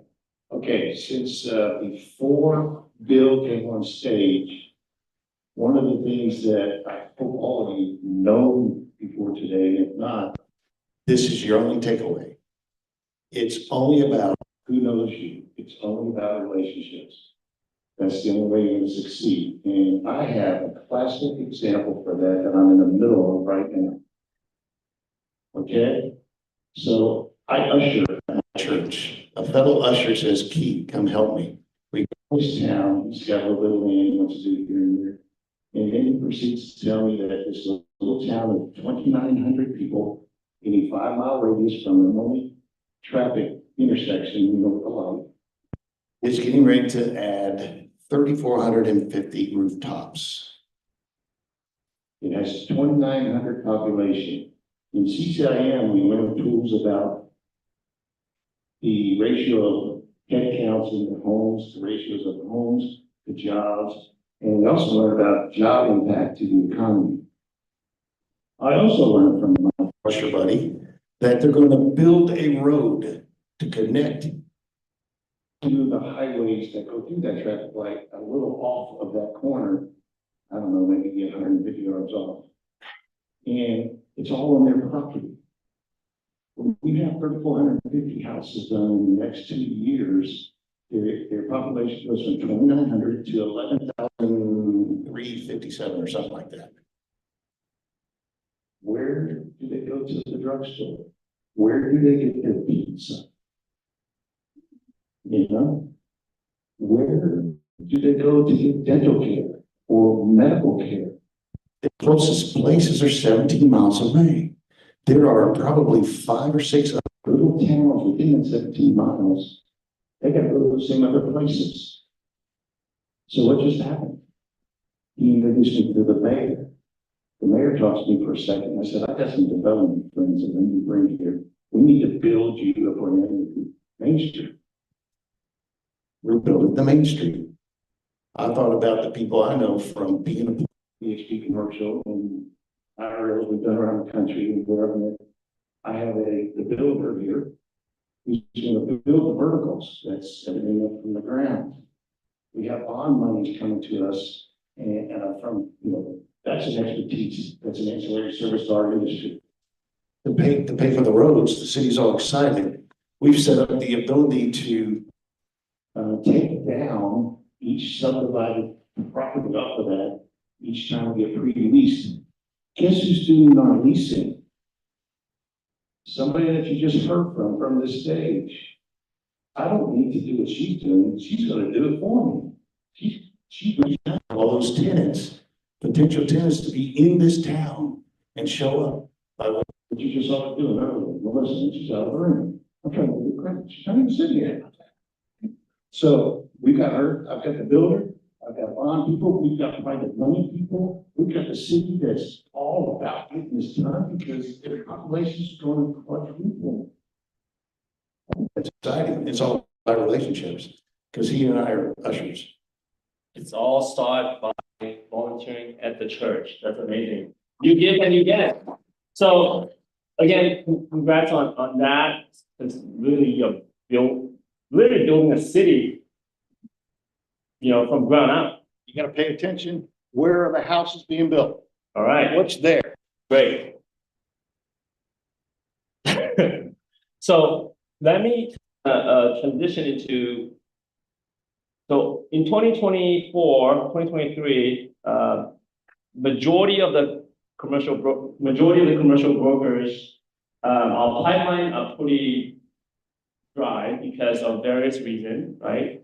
High interest rate environment, there's still that gap between the seller expectation and the investors and buyer expectation. So what are you seeing now in your market as far as is sellers still pretty kind of, oh yeah, my land is this, my property is worth this, and then buyers like, that gap getting smaller, or is that gap is kind of still the same? Like, what are you seeing, or, anything you can share? Obviously you're doing deals and all of you guys are doing deals. How do you manage that, expectation? Well, it just depends. That's a very broad question. I think what I try to do is separate myself and let the seller know. By the way, how many in here represent a seller? All right, I do. How many represent a buyer? I do. And how many represent possibly an investor? I do.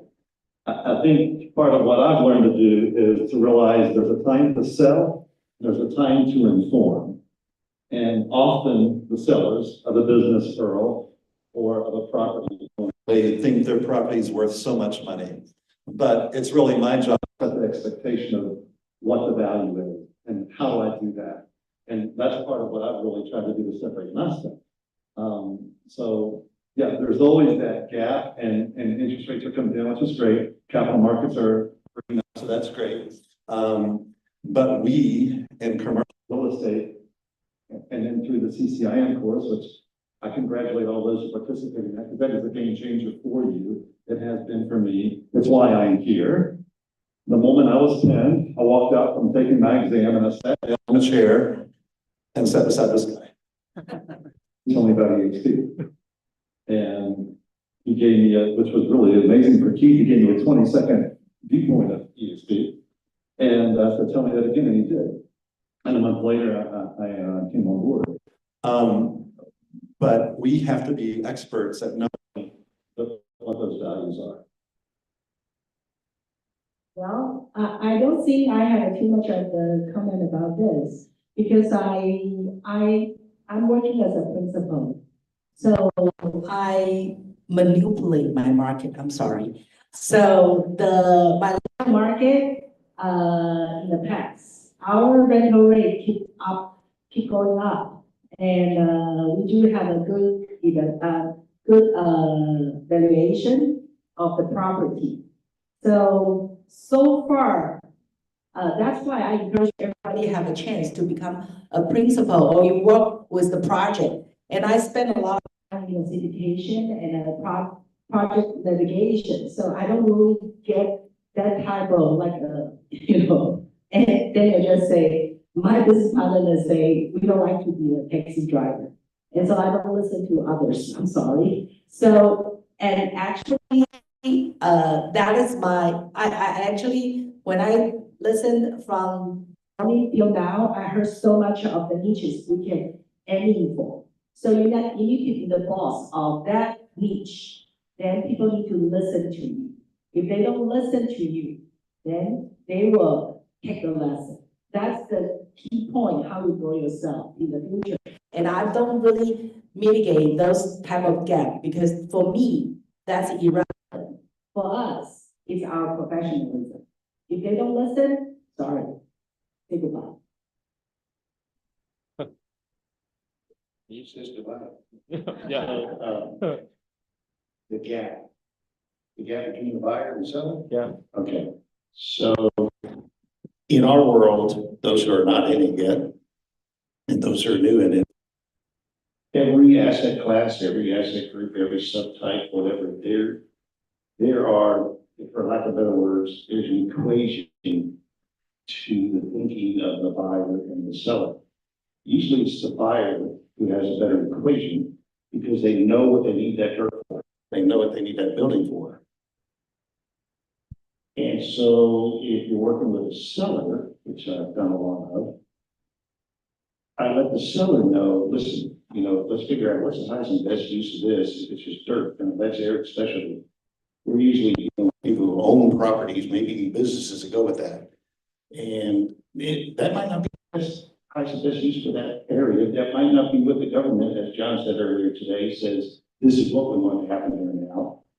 And so when you talk to the seller, you got to explain to them a developer is going to pay this price because dirt is the variable. Everything else is fixed, basically. It's about the dirt.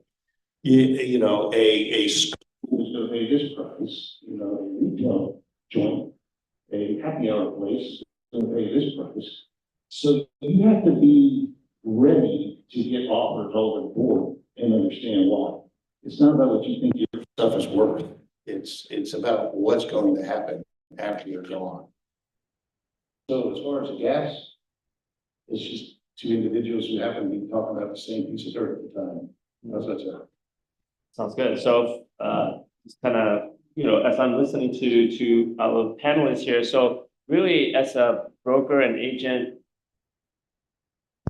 if you are not able to add value in the sense of providing some truth or comps to say, hey, your property is actually worth this, because we are all deal makers, right? If we are not able to get either party to come up to compromise to a value, that means nothing's going to happen. That means you're not going to get to the closing table. So in order to make that happen, the deal makers here is to really do your best to gather information so that you can educate the client and show them like, hey, what's the reality at this present time? And sometimes you have to go through your networks to get that information. And that's why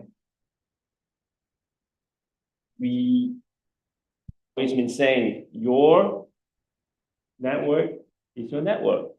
So by plugging into a network, it will add or enhance what you are able to do and your capability to close the deal.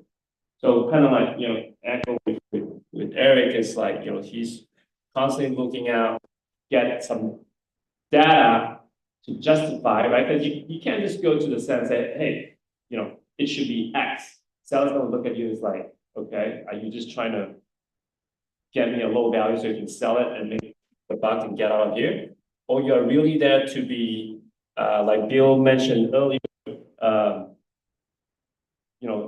obviously be yourself, be authentic, and be genuine, right? So those are the things that is gonna help you navigating that gap. Because we all know that there's a lot of capital out there still trying to place into real estate. It's up to you whether you want to go and chase those capital to make things happen so that you can get deals closed so that you can get your commission check. So I guess all of us here, I want to kind of also learn from you guys, and perhaps you can share like what are the strategies that you are planning to implement this year to help you grow or double or even 10x your business. Since you got the mic, Keith. Hey, so Calvin just mentioned network. Guess what? This is Jim Huang's network sitting in this room right now. Oh, isn't it, Jim? And because of the people he has brought into his organization, part of my strategy has been, at least through last year and moving forward this year, is to meet up with all those, what I call ancillary services that provide every resource we need to make something happen. It's not just about me bringing the seller and buyer together. That seller and buyer needs to know all these other people. If they don't know these people, to help them get it done. So that's my strategy. That's what I've been doing. I'm taking advantage of the network that I get to be a part of, and all of you get to be a part of as well. Well, I think, I like what Earl, said today. I think this year, if you are a residential agent, try to think out of the box how to do the referral business. Because referral will save you more time, okay? Or you have an idea, try to learn more, try to set in any kind of project and learn from the project as a principal. I think that will only if you step out of your comfort zone. Otherwise, you won't be able to get so-called double or triple your income because your life is still the same. And right now, our platform has a great, like a network. And today, I just learned a lot of niches, and I think, I would have more to do, you know? I'm a crazy one. Anyway, so there's a lot we can share together, but don't spend your time on little things. Once you have anybody who can, when you have a little task, think about that. If there's somebody can help you to do that, then spare your time to, form your network to get your referral business done, because people are doing business for you and you can make money with less effort. So Jennifer, can I cue you up? Came from a background where my dad and I in the hills of West Virginia, and that's why I could sing "Take Me Home, Country Roads" with so much soul last night, because I grew up in West Virginia. We have a business, a primary business. We also work with a developer. We develop industrial parks, but my primary business allowed me to do contracts in over 7 countries, and I traveled to 34. And I knew I could sell. And I asked you all earlier if you represent seller, buyer, and investors. And obviously we all represent each of them in some way or another. But I had someone say to me in a board meeting years ago that really offended me. He said, "Erik, you can sell anything." And I figured, yeah, I probably could. I could sell anything. I'd always tried to do something, and I tried to be honest with what I was doing, but I could sell. And as I got older, I realized I didn't want to sell everybody. Because there's a time to sell. If I get your listing for your property, and Max, if you let me list a piece of property for you, I'm going to sell that property. I'm going to maximize the value of that property. And I tell everyone, if you give me your listing, I will maximize the value of your property. However, if I'm bringing an investor on board, I better not sell him. If I'm doing the syndication, I better not sell him. I better be an informer. If I want to get a listing, I need to be an informer. So something that I've done that everybody can do. I wrote this document on a county in Bartow County, Georgia. You flip through it a little bit, Jennifer, just to let people see it, but it tells a story about the county. I'm not selling anybody. I brought together the data. I talk about basic and non-basic jobs that are coming on board. I talk about the employees who are there. I talk about the lifestyle that's there. and I give a lot of facts about the surrounding area of Atlanta and so on and so forth. But the premise of this document was on page 6. If you go to page 6, you can see they talk about the location quotient and about the basic economic multiplier. And I gave a lower bound and a higher bound. Even on the higher bound, I didn't use the number that I could have. The lower bound was 2, and the higher bound multiplier that I used in this formula was 4. And the new basic jobs that are coming on board in this county are anywhere between, the new basic jobs coming on board next year are about 8,000. So a multiplier of 2 is 16,000 new jobs that are coming to the community, same community with a higher bound multiplier of 4. Now we've got over, I was leveling last time, getting close to 20,000 new jobs coming on board. So I can take this document and it's not selling anybody. It's informative. So if I want your listing, I can give you a document. This is what I know about your county. This is what I know about what's going on. Read it. It's crazy. Who else is knocking on their door? She has 150 acres, and I know that a data center will pay $200,000 per acre. I know that. I know what multifamily will pay per acre for her farm. I know what multifamily or single family will pay per acre for her farm. If I go and knock on her door, which I do, and I cold call, I can present this document to them and they can see that I know what's going on in the community. Guess who else I can send that to? Send that to all the investors. I also give a copy of it to those who are in permitting, those who are in zoning, the county commission. I let them know that I know what's going on in the community. And I'm asking them to endorse my document. So that's something that I've done to separate myself, because you get called, why should I do business? Why should I select you? Why are you the one, Cal, to do my deal? Well, this is just something that I've put together, and I'm trying to do this in the counties where I work. I'll do one each year. I'll put it out on LinkedIn, and I give it to anybody and everybody who could be a part of that transaction. And it's dividends for me, significant dividends. So, hello? Hello? Okay. So, Erik, you're telling me you wrote this 100+ pages report? 30. What? Okay. Oh, yeah. Well, still, this is like a PhD level kind of report. I mean, flip around, it's like, this is what you do. It's really good. If I'm a seller, I'm gonna hire you to like sell my property. I mean, look at that, like quality of it. It's like, wow. Yeah, so I found a company, and kudos to Melissa. Do the mic. That's my touch. Yes. Melissa, kudos to Melissa. She talked about getting people on your team who aren't necessarily, you know, the W-2, but it's 1099. So I found some people to work with, and I collected all the data. I put it all together. Yeah. But, hey, I need to do this, and here's what I want it to look like. And so, look at that. So, I mean, as I was, listening and all that, to kind of summarize that key points. So, it's essentially you guys are assembling your superhero teams, right? So when you are building that city that you were talking about, you bring your builder in, you bring the leasing, basically assembling like people that have strength in what they do best, and you just put them together, boom, and then make things happen. Keep I'm talking to your city project. And same as you, Josie, I mean, your development projects, and now, Erik, look at that, it's like pretty impressive, right? It's like your superhero teams kind of make you look like a rock star. There we go. So yeah, start thinking about who you can assemble, right? Partnering up, putting together your superhero team, whether you're Spider-Man, Iron Man, or whatever that is.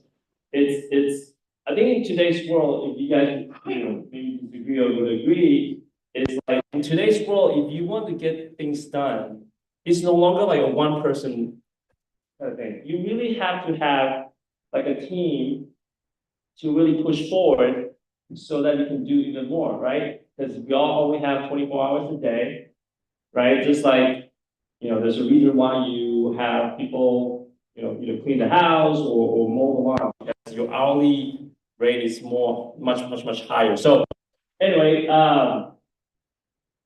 the superhero teams, right? If there's one thing that to take away from today is really just finding who you want to partner with, you know, putting together a team, a rock star team, superhero team, so that you can get to even high production level.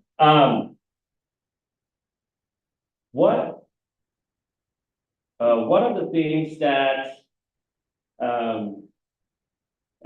you know, obviously everyone is still pretty sharp and all that right now. They can absorb a lot more.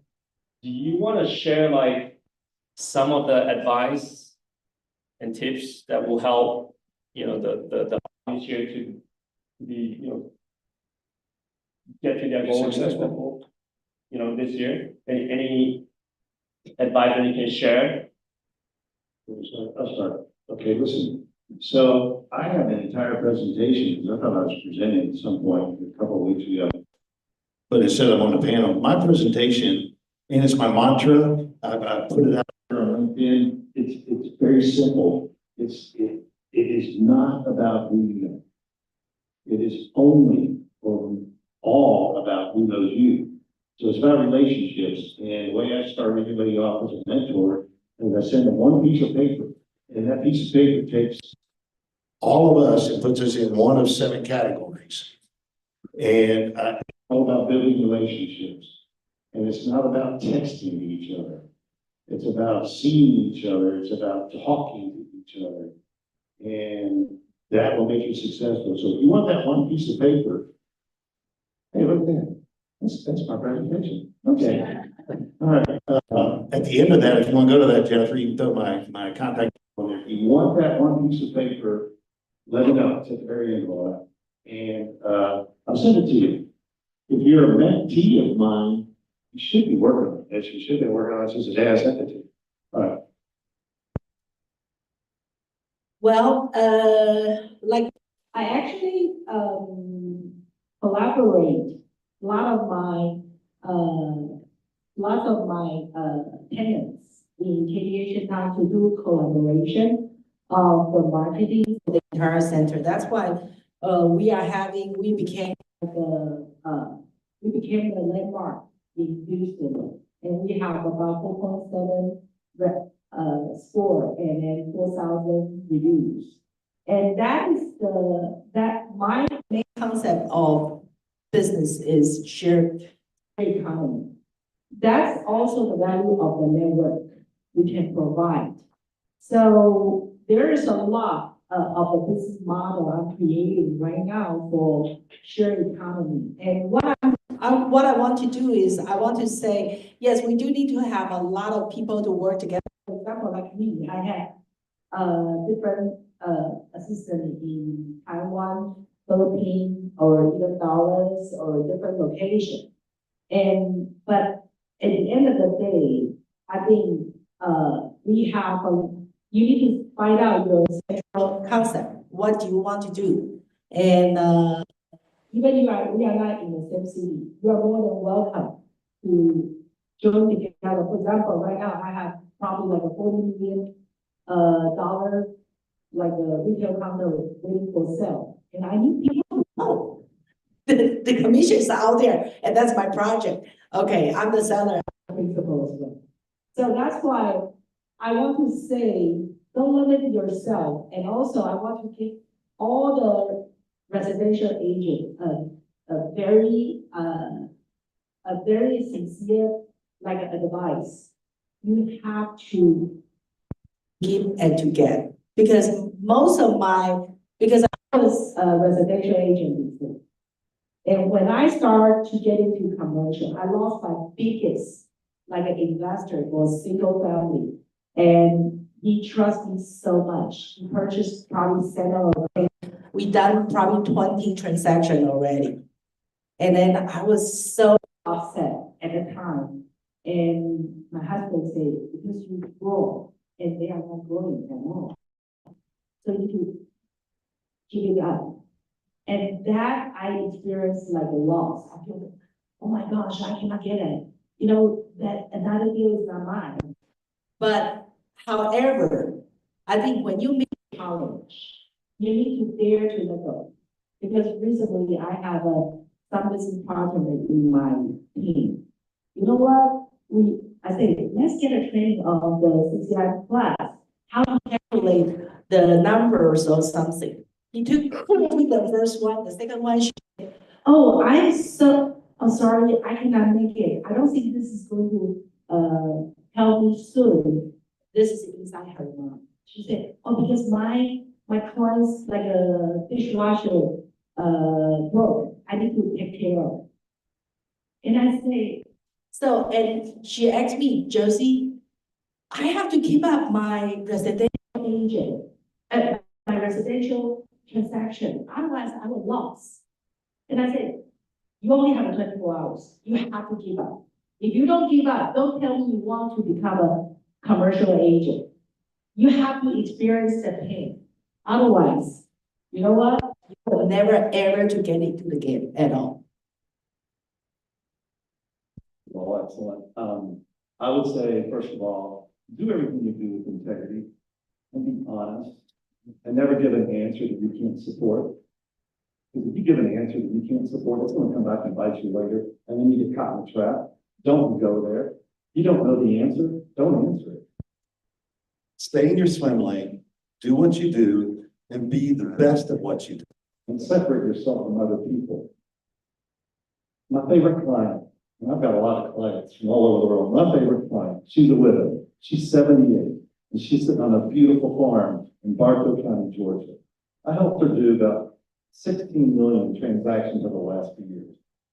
I've sat on her front porch, and she's on her swing with her house that's leaning, and she's gone in her kitchen and got me some Georgia moonshine that she only keeps for medicinal purposes. And I said, Carol, you're not sick, but Erik, I want you to try it. I take her flowers for her birthday. I take her balloons on her birthday. I don't have any transactions with her right now. But I treat people I choose to work with, and I want to emphasize choose to work with. I love those people. And I'm good at bringing the best value to their asset. I tell every client, I'm going to maximize the value of your property, and I can separate myself from showing what I can do. And in 3 counties, I've brought the highest value to a client of anybody else per acre. And so, one client I thought of earlier, someone was speaking today, and they said, it could take years before you get that contract. I started counting back. They're in their 80s, reminding my parents that they're transitioning. And I've pursued them for 5 years now. And we are receiving the red line contract today for about $9 million, 6% commission that I've been working on for 5 years. And 2 years ago when she fell and she broke her hip, I was in the hospital with her. And when no one else was there, she didn't mind. She didn't ask me anything when I asked her this. I just simply reached her and grabbed her and said, hey, can I pray with you? She said, sure. When somebody's hurting, go accept your faith. And I prayed with her. And I was there. I was present. She got a rhododendron for Christmas. She's got one for the last 5 years. I hand delivered it to her. Always tell her husband, Joe, your name's on here too. But you treat people the way you want to be treated. You select where you want to work. You choose who you want to work with. Don't chase deals that won't pay you. Only do deals that will pay you. People getting there. I get that. And do all things with integrity. Treat your clients treat them like your mom and dad. Treat them like your sister or your daughter. You'll do that, you'll be successful. I hope you guys are taking notes or recording this. This is like some of the best advice. If I'm starting a business, that's the advice that I want to listen to and hear all about it. So with that, thank you so much, Keith, Josie, and Erik. Those are really valuable experience that you guys are sharing. Hopefully you guys are learning a thing or two. With that, thank you so much. Unless you have something else, it seems like you have more to share. Oh, no, that's after hours. Oh, okay. Yeah, so Keith, Josie, and Erik, thank you so much. We're gonna have some time for daily today, so we talk to them, get that wisdom out of their brain. Thanks so much. Yep. Right. Yep. Okay. Next, we have Yuan and only Jim Huang. So,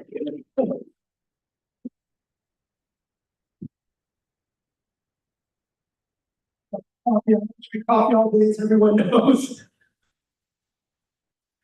So quick thing, who's learned something new? And I know there's a lot of veterans. Something new? Okay.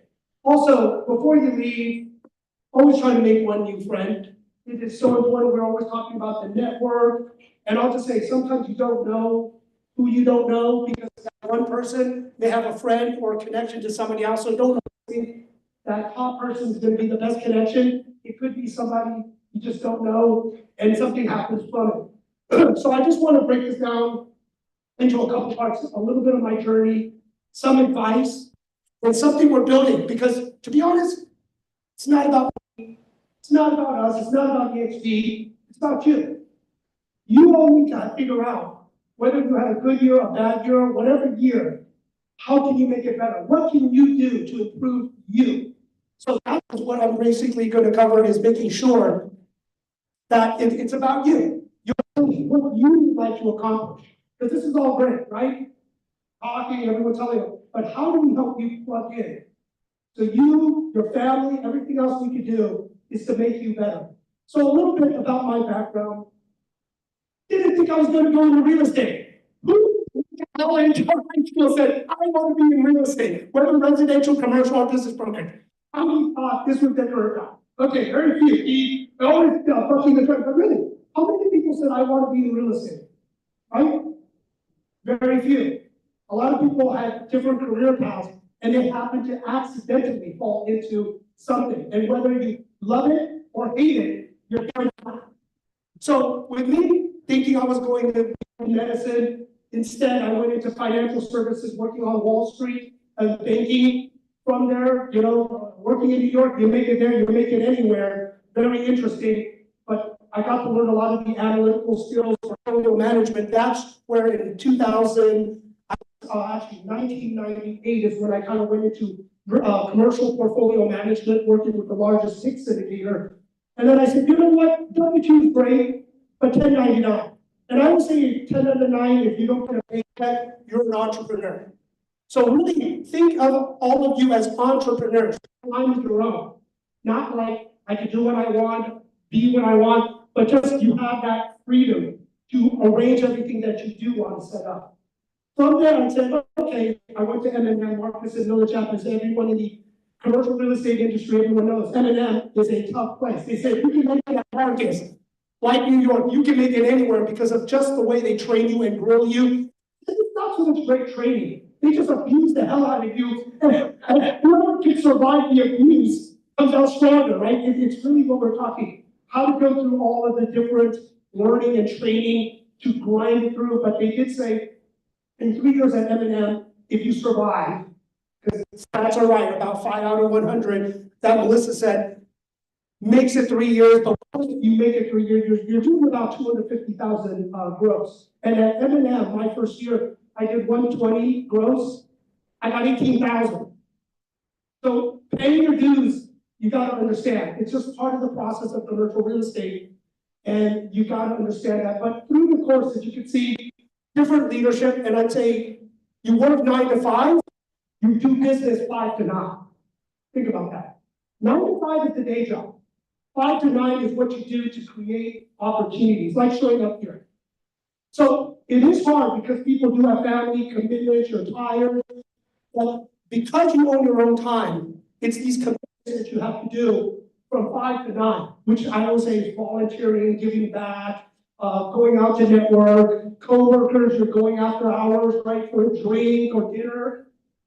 That is 5 to 9. But everyone does 5, that's part of the course. When you're done on 1099, 9 to 5 is just par for the course. 5 to 9 is where I would say the magic happens. So with it, volunteering, building, you start now. Eat the New Year's resolution. I'm not going to say the word, but you just make a decision that you just want to start making the changes now. Don't wait for a date, don't wait for a time, don't wait for something to trigger you into doing something. You just start right now. You just make the decision or not. which is okay, right? Because you're only gonna manage to live your own life. So it's important to just determine the course of action to make that happen. But a lot of it is running different companies, being involuntary, and those that are in LA with me, they know we invested in restaurants and bars. Yes, with government officials, I always get fundraising at different events. And that's how you kind of know political people, you know, from nonprofits, volunteering, 5 to 9, and you do your day job. But I'll just say one of the things through my journey of running EXP, which I'm very fortunate to have that opportunity. I had a chance from being at Marcus, starting my own firm at BRC, which we did $2 billion in sales.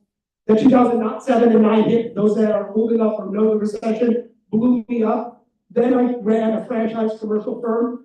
Then I went to EXP. So I got to see the whole evolution of working with the very large firms, you know, having my own firm from scratch, building a franchise firm to a publicly traded. So a lot of things that I saw in the industry and the changes with technology was really important.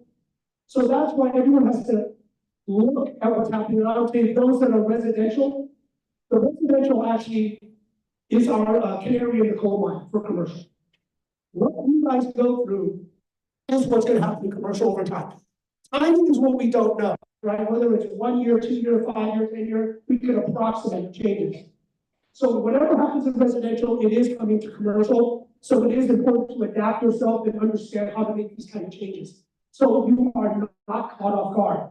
I have to say, back when I was running BRC to the 2009, arrogant, didn't know, thought money would just keep coming, right? We thought every year just keeps getting better. It doesn't. To plan, to build, to diversify, to set money aside, to live below your means. It's just all good advice so you don't get caught in a very tragic, hard situation. So, you know, these are some of the things that just learning. There was another slide that, well, there was another slide that I would say that one thing that we're always, here we go, that we are talking about, this is just a piece of advice. I said, through hard times, having the right attitude, having the right mindset to do this business over and over and over. Because any time that you're running your own business, it's a roller coaster, it's a mind game, right? You're not getting a paycheck every 2 weeks, you're not getting that consistent income. One day, and many people probably have that, I'm gonna make $1,000 paycheck, last hour. They found something on title, something happened. I mean, I had one, this was really sad.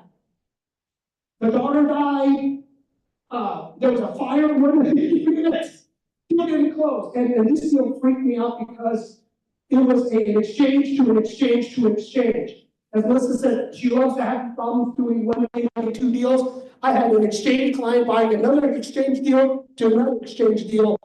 And the first deal had a fire and his daughter died, so we couldn't sign any paperwork because he was mourning and grieving. So, you know, it is important to just have your mind and everything set up right. This is the other way. We run our own business in our own companies. Put everything in your calendar. Everything.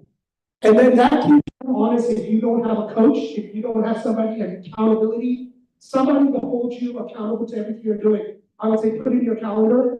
Be honest. What's your time block for cold calling? What's your time block for research? What's your time block to network? When you go work out, when you spend time with the family, all of that in. You don't have to share it, but I would say sharing it or writing it gives you bigger advantages to make things happen, right? They say if you actually put things down in writing, you have a higher level of success. So by putting it in your calendar, whether you want to share it or yourself accountable, do it. Because then you get to look back, week by day by day, week by week, month by month, quarter by quarter, year by year, to go, oh, that's why I didn't make the 100,000. That's why I didn't make the kind of money I'm supposed to make. But be honest when you do this. The other thing is the accountability mentor coach. Like I said, if you put if you tell other people, share. People that are your friends, people that are really in your corner, they're going to say, hey, did you do those things you're supposed to do this week? Hold each other accountable, because that is going to help you get it. And I know, hello, Rich, everyone. Rich and I were at M&M. accountability coaches to each other. We said, hey, do you make the 50 phone calls a day? And how did your deal go? And a lot of times we'd say, okay, I did a deal, you did a deal. We would buy each other dinner or drinks. And then get back on the phone, right? Because back then, 9 to 9, you could call up to 9 p.m., right? You could not call this in the call. You could call up to 9 p.m. So a lot of times we went to happy hour, a little buzz, and then start making phone calls up to 9 o'clock. But these are the things, when you have accountability, we stuck it in, right? We made sure we stayed a little bit longer doing this business. And that's what's going to be if you have something accountable, not by yourself, having a network or a group, whomever or whatever it is, it will keep you in the game. This is the game you want to be in. This is the biggest thing that hasn't really happened before. It costs too much money. Those that haven't built their brand. LinkedIn, everyone knows a commercial. You better have a LinkedIn account. We're going to start teaching how to be better at LinkedIn to really go viral and push it out. But everyone needs a website or LinkedIn. It's almost like before in the 90s. Website. And we knew all these companies that were putting sites getting paid $2 or $3 million with stock options. Toy.com, the other one is toy.com, cookie.com, or something, right? All of those owners, and we knew a lot of them that were web designers, made a couple $1 million in stock options. Crazy. But right now, the new thing is having a website and having your social media. This is the easiest way to build your brand. So I would hope everyone would start building their brand, at least on LinkedIn. That's easy, it's already cookie cutter. You just put yourself out there, and then eventually you can tie it to a website, build your social media with everything else, and tie it all together. It's getting really easy. And we will start putting courses to teach people how to actually put this all together, right? To automate because of technology. I mean, so much now. You can automate it through Zoho, through Zapier, through AI, right? It is just incredible what you can do now to get the data, building a database. I remember many of us, we have the numbers. We have a stick photos in about our listings and deals and just kind of go around the office and share it with each other. So this is the time to build your brand because the brand is incredible. And be genuine. Good stories, bad stories. People like to follow and listen to what you do. And the funniest thing, as I just kept on posting, I post it because I like to share, and a lot of times when I say I'm here, people reach out so I can meet with them. Well, I need something for 5 to 15 to 20 comments on Facebook and other stuff, just because you put it out. So it's funny, but you can make a little bit of money, but you do it to build your brand. And you never know how extra dollars can come from. This is the thing, being the constant student, constantly learning, and that's why you're all here and sticking around as late as everyone has. AI is going to change everything. We were already knowing about technology, the internet, the metaverse, but AI is really going to change everything. It is going to make you bionic. I would say through Udemy or other courses, and we will start offering through the group to start showing people what AI is. A lot of people use ChatGPT to rewrite their narrative, right? But they really haven't automated answering questions where you can video yourself, put your own voice in there, and they will answer questions for you. They will help you set up your meetings, send paperwork out, and show you what's going on so you can actually manage it. So I would say, as we help this group learn AI and really apply it and use it and automate things, it's going to be very powerful because everyone says, well, the financial freedom, you get more time. Well, technology, and we're trying to put it in a box so you could just put it in your business and figure it out. That's really hard. But if we could show how everyone can just do it and make it work, then, so we are trying to put together, getting the best providers, teaching people, and allowing people, depending on what you do, to plug in. And the last is, like I said, just keep connecting every day. I at least do 5 connections every day. 5 connections every day. I would say been like this for, on the average, right? Some things you do better, some things you don't. But 5 days for the last 30 years.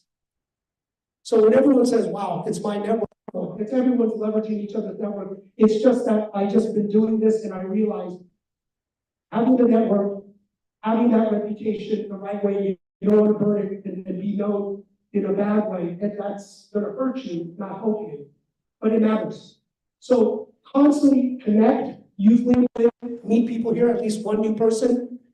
And you're gonna see this just really bloom, even if it's one person a day. Reach out to somebody. This is the biggest thing. Solving problems, like Melissa said. So, EXP, I have this vision and idea of knowing about how the real estate market was working, being involved, volunteering, and producing and doing and listening to agents, top leaders, and everyone else. Now we're building a Renaissance network, which is, we call it the Global Educational Referral Service Network. This is brokerage agnostic. So if you're not ready to join, if you want to be involved, it is really a larger community that so people can plug in, learn from each other, share, those that are doing services. We try to get the best prices because commercial, a lot of products are non-RESPA. I want to make sure that everyone gets paid through your connections and relationships, which is yours, so you can build other ways of making income. Because this year I did say, I would say Tom Pong, who brought me into EXP, to help a certain amount of people, to show them how to be financially free, so you are not kind of on that hamster wheel, how to diversify, not just in real estate, but investing, I would say investing private equity funds, different groups, how to leverage the stock market, the bond market, right? Bringing other experts and other people in, so you can actually, without taking too much risk, be able to be financial free. And I do want everyone to say, you know, and I'll give my contact information in 5 years. How much do you want to make a month, right? Because there's always cash flow and there's assets. Assets can be converted into cash flow. But what pays your nut is the cash flow. So learning from what everyone's doing is how do you get your cash flow set up as long as you can, because nothing stays forever, and diversify so you have that financial freedom to spend more time with the family, to give back and volunteer and help others, or whatever anyone wants to do. But that is what my goal now is to put this all together with experts around the country and to share some ideas, possibly putting some money back for nonprofits and charity and things we can do to help others is very important to me. Because I would say the biggest is that biggest thing I learned was through failure. Many people in LA, they knew when I owned BRC, great, problem over leverage. The market was so bad in 2007, 2009, pretty much lost everything, 300 units gone. You know, it was just terrible. And I'll just say ego, because instead of with my dry powder and the extra money I had, I kept my brokerage, a loss leader, a loss company, right? Paying money after bad to pay this piece instead of taking the money and buying single family homes, right? Those that bought single family homes in the 2007, 2009 notes, you didn't over leverage and didn't sell it and didn't do something bad, you made a ton of it. You're actually retired if you bought, I would say 5 to maybe 10 single family homes, right? They were below replacement cost, infill areas. There's so much to do, but that's why with this group, we want to put this group mastermind network where to learn, where you can invest, how you can get there by doing your job, how to leverage it even more so you can build that financial freedom. And that's why I kind of shared Renaissance with the idea where I know with EXP, there were some things that we didn't have. Well, this is an overlay. Many of the commercial companies, many of the other businesses, I'm not going to leave, I can't leave. Well, this is the solution, is joining a network to help everyone, you know, learn how to understand and learn the costs. And there are some free stuff, so even if you don't want to pay in the beginning, look for free, right? There's some things that we're just going to share to just help people. This is the team I brought. Yes, Keith, volunteer. I volunteered a lot of friends to get them to work and help out. Thank you. Earl, if you don't mind standing up, Ashley, Scott Cook, and there's others that I kind of volunteered. And so these are the people I kind of volunteered to really help out. And a lot of the community members, well, connections and relationships.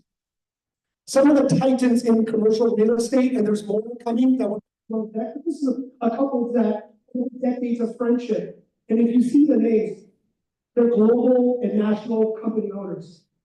So I know with Jeff, he used to own NAI Global before he sold it. At the height, it was the #4 company. Jerry Anderson, he ran CBRE when it was CB, and then he ran Sperry Van Ness, and then he ran Coldwell Banker Commercial, and then Fred took over Coldwell Banker Commercial later as president. Jenny, who got me to speak in Korea, she's a global player, really raising money. I'll say the funniest thing is in the 2007, 2009, I got a lot of the bank deals, the default deals. Well, she's the one that stopped me with the Korean banks.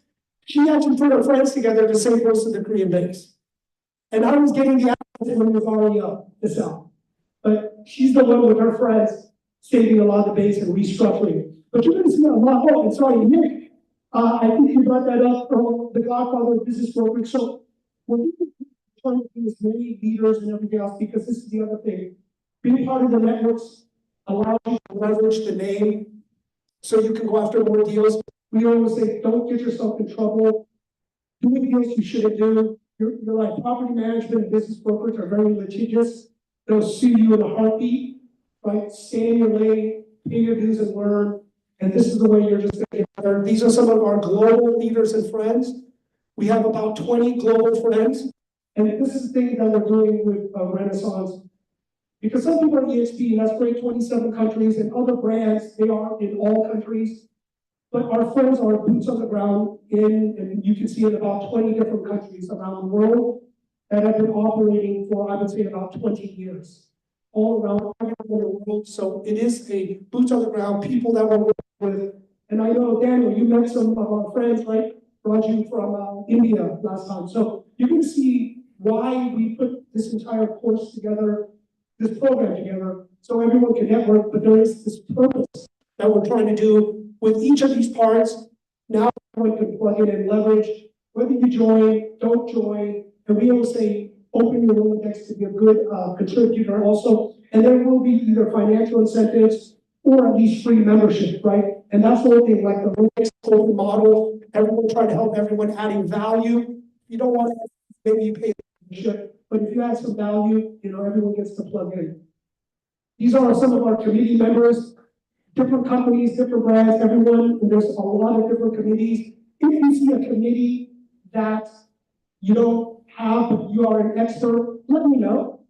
And then we'd love to put it in, and as we open it up through, I would say my financial is running these tech companies to really open the world so the world will start plugging into what we build as a team. Because you can't do it alone, you need to work with the team, you need to work with good people, so it's really opening everything up. And if you take a look, this is what we're building on the Renaissance Network. Happy to share the slide. I think Calvin and Daniel, you can share the entire slide with everyone. That allows everyone to kind of plug in, listen to for free, volunteer to run a committee or a group, opening a service or a referral program or getting referrals. We have a lot of technology companies that are using, so people can get in, and we all know, like Amazon, how many people bought a book from Amazon when Amazon opened up? Right?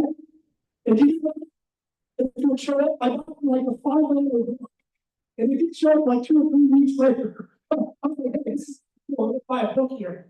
This is kind of the same thing, but it's more open right now that people are used to using technology and bigger product. But the biggest thing is verification, validation of the right people on the other side. So it's the credibility and trustworthiness of everyone to make sure when we work with each other, there's a good part, and that's the thing internationally. You don't want to work internationally and go, oh my gosh, I worked with the wrong person, I'm going to spend my money. Right? And that does happen. These are some of the benefits. Happy to share the entire deck. And the website and the calendar. So if you look at the calendar, there's going to be a lot of events that we're going to put up like this, live and virtual. We're getting a lot of instructors and teachers and networks and friends all 24/7 around the world, starting to have people plug in, contribute, learn, help out, and grow this large network so everyone can send referrals, finding some good services that if it's non-RESPA, right, you can get paid. Everything's going to be transparent, so you do know how and when everyone's going to get paid, so you kind of don't have to work with anybody. And that's a fun thing about everything we're building. and really through a group of friends to help everyone build that financial freedom. I would say if you're going to do one thing, try to do maybe 5 or 10 different things with the right people, because you can't be an expert at everything. You just can't. But you can work with yourself and bring more people in to work with each other to do more deals. Obviously, we'll figure out how to make sure everyone gets compensated to feel good, but it's not the lead funnel where you're just making all the money for yourself, because it's going to be transparent. The deals have to make sense. And everyone knows what they're going to get paid, what they're not going to get paid, what this is, so you don't have to do it. So this is going to help as it keeps growing and evolving. It's going to be more efficient. There's going to be like the rating or star system we see in Yelp and everything else that people will know. They're credibility trustworthy. We're using LinkedIn so everyone can look up their contact and verify. That's the thing in commercial real estate is those that have been around. We can pick up a phone and figure you out in one call or less, right? Because everyone's friends with everyone in commercial, but now the globe will get a lot smaller with everyone's relationship. So, use the sign up. You're going to see more coming. I'll send it to Daniel, Alvin, the team, so everyone can see how they would like to plug in, how they would like to volunteer. And we just want to make 2025 a fantastic year for everyone. I'll go back to this later. So here's some of this. Well, that was some of the services. Here's my LinkedIn. Happy to connect with everyone. Takes time, so sometimes just double send me an information because I do get a lot, but I want to respond. And if you do Dallas event, I'll make sure we prioritize it. I think our team will help me organize it. And just say maybe the monthly dollar amount in 5 years that you want to make. And then we could talk about it and help everyone try to maybe put a plan together, how you hit the number. And I'd say, I would say 200 million. Well, that's a big plan. That's a big plan. But a lot of times to make 10,000, 20,000, 30,000 a month, which seems daunting right now, very doable.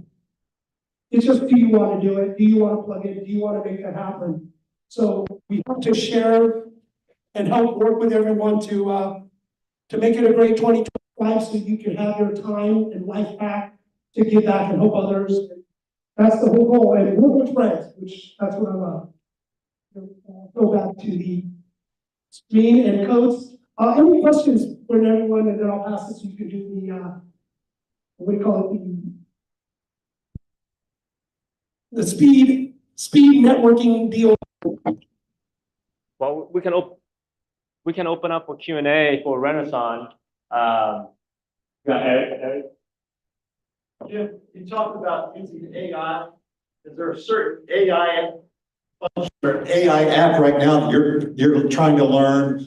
You're, every day spending 15, 20 minutes on looking at, you can share that with us. Yeah, you know what? So tomorrow we're going to be doing our strat plan. I have Mike Hieronymus, who everyone knows from CCIM, and other friends from Udemy, show up, share it, because there are everyone from ChatGPT, but then there's other type of AI tools. But then there's like those that know Zoho or Zapier, right? Integration tools. And maybe you know it, maybe you don't, but everyone's heard of ChatGPT. But if you go down, there's so many different tools that you could use. And because of the process and path of AI, it's not in years. Sometimes it's in months.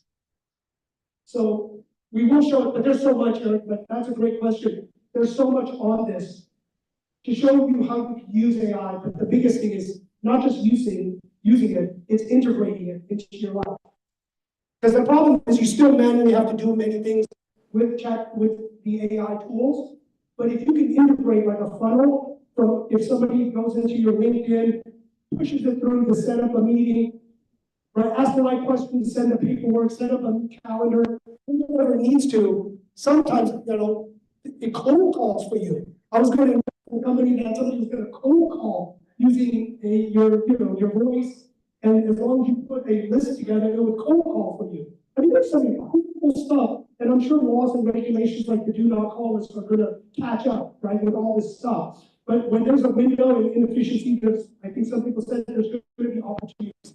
So be first to adapt, trying it out, just pushing it out there is going to help. We hope to show all this. One of our friends, that's a LinkedIn expert, he used to own a tech company, in Dubai. They didn't care about the LinkedIn account. They reverse engineered, figured out how to work LinkedIn efficiently. We're gonna share that for when people put their LinkedIn account.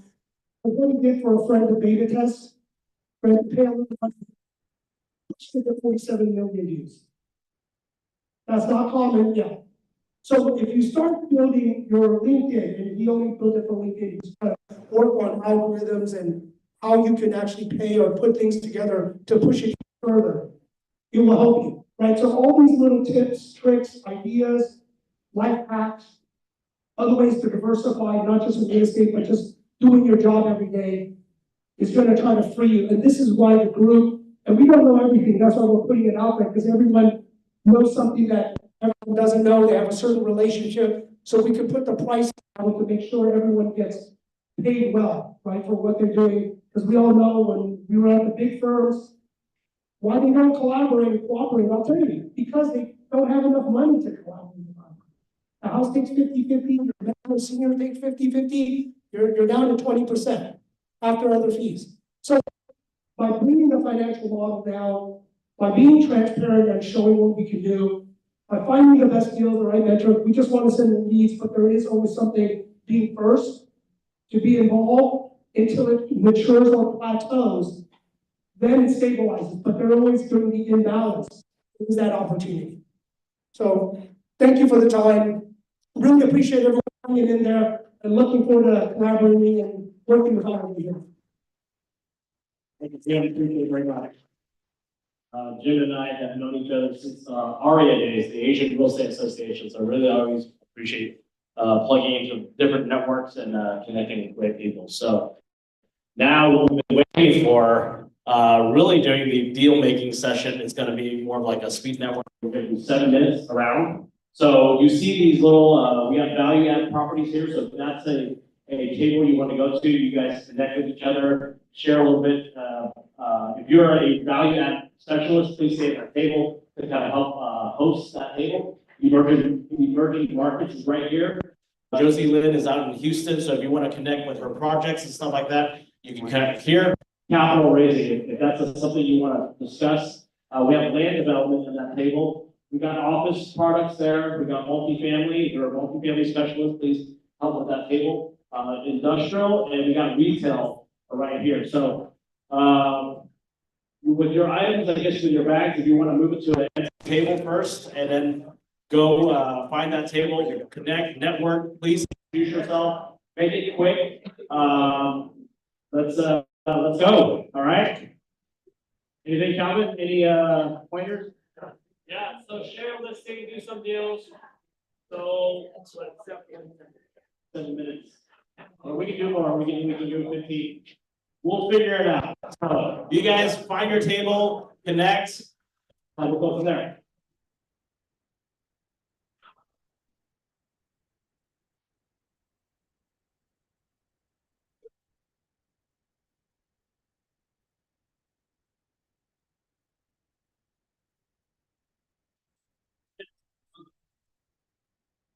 Also, for tonight, we're heading to from 5 to 8. So we're going down to Dallas for the CCC events. So if you're interested in that, there is a discount code at the door for us. So you can scan that.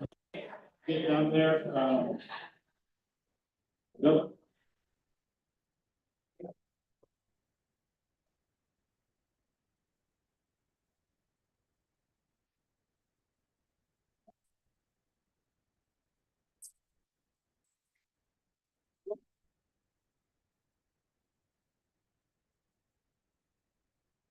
And you're welcome to stand around that round table if there's a specific table that's getting filled up. Just go ahead.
Where's the capital raising vote?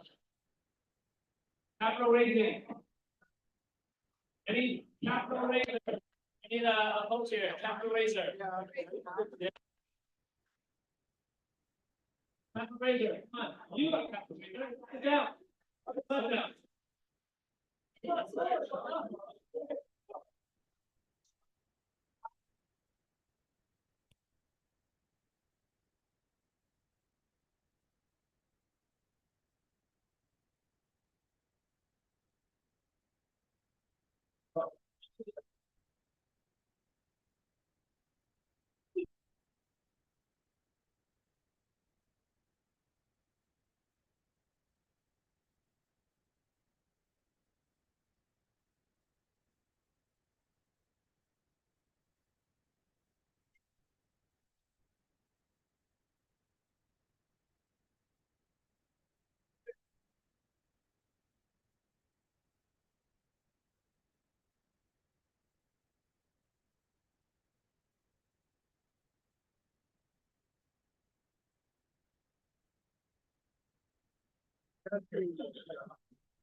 So there's the land development here, see the full, got people, land development.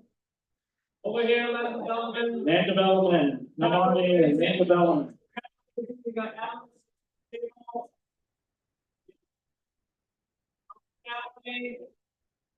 And then for our out-of-town guests, we do have a ride.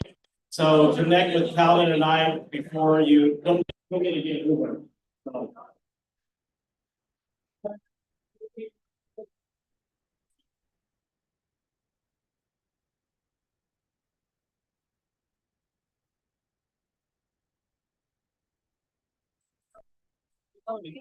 Regardless of international.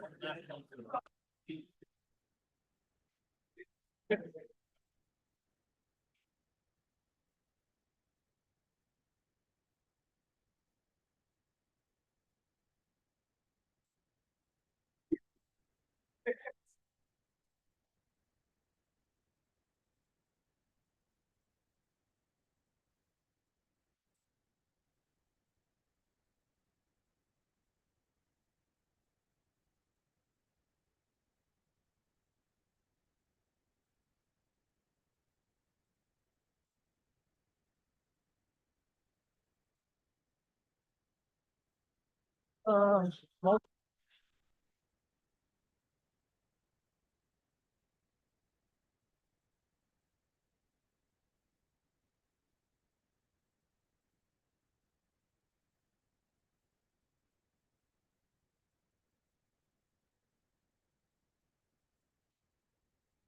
I would just pick up the national accounts and put them on.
Hi,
Dan.